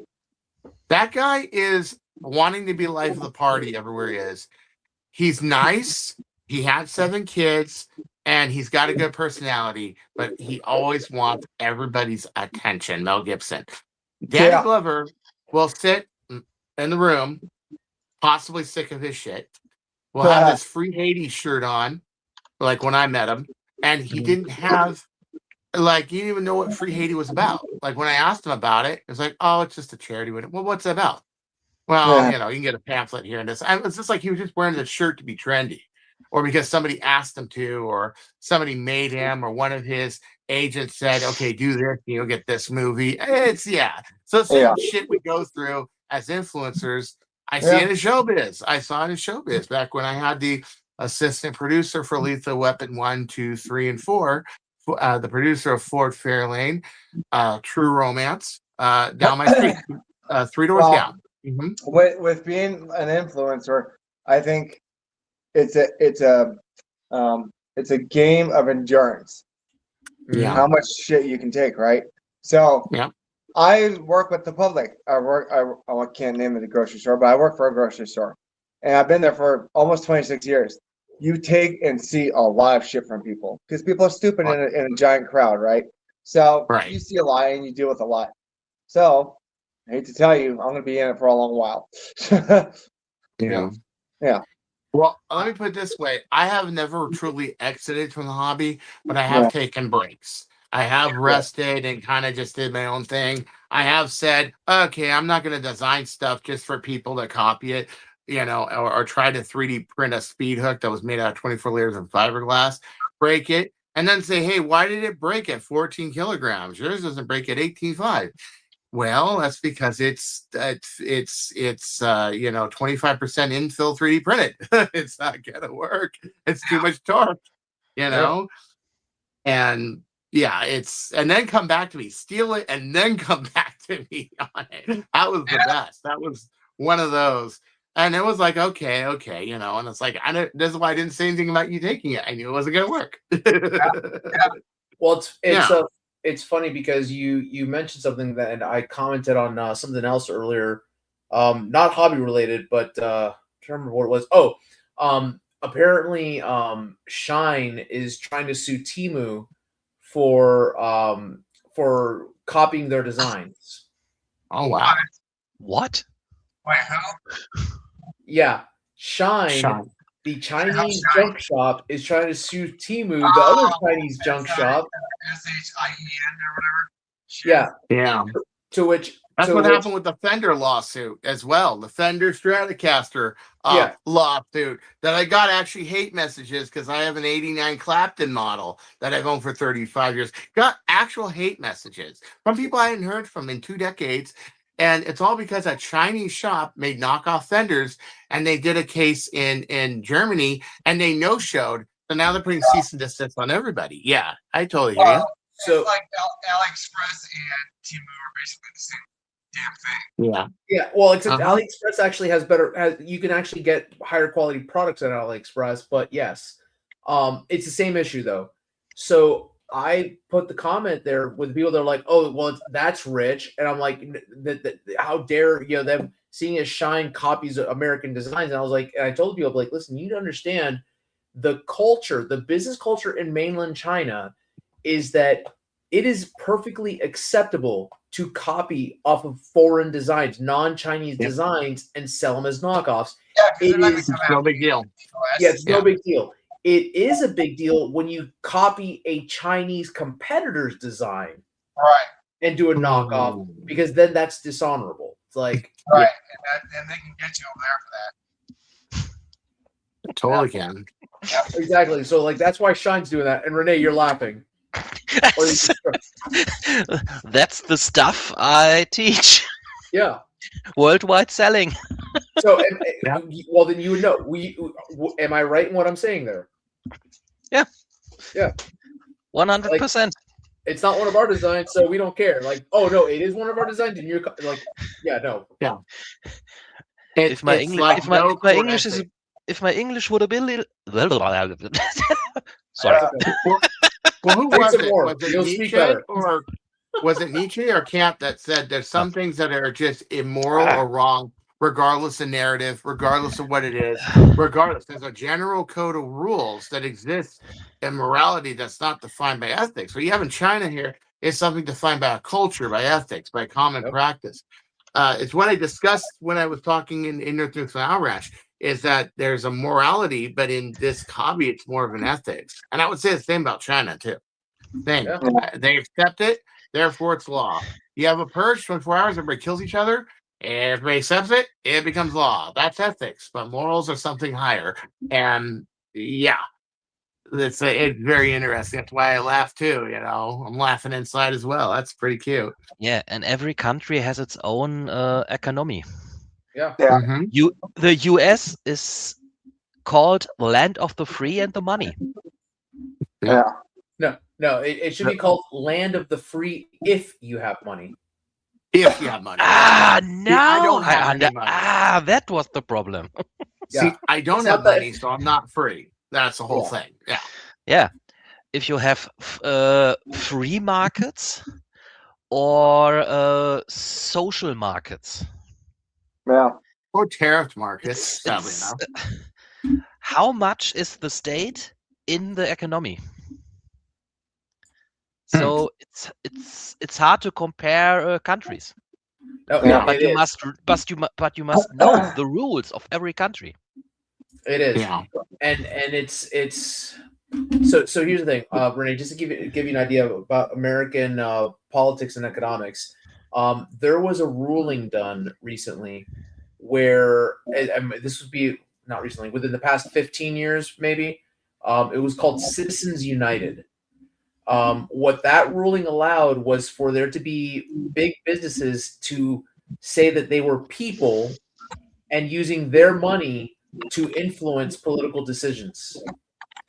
So that's what allows for a whole bunch of businesses to donate money to politicians and buy politicians, is because of that. And that's why we're fucked right now. Exactly. Yep. We're seeing the effect of that. Yep. Usually it takes about a decade or plus to see it, like the homeless laws in Venice, where they passed all these radical homeless laws under Zaragoza, and then all of a sudden, homelessness out of control. You got people throwing sticks at each other. You got these homeless encampments. You got people that are just, oh my God. Yeah, LA County beaches. If you walk down a beach in 2010, 2013, it was a lot different than it is today. It's so different now. So, like, I say that because one of the things that's happening right now, the big conversation that's happening that affects me personally, with the 3D printing laws that are happening in like New York and in Washington, what they're trying to do, where they're trying to make it so that you cannot print anything that could possibly be used in a gun. Right.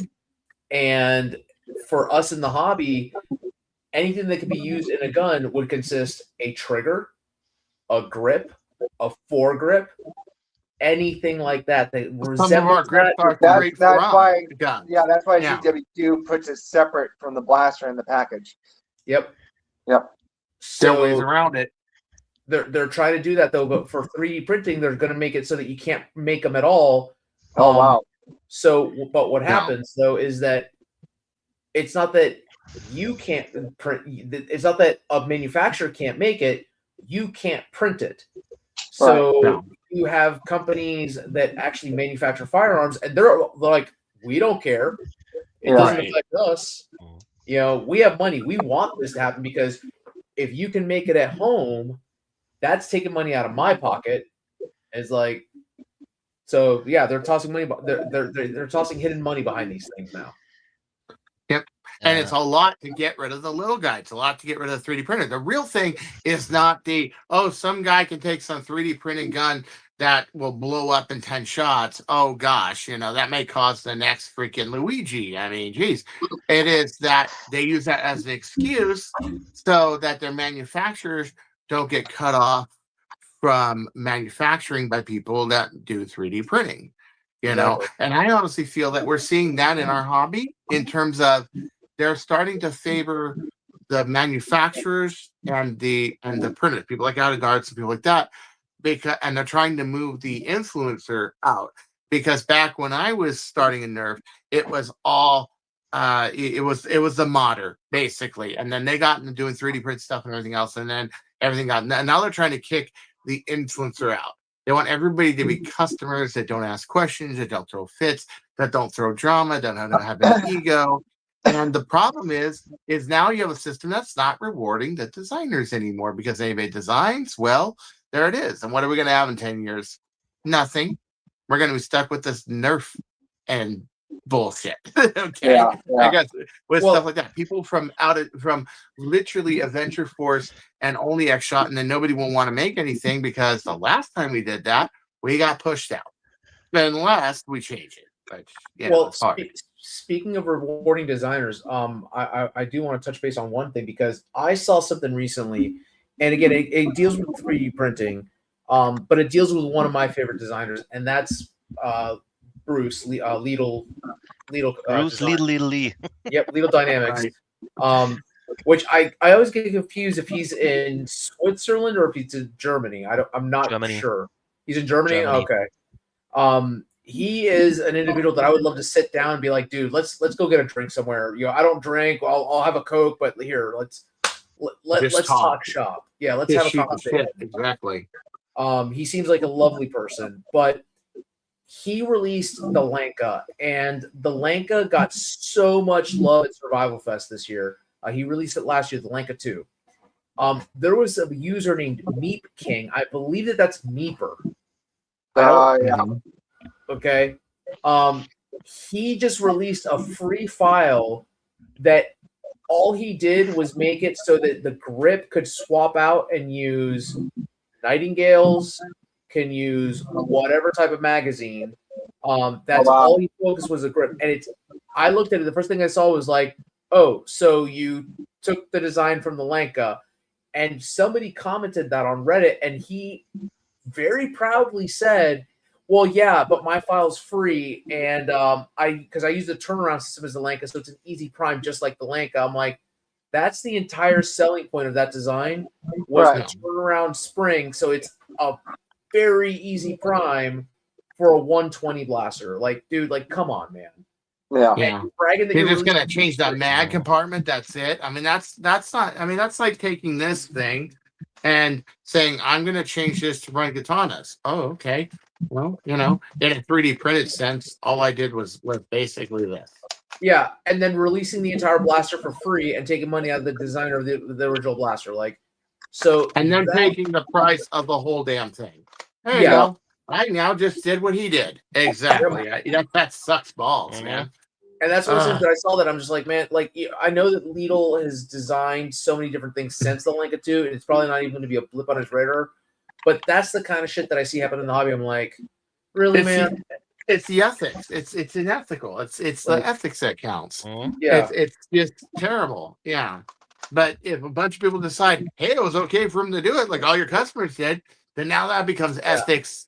And it's wrong because we're now leaving complete truth and what is right and wrong out of it completely. Yeah. And I'm not being churchy or trying to be churchy or anything like that, but I'm saying that a true religion, not that we have one on earth, a lot of it's the devil's in disguise, especially these big organizations. Mm-hmm. But a lot of it is that, a lot of it is all these people just accept something and it becomes law and it's fine. Mormon church, only marry a return missionary. This is where the really faithful girls. I'm not saying every girl's like that, and that's their defense, but those are the ones that aren't faithful. The ones that are faithful, especially if you're a convert, you got to serve some door knocking crusade, or you're just not good enough. Well, what if you have an eating disorder like I do and you can't do that? Okay, so this convert who has no friends, no family, no nothing, is going to be ostracized. He's going to drop out of BYU. He's not going to finish his engineering degree. Yet he can ace every class there. All because they all decided we're going to fold our arms and cross our legs. So get away. This is what I'm talking about. When a community decides and lets stuff go, they don't understand the ramifications of that. A lot like the homeless thing I'm talking about. That 10 years from now, 15 years from now, you're going to be living where every bum is some fentanyl-addicted, crazy hellion. They're not now, but they will be. And the same thing. Yeah, you're gonna. This is acceptable. He changed his magazine on here, but the whole rest of blaster printed was the original design. Well, okay. What happens 10, 15 years from now? Mm-hmm. That's it. We're not going to have any designers because why design something if all you can do is just change out a mag design or a barrel collet or whatever, and all of a sudden it's your design and you're putting out for free or charging for it or whatever. Yeah. See, I would almost say, and this is the thing, if the guy was to charge for it, I would actually be more accepting of that, and here's why. Because then it's actual competition. Yeah. And he's making a person still pay for a design as opposed to, oh, well, here's free. You're always going to go to free instead of having to pay for something. Like, of course, that's the more convenient solution. Third law of Satan, convenience. That's right. Convenience is the third law of Satan. Most things people do out of wrongfulness is out of convenience. And the same here. Well, they'll pick some lower ethics and morality because it's convenient. Yeah, at least if they were paying for it, it was competition. I agree. But they're just trying to run that guy out at that point. Yeah, I mean, and you were absolutely right. If you call it the hard way, that's stealing. Yeah. Calling the hard way, stealing. But it's just rationalized as not stealing. That's the whole thing. Yeah. All right, boys, I gotta hop out. I gotta dial. Yeah, I gotta go too. That's okay. Yeah, it's late for me here as well, Renee. It's early for you. It's already Jesus Christ! We've been doing it for 4 hours. Super early for you. 6:51 a.m. Yep. Oh, man, Welcome you are to the panel, Renee. sleeper tonight, baby. But I loved having you on here, Renee. You're great, and I love your ideas about it. We gotta talk some more next time because I really want to hear your ideas about this trade stuff, especially Asia and China, which I have some experience with, but not as much as I should. And it was really good to have you. And Ryan, I'm behind you, man. You're one of my favorite reviewers. You're one of my favorite modders. You're one of my favorite people, and you're one of my favorite friends. For you to trust me the way you did without ever meeting me, that I wasn't going to turn your house inside out. Oh, that was just so awesome. That was just like, you are. My mom that still meant a doesn't know lot that happened. Just one thing. Give me just one fanboy thing. You're my greatest heroes. I love you. You know No, but it's I'll not never about get accustomed to that when someone's like, "I'm on a panel with legends." I'm like, no. Yeah, But right. the thing Yeah, is, but the That's thing what I'm is, feeling right now. when somebody The does panel with the something like legends. that, when somebody does something like that, thank you. When somebody does something like that, you see what they're made of right away. That they're going to give you responsibility, a chance, and see what you do, and see if you mess up or leave the room in shambles, or if you're going to leave it exactly as you left it, not leave a mark, only go where you asked to go, and that was it. And that's exactly what I did. And I was just worried about him blowing a hole in the good. ceiling. You mean like Shane did? No, that was Shane doing. He tried to put a twist spring in a plastic cat terrier. That was that same year too. I was like, shit. By the way, that was him. That wasn't me. I was drinking too that day, but that was him. But before I end the live, I need to address one person in the chat, Ghost Manta. Just to let you know, your package is on the way. However, I can't control how stupid the United States Postal Service is. And they can be stupid. From the Midwest, decided to ship it all the way to the East Coast, to the farthest East Coast distribution center twice before saying, maybe we should start to send it back out to the actual West Coast distribution center, or further than the Midwest distribution centers. So now it's sitting somewhere in Fayetteville, North Carolina. I'll give you the story about the PAC-Ds, the 10,000, 12,000 PAC-Ds, another time, probably next week. But this thing, because we had the blockade in Los Angeles, the port was shut down because of the strike, ended up, the ship decided, and put in mind, I was expecting this in like 4 weeks.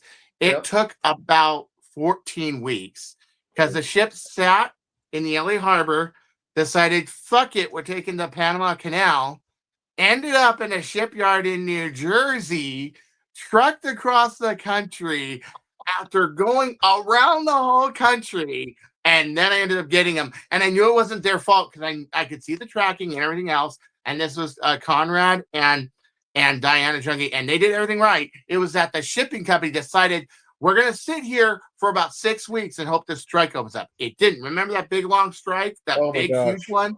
Yeah.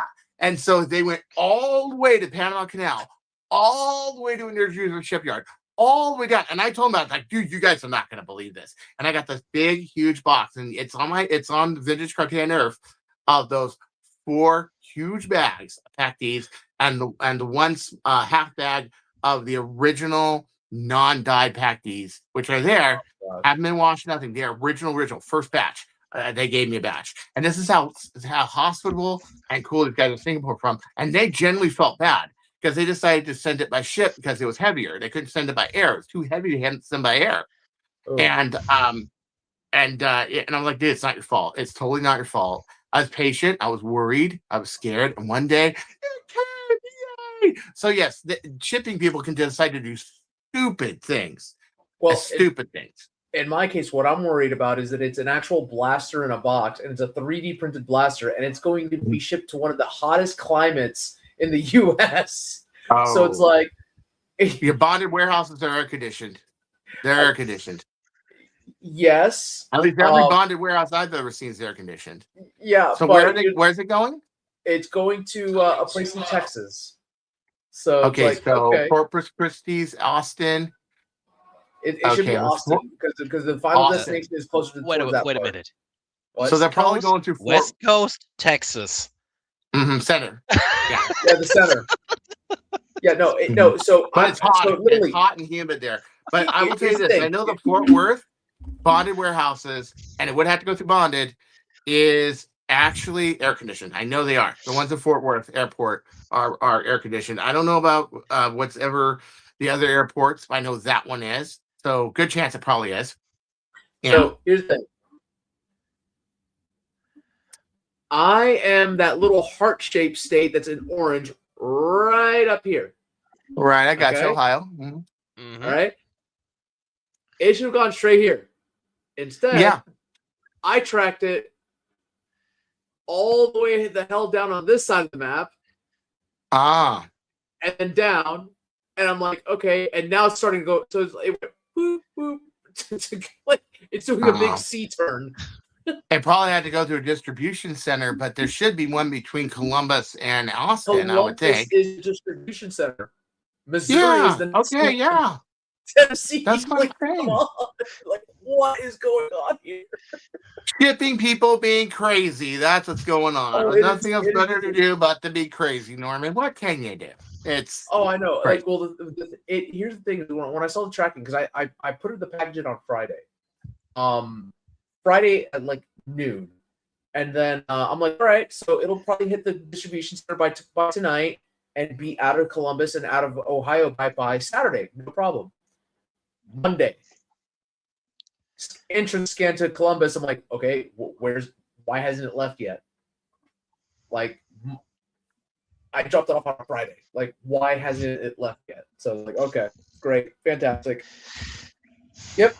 So it's on its way. But anyways, guys, Renee, you have a wonderful day. Have a great morning, my friend. Yeah. Chris, a great morning. Drink lots of coffee. Shower, You're gonna need bed. Coffee or beer if you have a hangover, but most likely coffee. Drink some strong Java, maybe. First shower, then the bed, and then sleeping till whoa. Yeah, I am going to sneak in and apologize to my wife for being loud, and hopefully not wake her up. They try to crawl into bed. So I'm gonna go make some all right in my reheat oven. Yep. So I say goodbye and till the next time. Yep, till the next time, guys. See you guys. Take care. Yeah. Take care, Norman. Take care, buddy. Don't you go changing. Well, I'll find you. And you know what that means, of course. Hey, careful! Bring your best arsenal, buddy. All right, it's okay. I got plenty here to defend myself. All right, man. You have a good night.